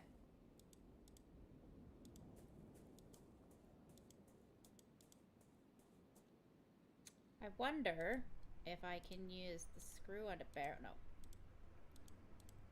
I bet I can use this bottle to get the oil out of the barrel. I just have to find a way to open it first.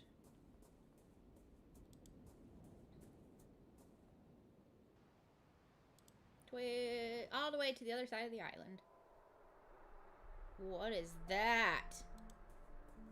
Don't like it. A wicker statue sporting a pair of animal horns. The twigs look fresh. Great. God, I remember how creepy this was. The house is falling apart. I must tread with care.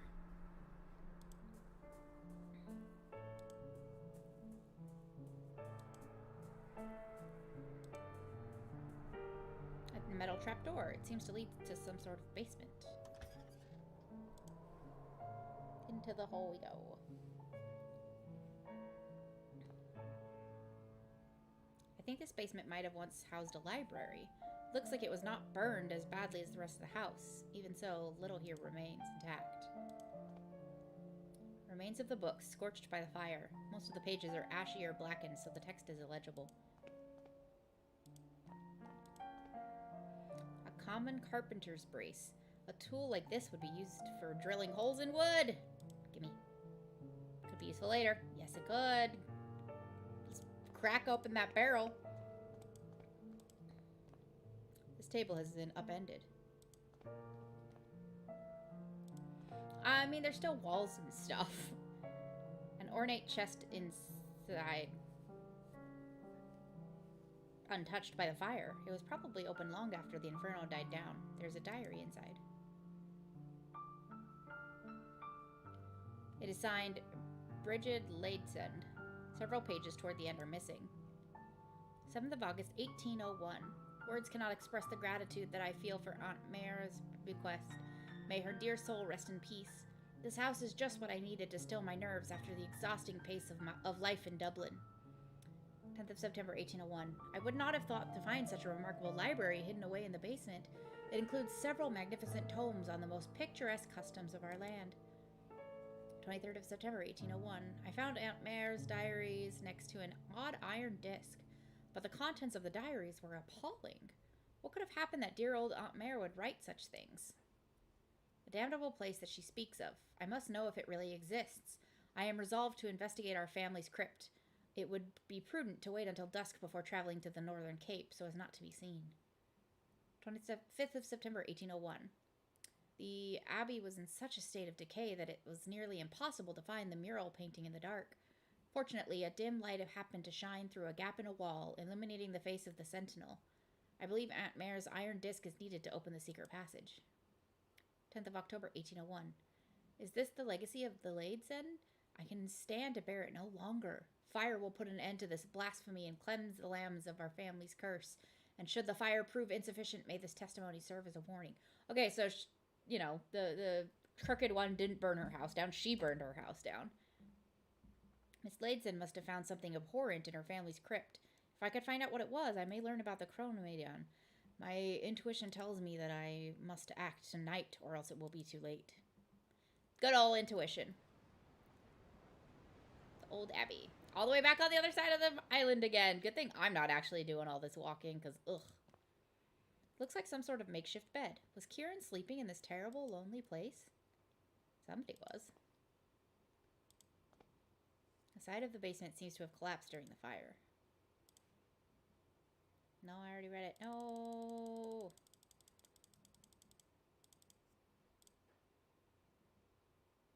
Just making sure that the iron disc wasn't still in there.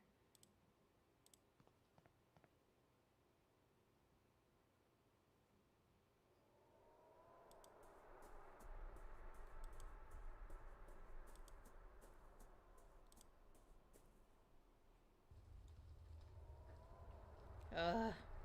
The effigy's on fire now. The wicker statue is burning. Who did this? A mailbox. The envelope is very old. It is stamped returned and there is a letter inside. Does it say? My dear cousin, I am doing poorly. I would ask that you not call upon me here at Ayless Moor. Not now nor ever again. Please keep grandmother's ring. I believe that she would have wanted you to have it. Yours faithfully, Bridget. There's something else in the envelope. The ring. An iron ring. Nice. There's nothing else here. Okay. Good thing I snooped through everything. But I respected my friend's privacy till he died. Okay. There's the old abbey. But now that I have these tools, I really want to go get the oil.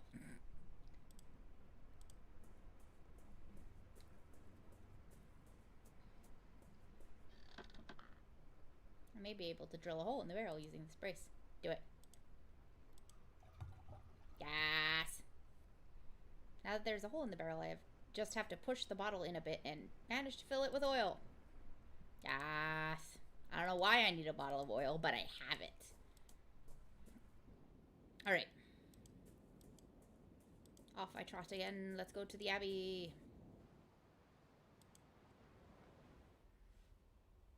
Oh, there's another effigy. Yay.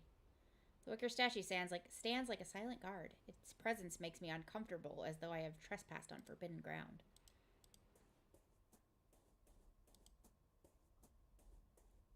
Just waiting for one of them to move. This must be the old abbey that Bridget Ladesen described in her diary. Could the Chronomedion be here? Bridget mentioned a dim light, but I see only darkness.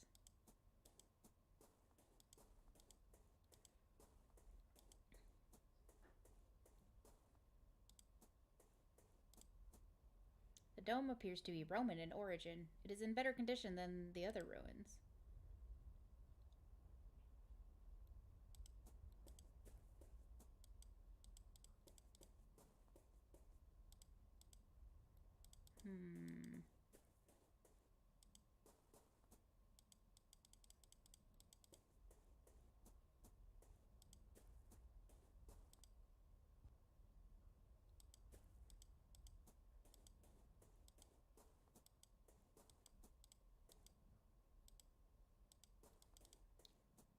Where am I supposed to go? I remember at some point there's like a secret passage somewhere in here, but I don't know what I have to do to get to it.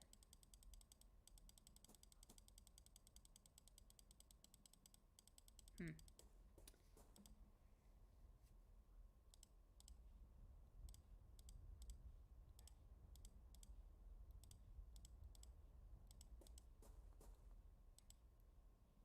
Yeah, there's literally nothing to interact with here except for the dome, and I just tried everything in my pockets on the dome.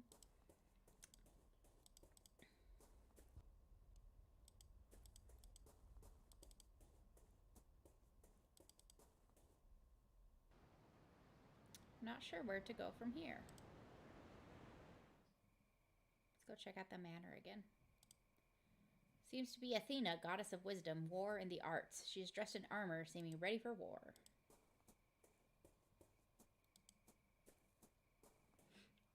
The statue appears to be very old. Its appearance suggests that it could date back to ancient Rome.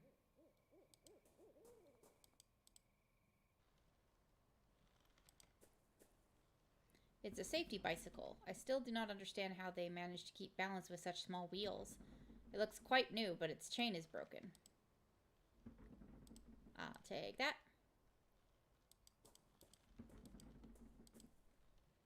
Noise of the swing, gently moved by the wind, is the only thing breaking the silence. Well, no, this thing over here is rattling.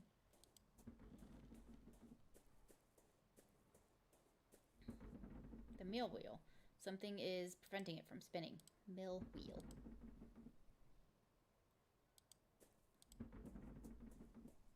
A strange mechanism runs from the mill's wheel shaft into the building. Seems to be lacking a small piece. This cog is way too big to fit between the gears. Looks like I need something smaller, thinner. The screw? Hey! I did it! Now the water wheel is working.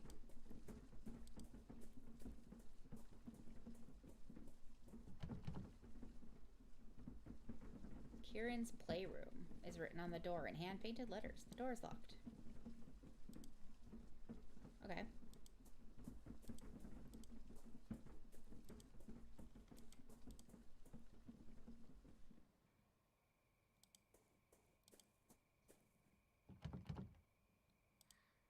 The door is locked. The manor appears to be dark and empty. Well, yes, but...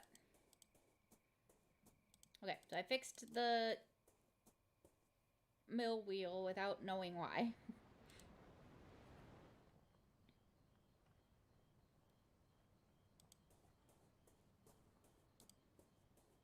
I feel like I've probably missed something really obvious, but...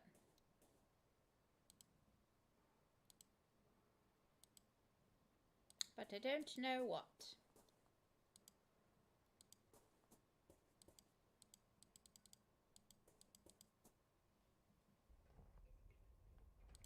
Oh, everyone's gone. I'd rather not interfere with traditions I do not quite yet understand. I would. Give me a mirror. Just kidding, I really wouldn't. I respect traditions from other places. Only darkness. I cannot hear or see a thing.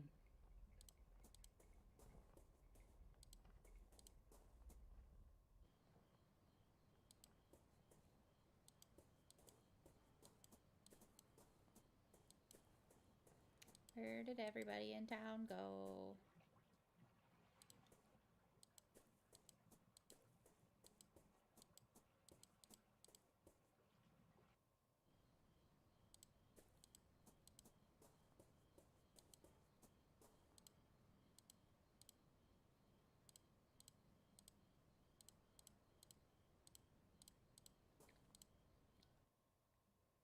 Oh, the teacher's gone now, too.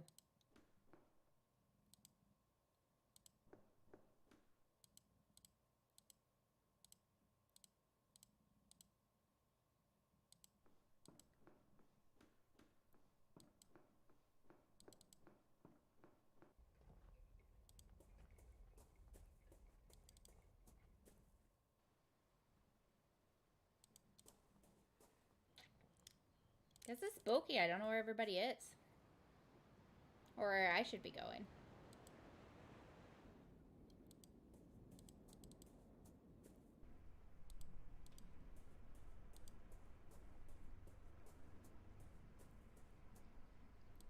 I have all the oil I need. Especially because I don't know what I need it for just yet. It's interesting that I could walk all the way over here. There's nothing over there.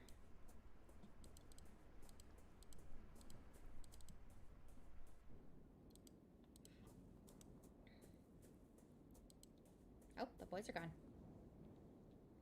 It's a drawing of some sort of spiked circle. Is it the sun or something else? It's the hole.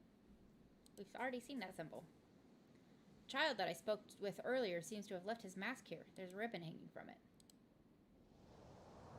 We'll steal the ribbon. Oh! Maybe it went down by the lake. Just make sure it's not like caught in the fence over here or something. Okay, I don't see it. There it is. This is the ribbon that was hanging from the mask. So come collect it. Oh, come on. Oh, now I can go this way.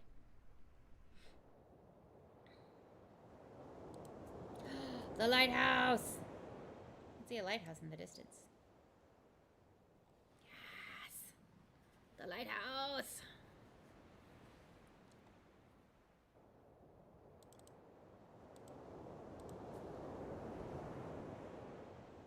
Pocketed it. Ah.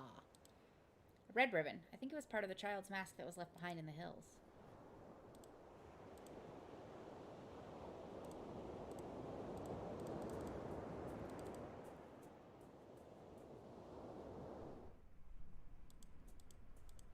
I'm genuinely just wandering around at this point because I'm like, I don't know what I need or where I'm trying to go.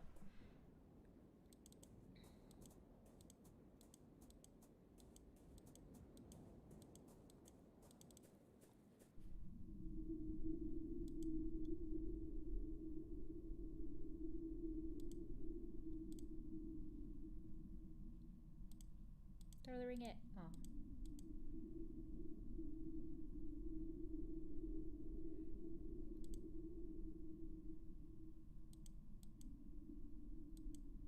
Okay. Off we go yet again. Now let's go to the lighthouse, because I don't know where else I'm supposed to go.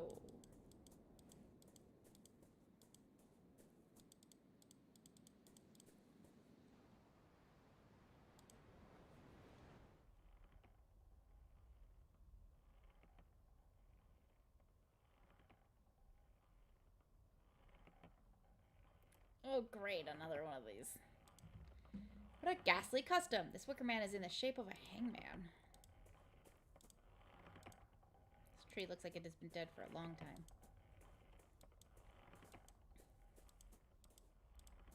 Let's try the door first. No one is answering.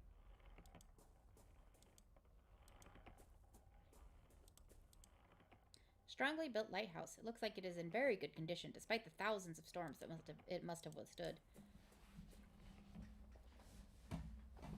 Adjust to my seat. These chapters are definitely longer than the first one. There's a dim light inside. Yeah, and there's a person walking around. A wide copper pipe runs from the tower to the ground. It is covered in salt and seaweed. I'm gonna... Oh.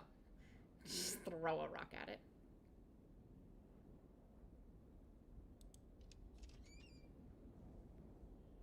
Sound like it attracted someone's attention downstairs.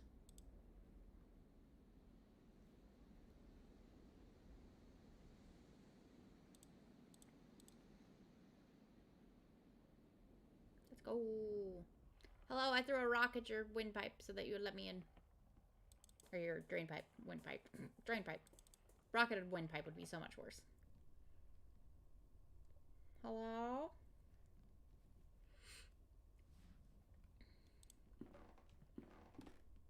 Good evening. Would you happen to be the lighthouse keeper? My name is Wakefield. A stranger. And what would he want from me? I'm visiting the island. I am a visitor to Ayless Moor. The lighthouse caught my eye. And since it's dark, you thought it to be abandoned? Well, it's not. Even though I can barely see a thing, this is my house. Why is the lamp not lit? Is it not dangerous for the ships? Do not let it concern you. Many years ago, the sea lanes were altered to avoid this coast. Now it's rare indeed to see a ship in these waters. After the accident, the lighthouse was never repaired. An accident? Do you say you had an accident? What happened?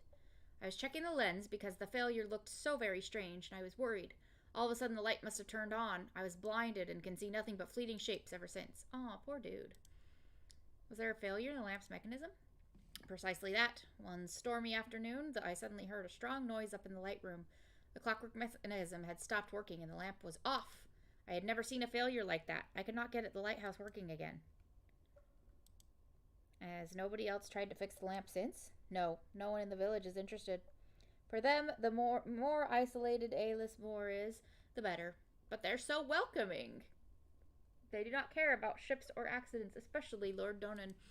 Sees anything coming from outside of the island as a threat. But he was so nice to me.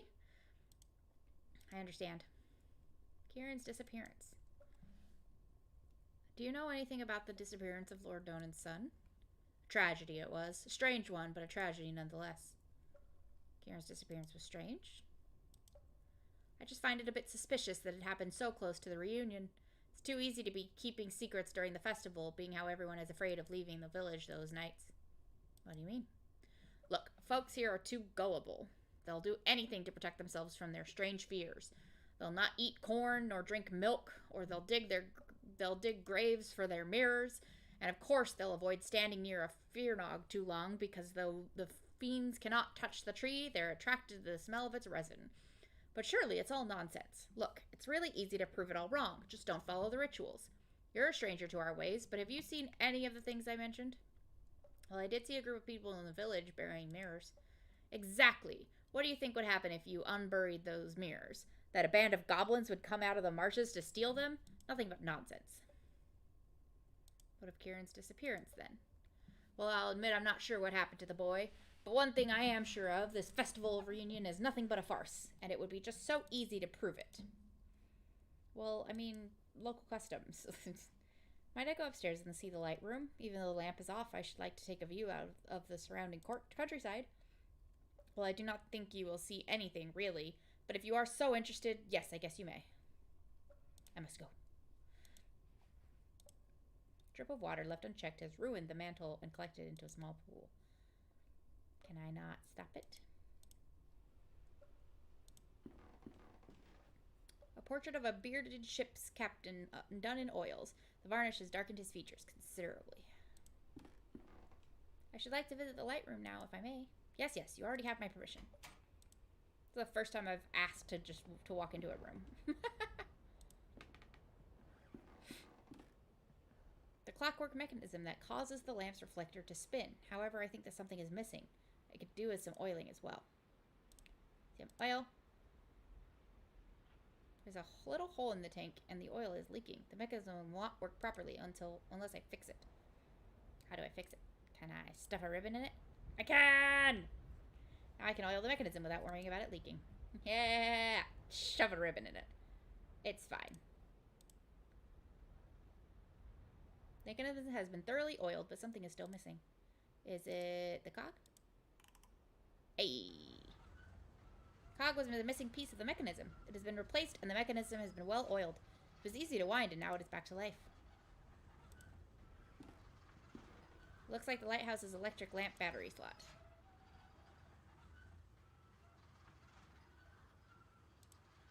Looks like the lamp is lit by some sort of electrical switch. However, its battery is flat. Perhaps I can find a way to recharge the battery.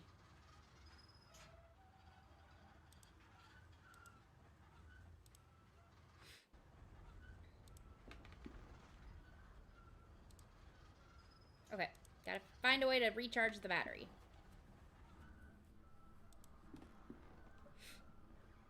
It cannot be! I never thought I would hear the rhythm of my beloved lighthouse working again. You don't know how grateful I am. For years I've longed to hear those marvelous sounds. Memories of better times. But the light has yet to be lit, I'm afraid. Ah, that battery. Have you got it charged already? I used to have a crank I would use it on it every night. But since the loss of my sight, I have lost track of it. Is it in the house somewhere? Feed logs and cords of firewood.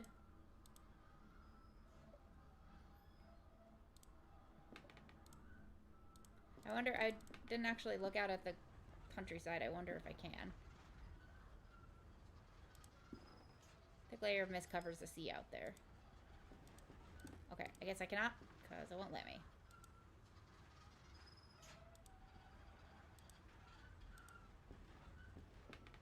Stick it next to the copper pipe and wait for lightning. Yes!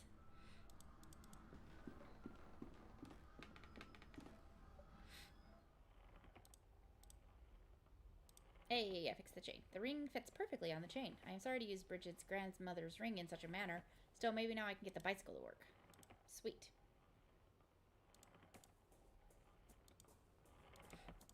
Bye, creepy hangman. Where was the bicycle? Was it at Donan's Manor? I think it was at Donan's Manor.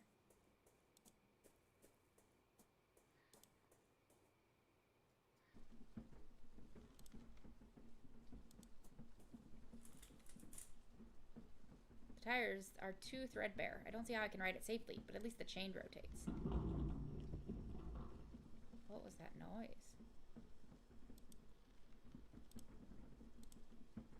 Now that the bicycle is fixed, if I attach one of the cogs to the battery's dynamo, I may be able to provide it with a charge. Yes! I did it! I managed to charge the battery by attaching the dynamo to the bicycle's cog. Yes! I'm clever.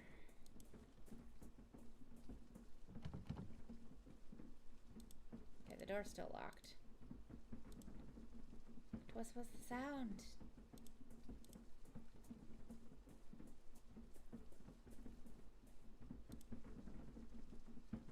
I don't know. Alright, let's take this back to the lighthouse. Oh boy! The Roman statue lay shattered on the ground. To destroy such an evil such an ancient statue. Could this really be part of the festival? The Roman statue has been thrown down and replaced with a wicker one.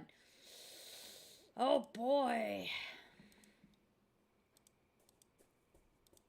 These wicker men are... It's fine. It's fine. It's fine. It's fine.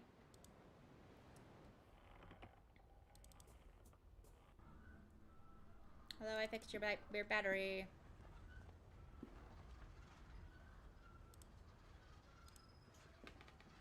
Pop. Hopefully, the battery has enough charge to keep the lighthouse lit for a few hours. Yes! It's just creepy. Don't worry about it. It's fine.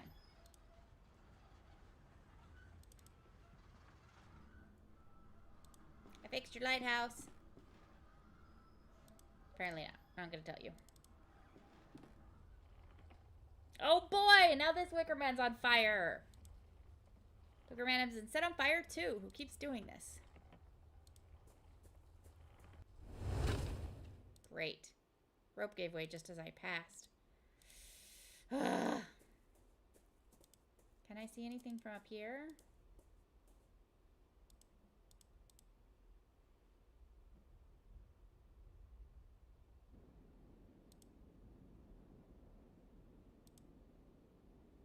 Apparently not. You do not need to make more noise. That's the only purpose of that pipe. Just to make noise. Okay, so now maybe if I go to the Abbey, I'll be able to see, because he said something about not being able to see anything but darkness. So now hopefully the Abbey will work. Oh no, the music. Oh no.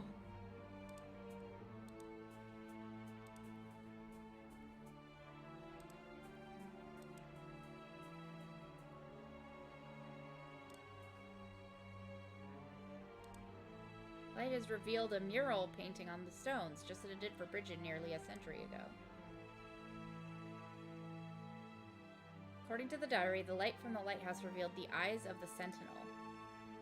There. A pair of evil eyes seemed to glitter in the dark.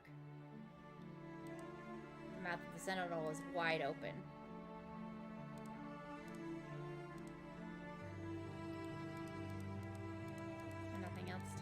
gone?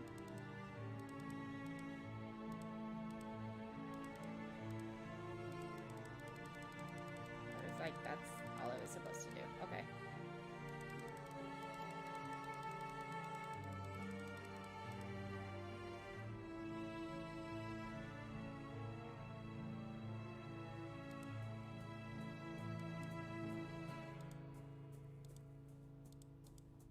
Okay, what was I supposed to do with that?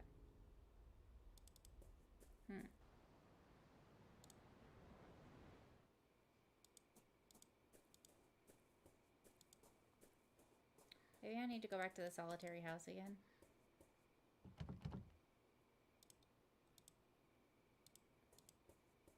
I'm out of stuff. I've used all of my stuff.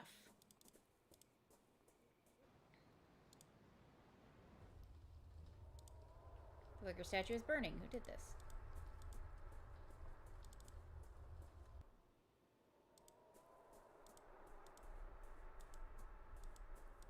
If there's nothing else down here, then I'll go back to the town and get the mirrors out of the graveyard, like he said.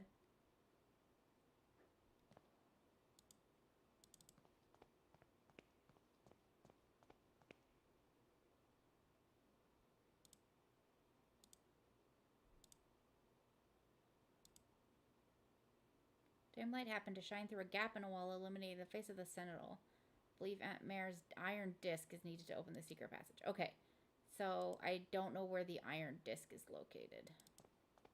That's what I'm missing.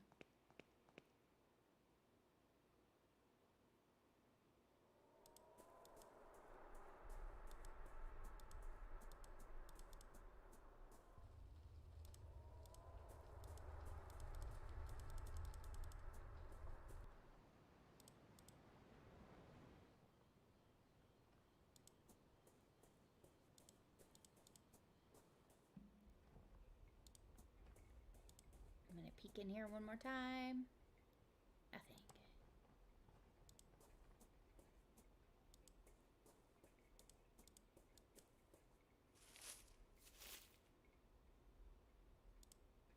I'm not too sure about this.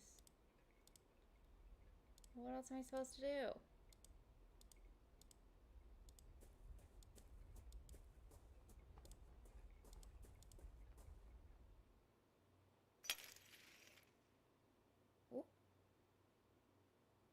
No, that was a grandma's ring, I think, not Aunt Mare's.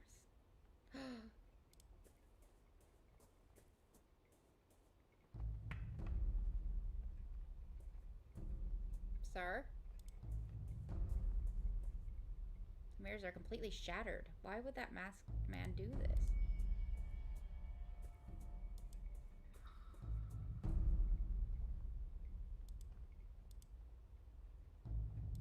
Sir?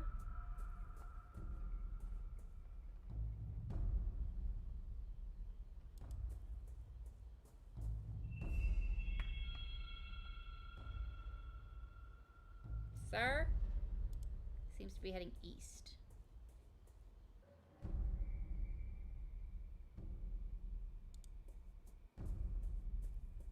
Trunk door!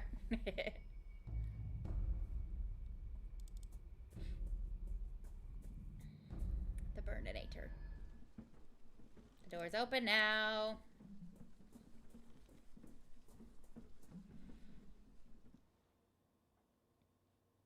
This is fine. An ornate lever is built into the wall.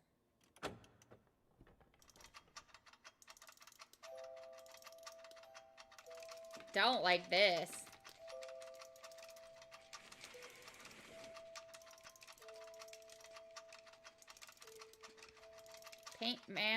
A painted man-sized wooden doll. It represents an old lady. Doll's theater lamp spinning around. Celestial body is made out of paper. Painted man-sized wooden doll. It represents a king.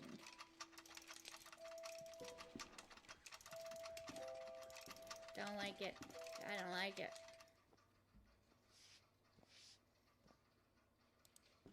Hello? This stranger's mask is laying on the floor. Hello? I can hear something wandering in the dark. I can see A deformed shadow in there, writhing and fidgeting. I cannot get any closer. But I am. Okay, I physically can't get any closer than this.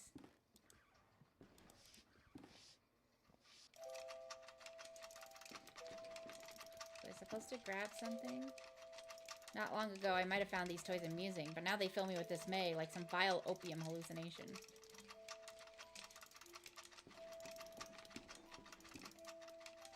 Solid. Trogdor was a little before your time, to be fair. You youngin'.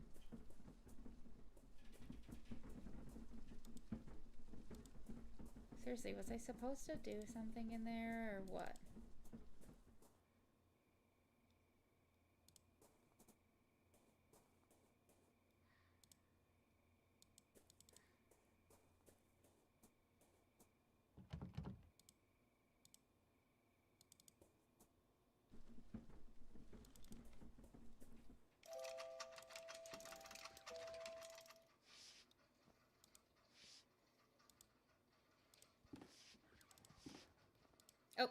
Good thing I came back to click on the mask one more time. The disc! An old iron disc. A drawing of a spiked circle is engraved on it. Score. Okay, bye. I'm glad I came back.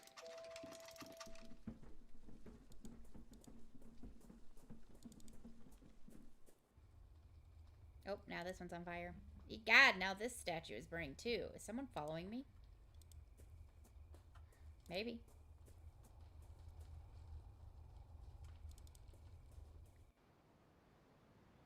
And the Abbey.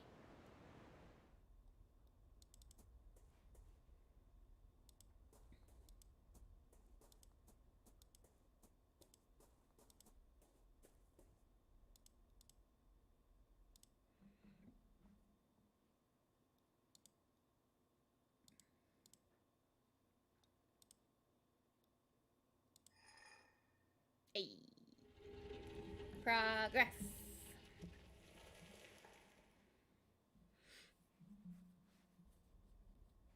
The hidden entrance is open now.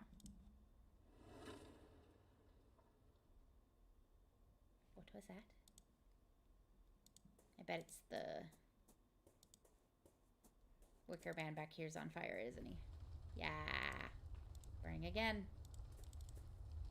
I make progress. Achievement unlocked, the Wicker Man.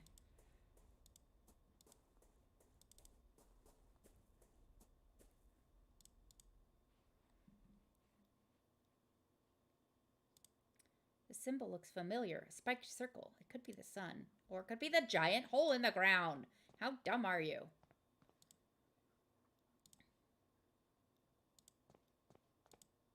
Statue of a Madonna. But something is off. I cannot tell what, though.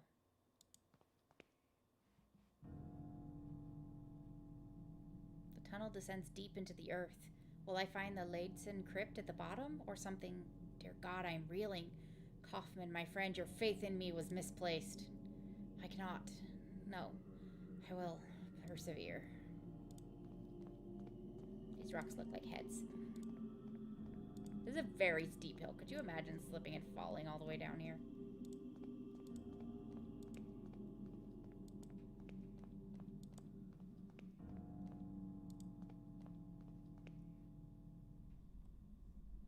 I'm at the bottom of the hole!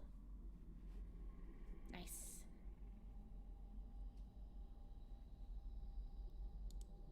Spiked circle is engraved on the bare stone. These indentations may have once supported a structure of some kind, though there is nothing left of it now. A small coffin half rotted away. This coffin is covered in ashes. This coffin does not look quite as old as the others. This niche is empty.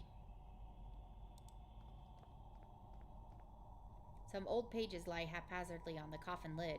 It is as though they had been dropped here from the upper hill long ago. They bear faint notes written with a trembling hand. Down in this unholy burrow, in the feared chronomiad and our worst nightmares, crawl and die.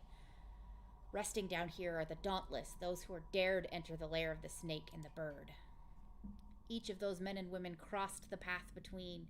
They walked through the mist to the other side, where the ultimate truth screams in terror, and then they returned. These are my ancestors. Amongst the dead stones of the Chronomedan lie the proud Laidson, reduced to something far worse than dust or ashes. She unlocked the whole story. Could that blasphemy in the coffin be Aunt Mare's true legacy? No, I shall not accept this fate for myself. What's in the coffin? The engraving on the coffin is so badly eroded that the name is barely readable. Mare Laidson.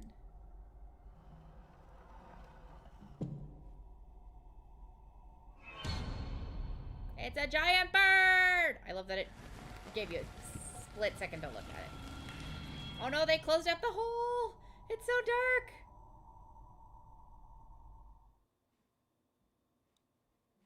Excuse me?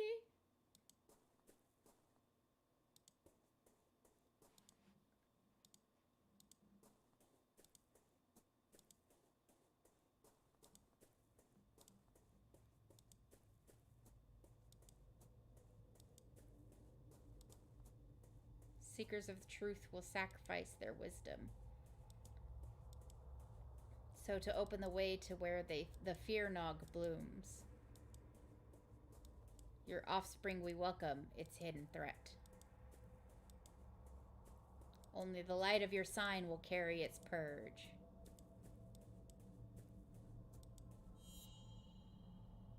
Hello?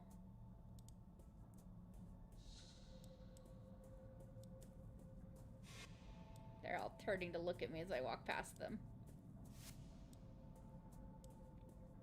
Hello?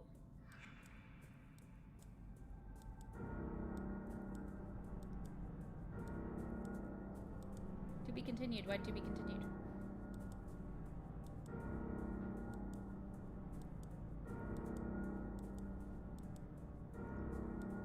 The eyes are following me. Yo, this is so cool. Super creepy though.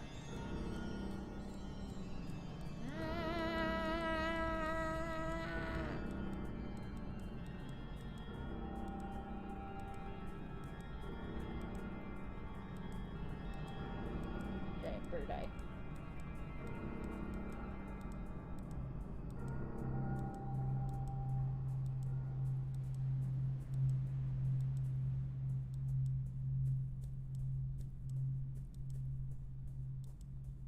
Hey! Damn it! Hey! Well, it's trapped in what's called reunion, so. Achievement unlocked under the mask. Oh, cool. So they pushed the entire platform that was next to the rock on top of the hole. Great. Okay, so we have been streaming for 4 hours, 50 minutes, but I think the last chapter is not going to take us more than an hour. So, like, if you have to go, I completely understand, but I am going to just power ahead. Kitchen furniture description by Shepard. Interesting. Okay, so I'm just going to power ahead and do the last chapter. Because I don't want to leave that till the next week. Previously on the last door. After Kaufman's sudden death, Dr. Wakefield travels to the island of Aelis Moor to search for the ancient Chronomeadans, a supposed path to the other side. He discovers the island's inhabitants hid a terrible secret. They instill primordial terror in ritual subjects for them to cross to the door and come back as hideous abominations. There's the to be continued. Wakefield himself is subjected to this ritual and transported to an endless land of fog, where he finally seems to meet his missing patient, Devitt. Okay, can we give Wakefield the, like, kudos? I don't think I've ever had a therapist that would go through all of this on my behalf. He must be stopped. Why is the text so tiny?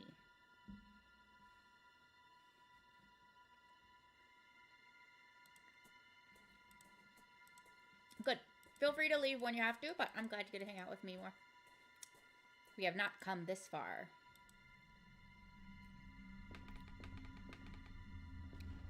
Smoothie! Nice. To see our work ruined now. Why is this text so tiny? Is it Devitt that has to be stopped?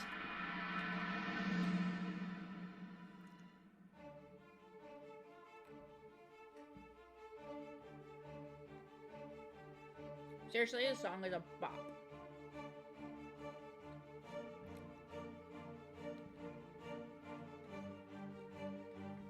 Okay.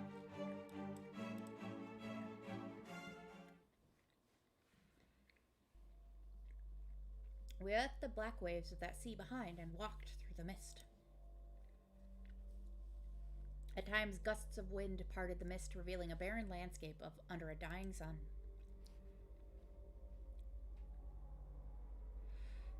At first, I could not contain my many questions, but Devitt's only reply was a grave silence. Eventually, I lapsed into an uneasy quiet and resolved to follow my patient, I knew not where. We wandered through the vast desert without any apparent goal. On occasion, vague shapes appeared in the distance, crumbling towers and abandoned cities lost among the rippling dunes. The passage of time had lost its meaning. I had traversed that world all my life. All the world's life. Our journey was eternity. Then the man at my side, whom I had followed so long, stopped. He spoke for the first time. We are nearing the threshold. It is the starting point, Doctor. The first place to look. I will be waiting on the other side. Remember this, I will not be here forever. Darkness will light your way, but then you will be alone. Hey, we heard this all last chapter. Is that why he recognized the voice? It was Devitt. Season 2, Episode 4, Beyond the Curtain. I thought it was Beyond the Veil. This doesn't matter. It's playwrights after all. Wait, hold on a second. Look at my companion. I've met. Can I go back at all? Yes, I can, but there's nothing back here.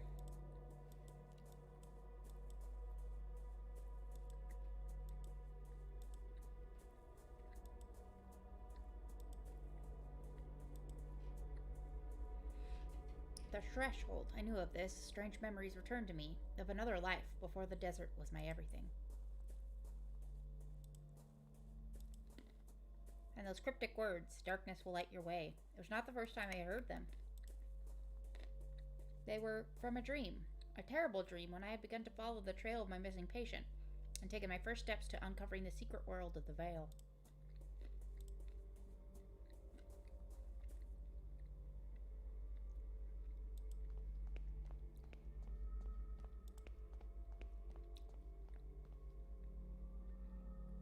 In this place, the ancient shadows created by human reasoning tremble in sheer terror. Its name is Xylithal, the last curtain.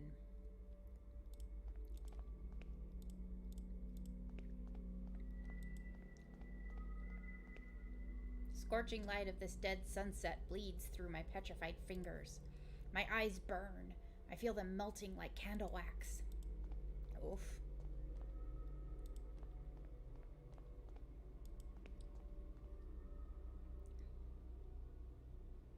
These ruins, built by beings long forgotten, grant access to the last threshold. You are welcome to enter the ruins, but you will need to find your own key in order to reach the threshold.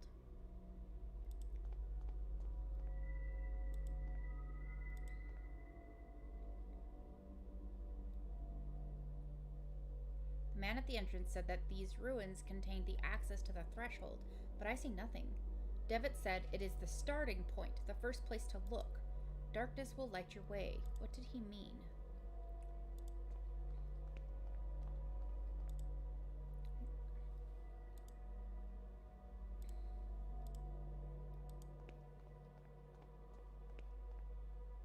It looks like a poster for a theatrical show, but it has neither a title nor a date. Perhaps it will prove useful.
will light your way. What do you mean by that?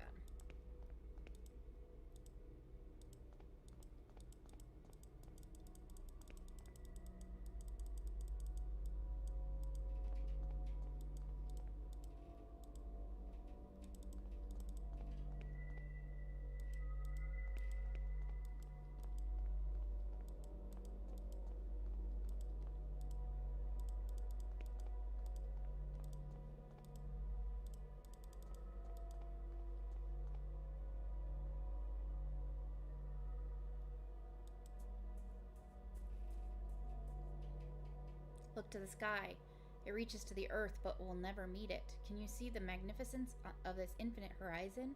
The cold, unattainable, all-embracing darkness. This is the outer limit of the threshold. Not far from here, the black waves of truth wash upon the veil that covers human eyes, and it falls apart. Ma! Stop that. We are wandering in the threshold. We wandered for a very long time till Louise seemed to, like, forget everything. And then Devitt was like, you gotta find your way here by yourself, man, bye. And then we found a poster. Yeah, everything in here is super creepy. Raise your arms, for the wind calls our name. The hour has come for us to take flight one last time. And we got the whole, like, I can't stay for long. This is where you begin to look. The darkness will light your way speech from the first chapter. There is no death but rebirth. There is no void but awakening. I am too tired to go on, to keep singing what was promised us. But at least here I am safe from the terrible hazard of peering through my own shadow. Path winds into the forest, but these trees are too dense for me to go any further. Path is blocked by sharp rocks. I cannot make my way through. So we're trying to figure out what Devitt meant by the darkness will light your way.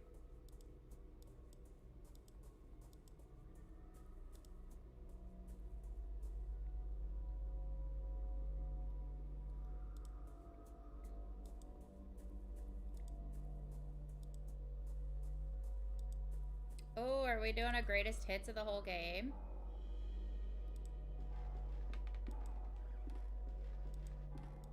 Okay, I can go this way.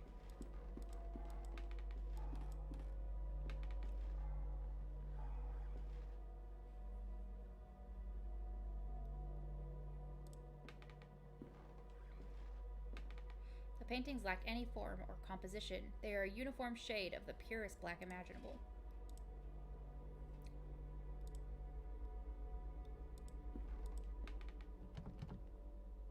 The door is locked. There's something inside the birdcage. It's some kind of root. It seems to have a human shape. Sure, if you call that a human shape. I thought it was an octopus.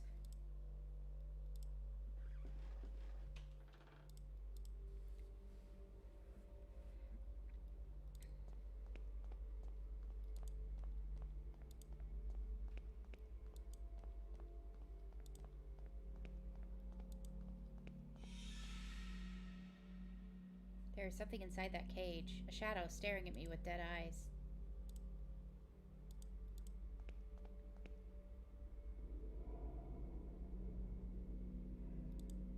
I can see something in it, no, through it, as though I were staring into a dark void. Off in some remote distance, colorful shapes flow in seemingly impossible patterns.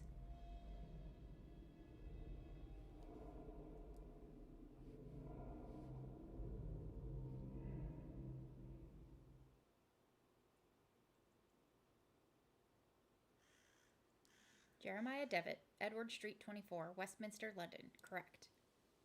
I should cease stalling and send it. Set the plan in motion. But what then? Lead my old friend through this dangerous journey?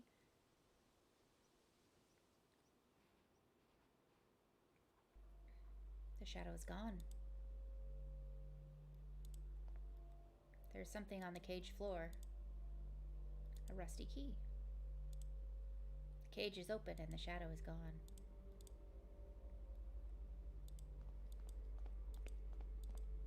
Can I use the rusty key upstairs on that locked door?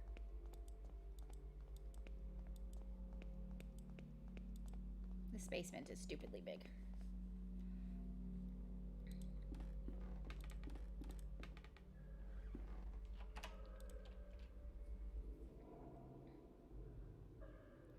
Nice, nice, nice.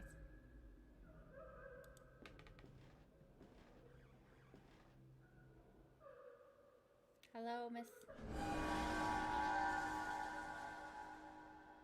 Nice.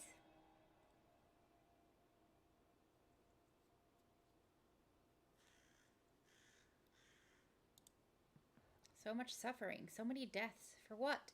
What have we attained so far? The words of my father. So much has happened because of them. Alexander swears that this time we will succeed, that the Hopo will undo all our mistakes, free us from the terrible haunting gaze. But should we not accept the consequences of our actions? So many tests were needed to find it, but now that we have... all these books, their secret knowledge concealed for generations, waiting for some fool to unveil it all again.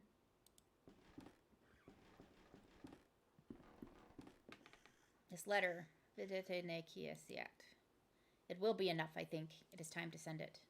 I'm just not sure that it's the right thing to do.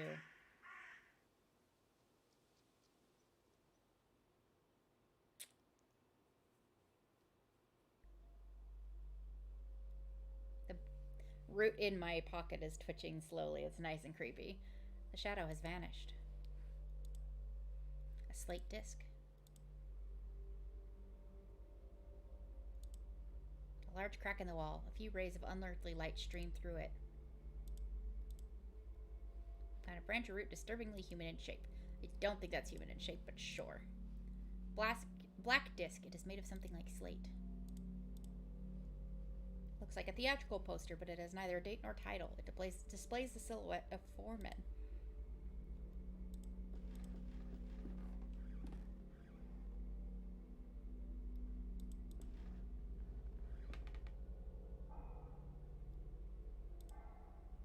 Pendulum strokes are sickly slow, but they seem to keep time in this place. Diffuse gray light seeps through the glass. Barely any light is entering. Yeah, super lovely.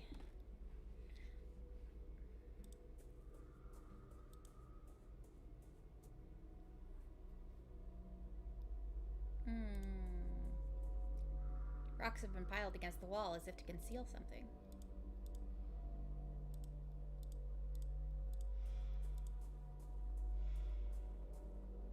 The ground is soaked in blood. Black feathers are strewn about. What happened here?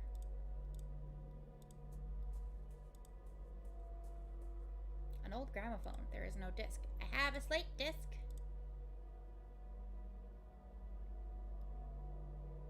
When I put the disc on the gramophone, it started spinning on its own. Wait, is that a melody coming from the house?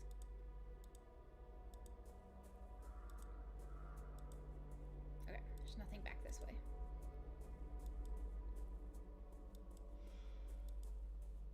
Back into the house once more, I guess. Oh, now I can start to hear it.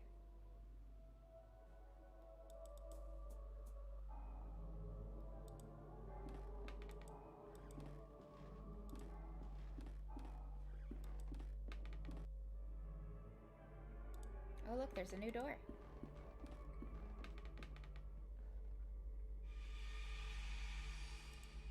It's just the shadow of the lynx projected onto the wall.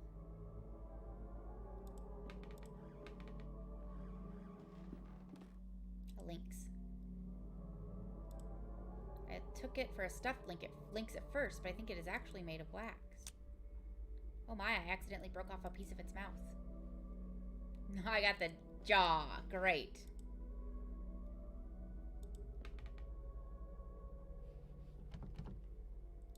The hatch is locked.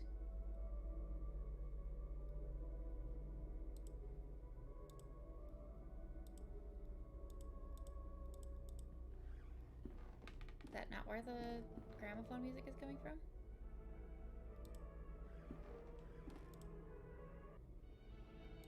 Oh, it's coming from in here. Great.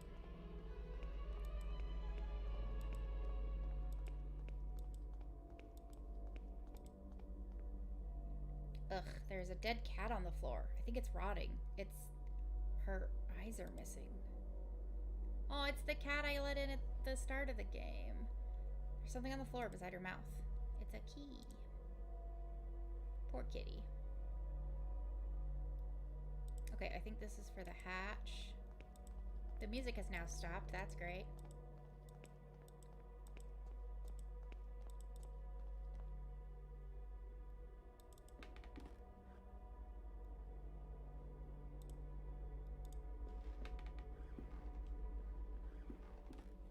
Right? It's a nice detail. Oh no.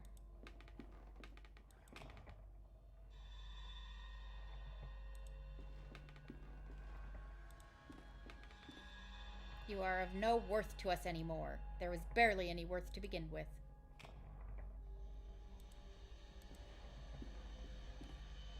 Is this really the best option your supposedly brilliant mind could envision?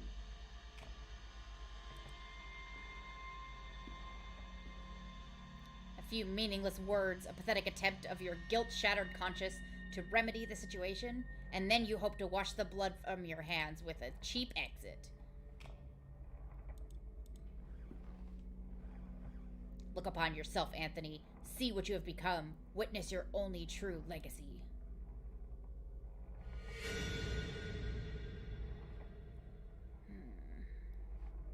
Is that Mr. Beechworth?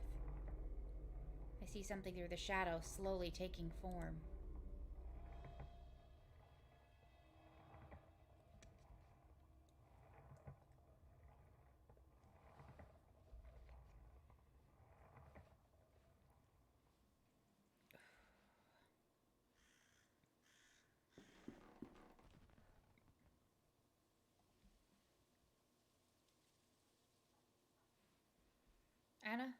Anna, sweetheart, how did this happen?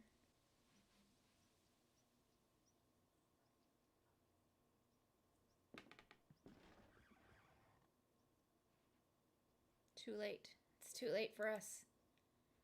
But he can still choose.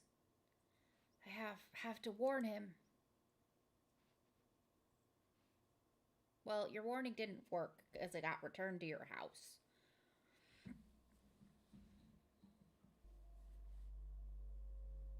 Ooh, that was a fun way it swam into frame.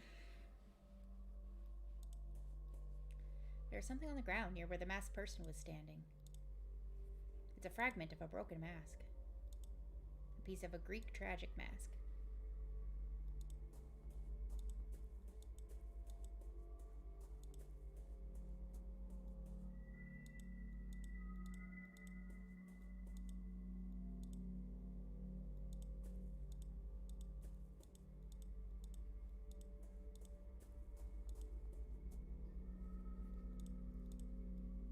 Make it through here now? I can. I can make it through the rocks that were barring my path earlier. A large sea stack just off the beach. It seems to have a lonely demeanor.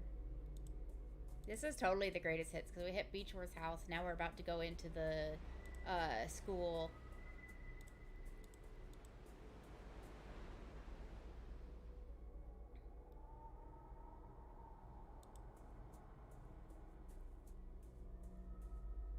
There's a hole in the ground. I've seen gardeners digging holes like these when they need to transplant trees. Or a grave. Might be a grave. Shadows linger in xylithal like insects trapped in a cobweb. At its center, the spider lies in wait. Underneath the statue's hood, there's an empty hole where a face should be. I remember seeing statues like this in Professor Wright's garden. An ancient oak stands tall above my head, casting an eerie shadow upon the building's wall.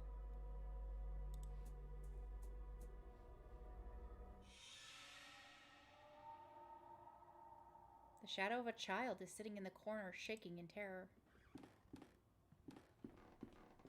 Hello, little shackled child. As if peering through a keyhole, I can see things moving in the darkness.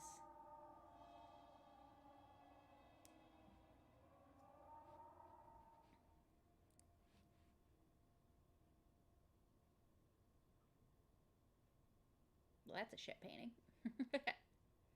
I like the style, but those themes. Does Lena approve of this kind of art? You have not lost your old sense of humor, Alexander, even after what happened. Do you not recall that sight? I would erase the memory if I could. I find that painting makes it easier to bear.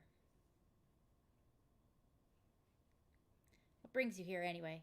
It's been years since we have heard from you. I thought your old cause had long been forgotten. Listen, Ashdown, what if I told you I have found a way of crossing safely?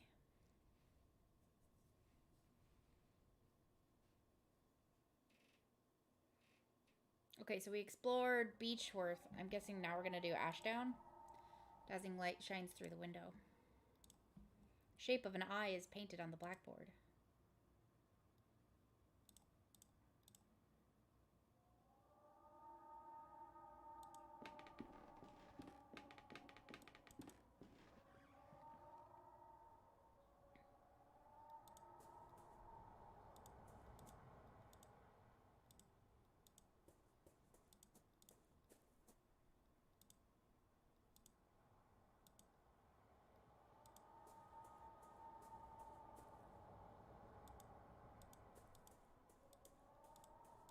Didn't get anything from this one, though. Oh, there we go. Now there's a cave. And it's got the piano! Grand piano. It is missing a key.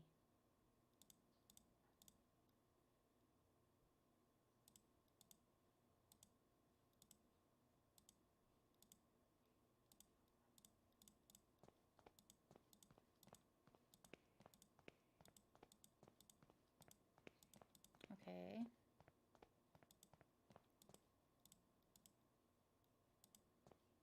Not missing it anywhere, am I?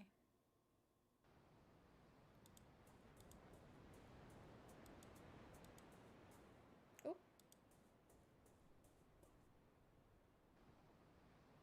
Ooh, spooky. A colossus born of rock and craftsmanship, relegated to the briny backwaters of this nightmare and to the emotions of injury and despair.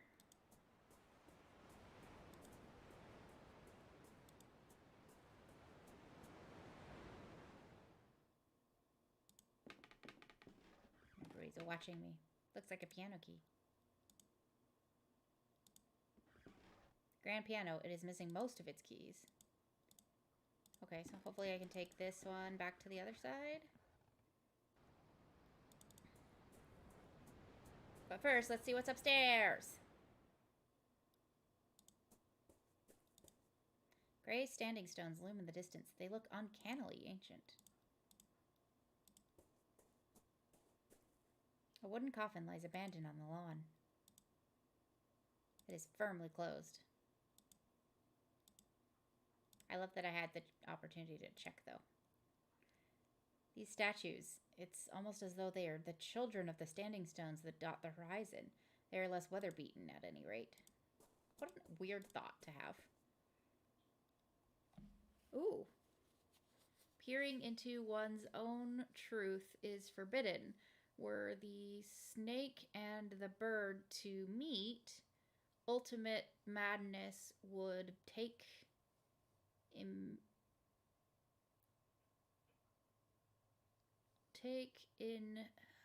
Hamid from. I'm not sure what that means.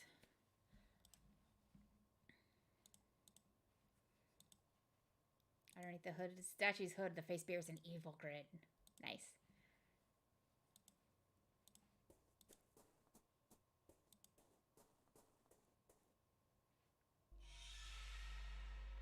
Ooh, spooky.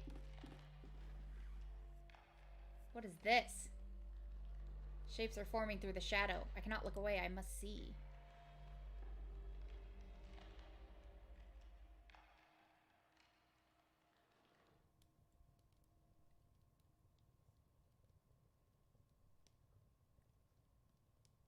His name is Professor Wright.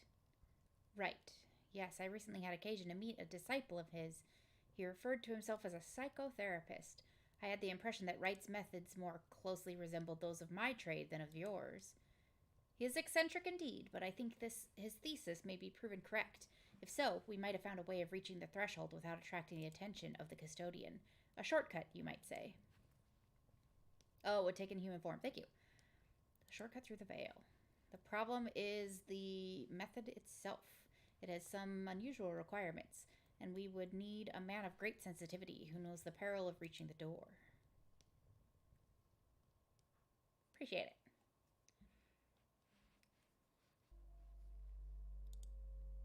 Giant drawing of an eye, yet it looks more like Saturn and the rings surrounding it. They're all the way up on the ceiling too. Planks have been nailed over the windows, but to what purpose? There aren't enough planks to provide protection or keep the light out. Ooh. Oh, I'm back here.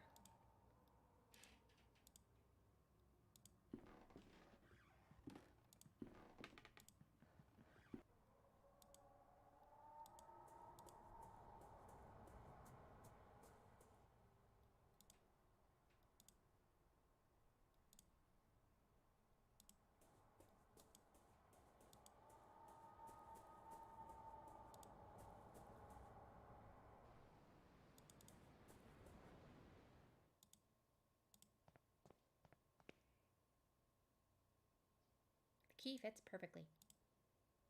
I remember some lessons from my youth, but I could not possibly play a melody without the assistance of a music sheet. Where do I find a music sheet?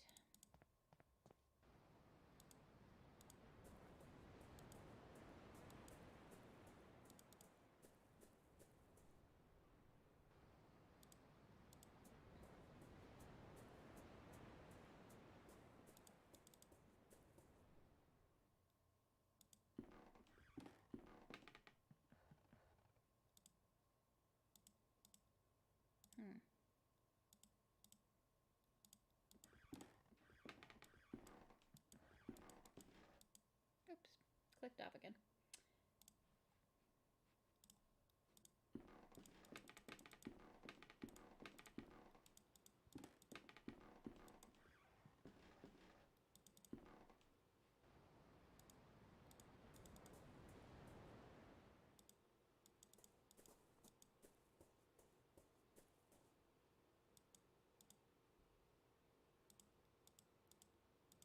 I can't open the coffin with this root.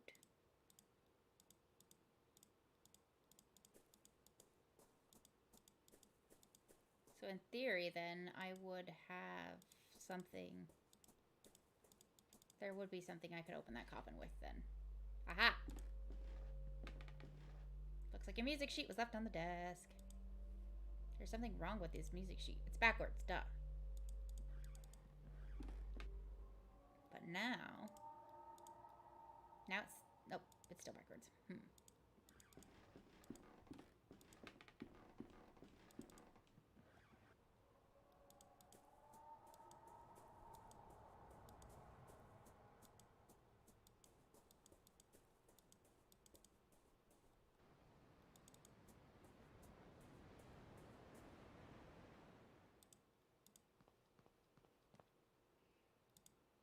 The melody seems simple enough. I think I could manage to play it. I played backwards. Oops.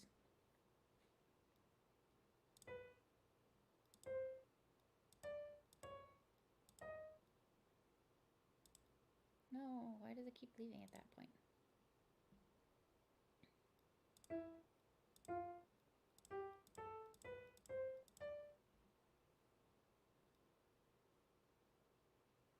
Okay, I'm not great at reading music.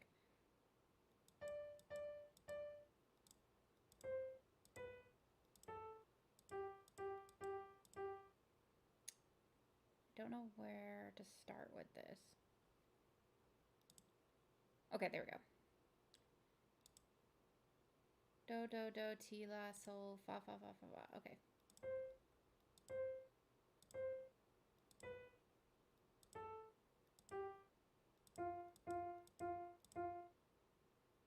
There we go.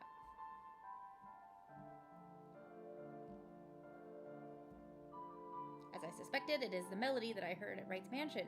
What's that? It's coming from another place?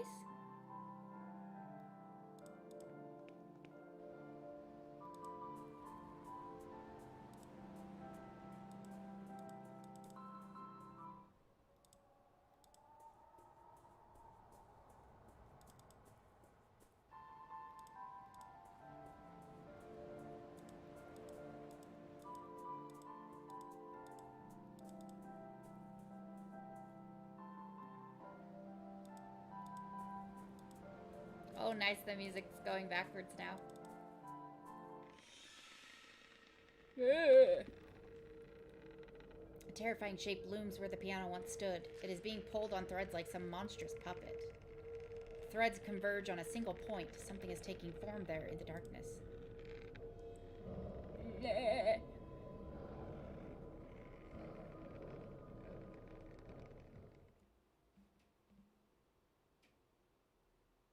It is our old classroom. But that shadow, who?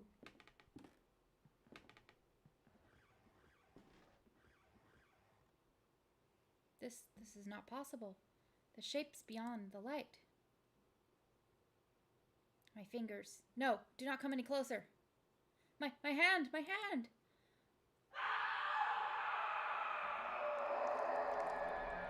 Ew, that is a very squishy noise. Squishy. I don't like it.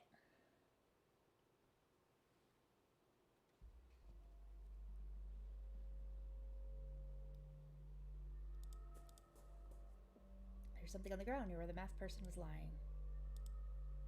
It's a fragment of a broken mask. Piece of Greek tragic mask. Piece is still missing. Yep. I have to go through here.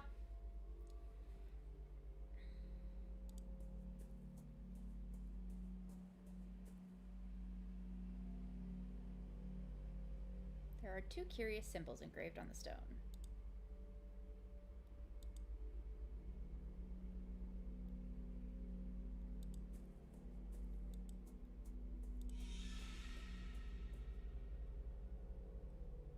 A tall figure stands in the woods.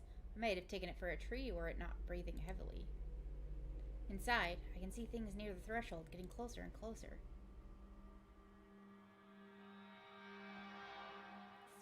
Spooky. This is such a well-crafted spook, too. Here's the 4 assholes that started it all. After what happened to Father Glynn, I think they will shut down the school. Anthony, that thing we saw. I don't know what it was. But what about your father's diary? Myths, legends, superstitions with no basis in scientific observation. Anthony, talk to us.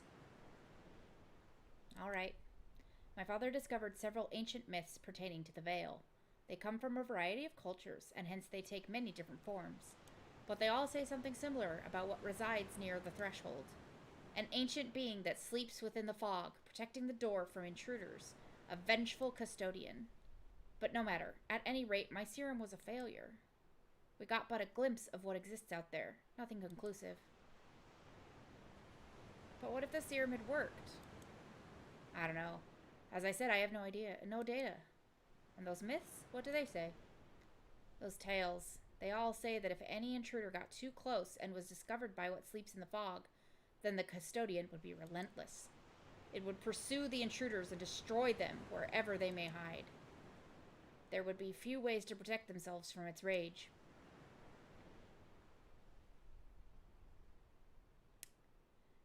Well, obviously you guys found a way because a lot of you didn't die until recently.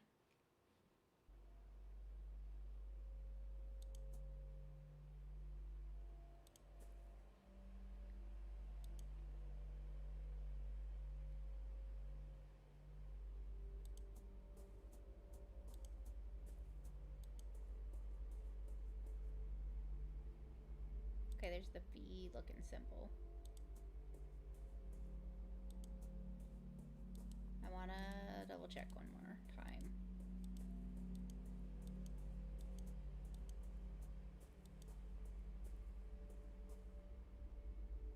Okay, so V, backward H.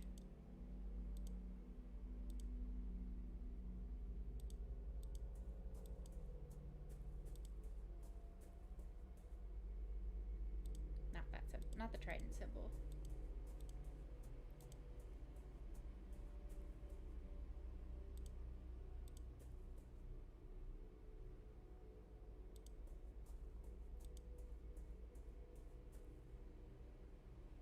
Yeah, it's still the V, backward H.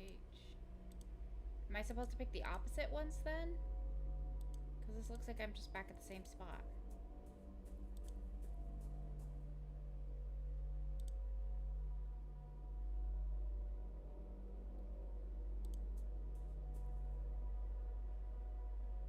Yeah, here we go. Here's the difference.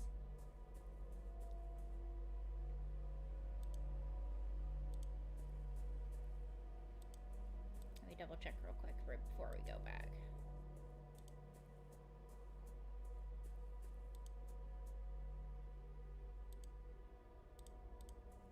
I don't know either of those symbols.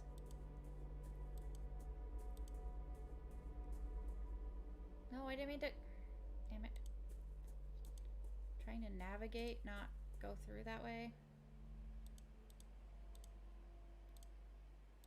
Okay, so am I supposed to pick not these ones, I'm guessing? Because this one worked before I got deeper into it.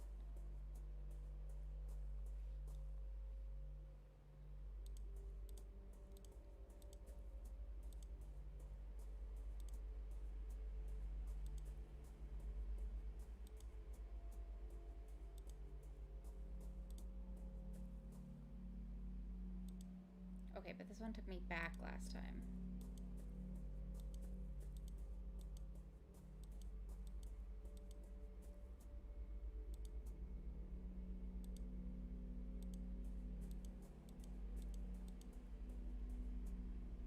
Let's try this one.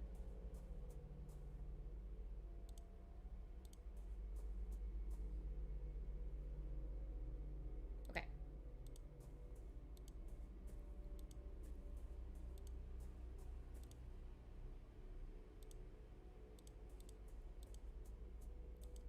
That was the symbol I saw on the stone.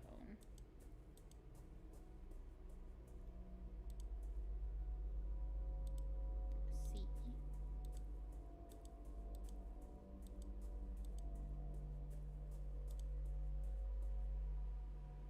Or an S. Not sure which way to pick.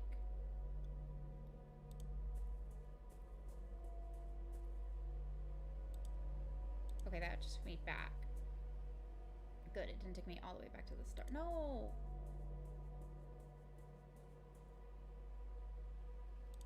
I don't know how to pick.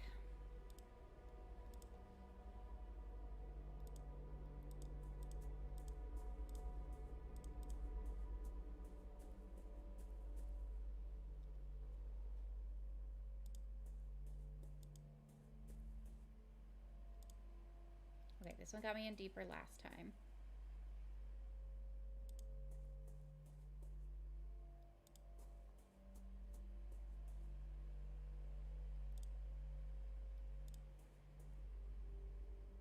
Nope. Right back to the start. Okay. I feel like I'm supposed to probably have realized something that I am not realizing right now. It was this one, right? Not just yet. Maybe soon, but thank you.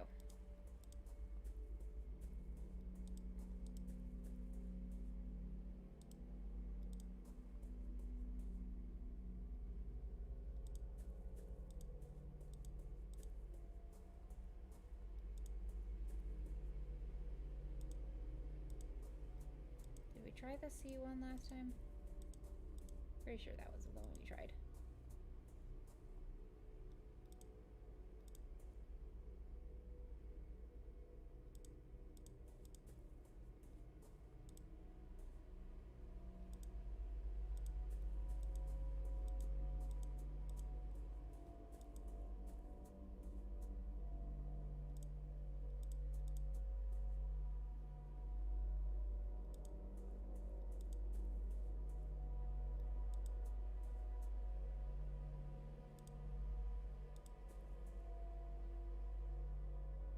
Okay. Yeah, if you want to look it up, that'd be great. We're going to be wandering around here for ages otherwise.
Thank you. Yeah, that is one of the problems with walkthroughs. I wish people would make more walkthroughs that told you why things were the way they were, rather than just like, oh, just do this. Okay, but why?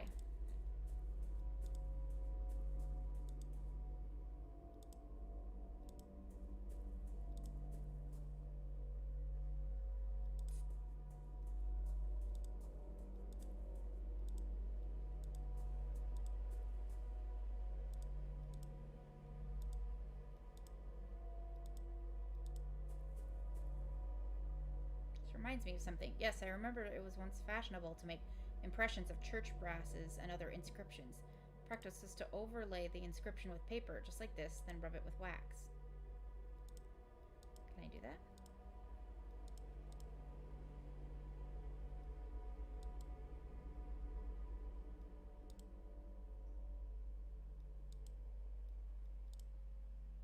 Why would you... Oh, right. Can I... So if I rub the wax jaw on the poster...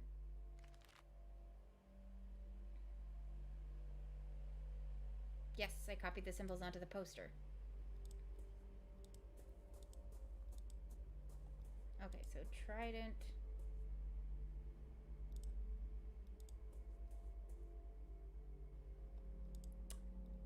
This one I think is the weird F.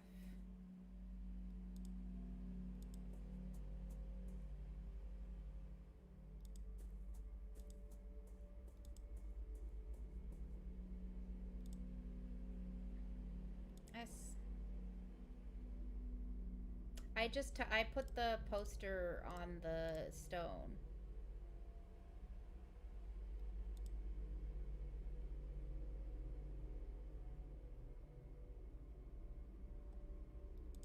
Just quickly, L are mountains.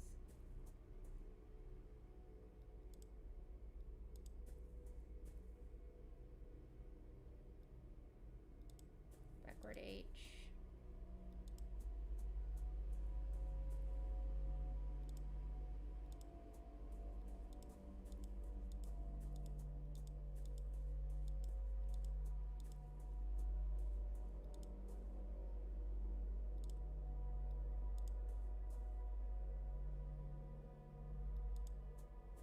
Now the V. Okay, so that was the last two symbols. So presumably I could have gotten the first two somewhere else. Or the first 6, whatever. Is this Devitt? A shadow strongly resembling my patient stands in the clearing. I can see through it just like the other shadows. 4 men are making careful preparations. I know not for what.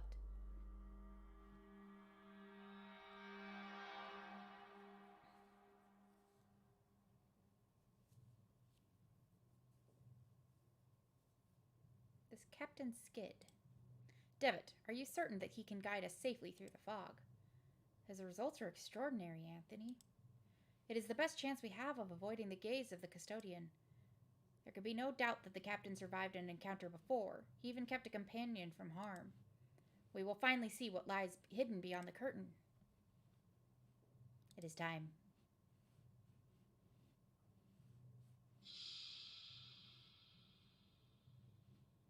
Yeah, there are probably other stones somewhere that I just didn't see. Oh well.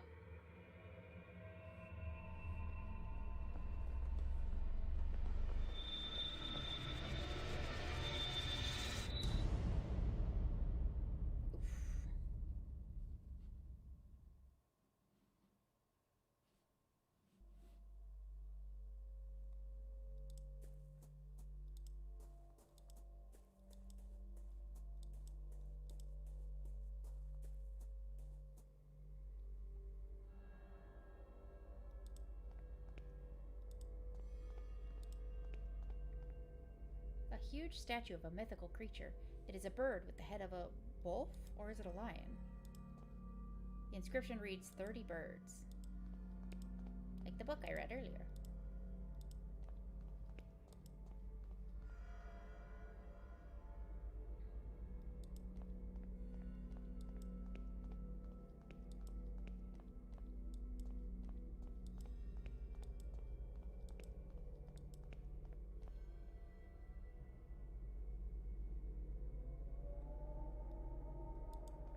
Right?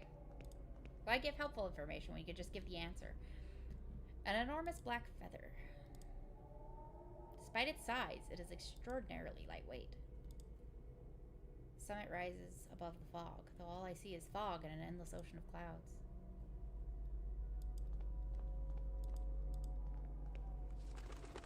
Right? So cool. Why would you go back? What's that noise? Something's out there. It's getting closer. Let's not stay here. Giant bird!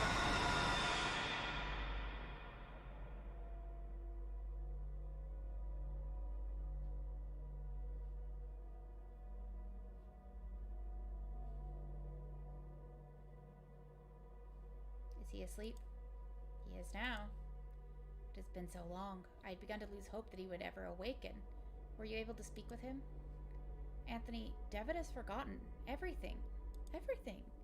Good heavens. It may be for the best. Our research likely to take some time. If he truly has amnesia, his condition will protect him until we are ready. But should we fail, remember what happened to Hugo? Ashdown entered the Vale in full knowledge of what might happen, and we will succeed where right failed. We will use the serum to induce primal terror in a controlled environment. In one stroke, we shall overcome all of our obstacles. But when the time comes, we must have a means of guiding our dear friend back to us.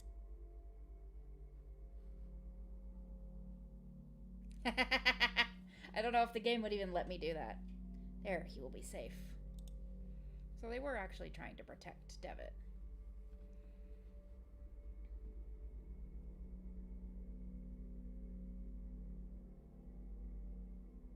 Whoosh, I'm back. There's something on the ground here near where the masked person was kneeling. It's a fragment of a broken mask.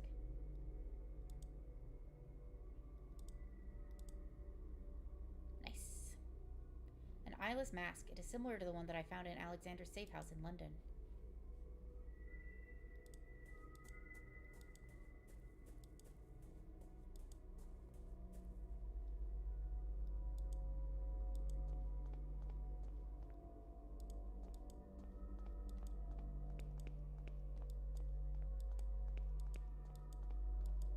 Okay, not this way. There's nowhere to go over there.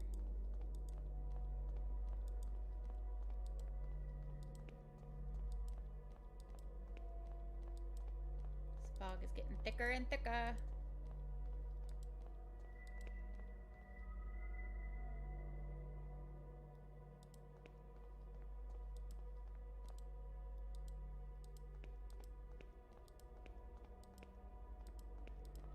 Oh, god damn it. Hate clicking off on accident.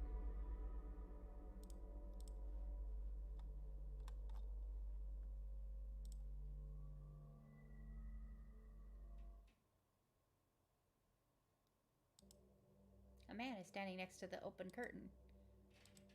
So what's his name? Alexander. Can I go down there?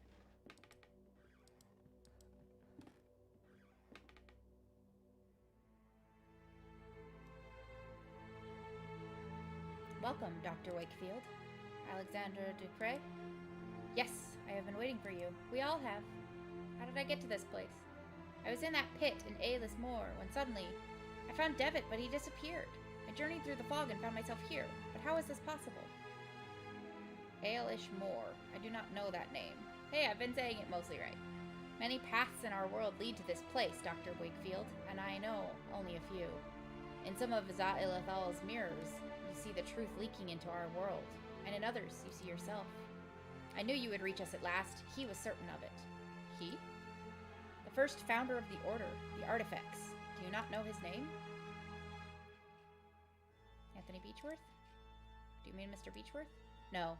Anthony started the group at school, but by the end of his life, he had lost the determination to go any further. Do you not yet know his name? Hugo Ashdown? No, Hugo came here long before the rest of us, but he made a terrible mistake. He peered into his own truth, and he was transformed. Jeremiah Devitt? Truth can be hard to accept. Yes, Jeremiah gathered all of us under the same rule. Videte ne quiescat. See that no one knows. We knew of the final truth which lay beyond the threshold. This is what the playwright was committed to finding. This was Jeremiah's obsession. Oh wow, it was Jeremiah all along. The first language which is said to grant the power of creation. After our experiment at school, we realized that the path of the Ancient Ones was watched by a fearsome guardian. We needed a way to circumvent the inexorable gaze of the bird. I found Captain Skid, who had met the bird and lived. We decided to use him as a test. It was a catastrophe. We eventually found the survivors, but their memories were incomplete. Jeremiah had fared the worst. He had been left devoid of any memories that were related to our efforts. We were desperate to find a solution. Hugo tried and failed, and then Anthony and I miraculously came across a formula that had lain forgotten for centuries. At last, it was time to bring Jeremiah back into our ranks. That was nearly a disaster as well. I did not anticipate Anthony's sudden madness, or the extent of Father Ernest's decline. Mercifully, Jeremiah's life was spared, but something else was wrong. When Jeremiah reached me, he did not remember everything. He had changed. He told me that he was going to put an end to all of this. He still means to acquire the first language, but he wants it to ruin our work. He has already crossed the threshold. Once he learns the final truth, none of this will have ever existed. The Order, the door, or ourselves. You must stop him, Doctor. You must stop him before the curtain closes forever.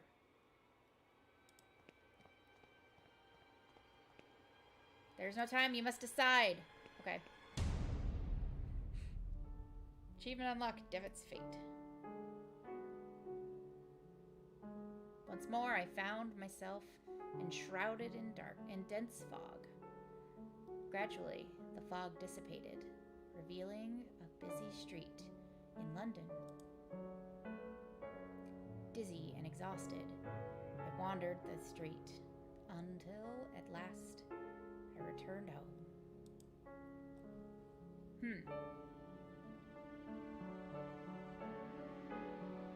Barely recognized it. I crossed the dusty threshold like an intruder. I noticed for the first time that I was holding the robe of the playwright in my hands.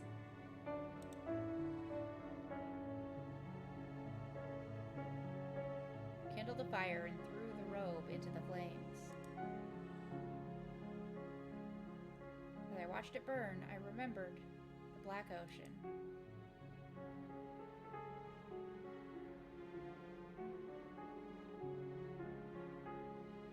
I'd stood there on the beach, staring up at the terrifying heights of the vertiginous Mount Quaff, where the verb is said to lie. Then someone touched my arm. It was Dr. Wakefield. Our encounter on the endless dunes had not been an illusion.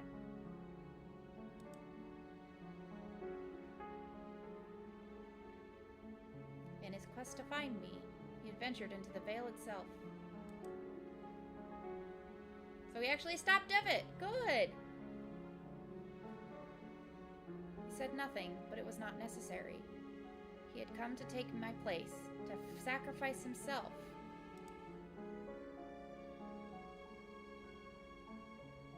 He stayed behind and closed the door after giving me the chance to escape. His reasons I will never know.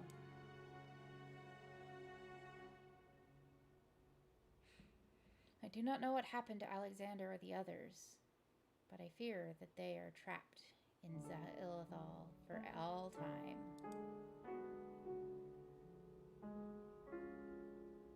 Is this a good ending or not? I stared at the endless rain splattering against the window, and I remembered that I had something else to do. The last promise to keep.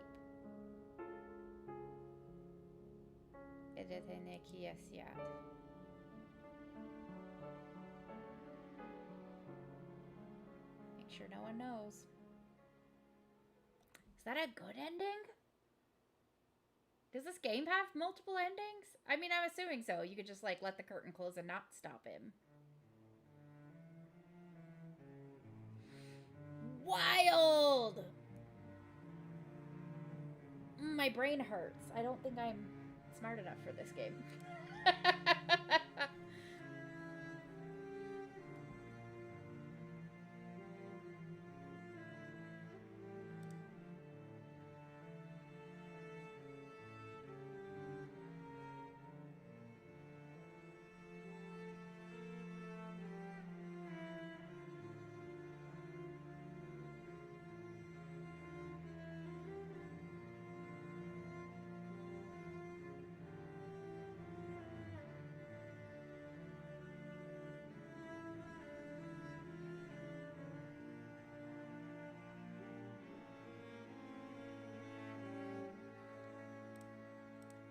Fascinating. Yeah, the other ending would have been to leave the stage, and we would have saved, based on the locked achievements I was just looking at, we would have saved Wakefield instead of Devitt. I don't think there's a way to save both of them.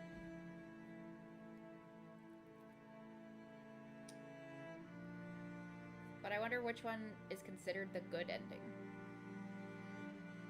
I'm presuming this one, but hard to say. So what do you think? It's wild. My brain is like,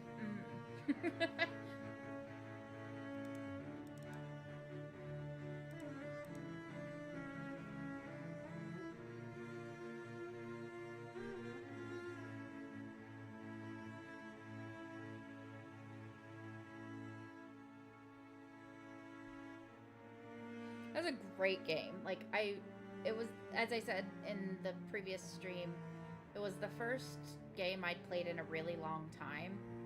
Back in 2014, 2015, whatever. And it holds up. Oh, nice. They end it with a Latin phrase there. It holds up. It's a real good game. It's really captivating.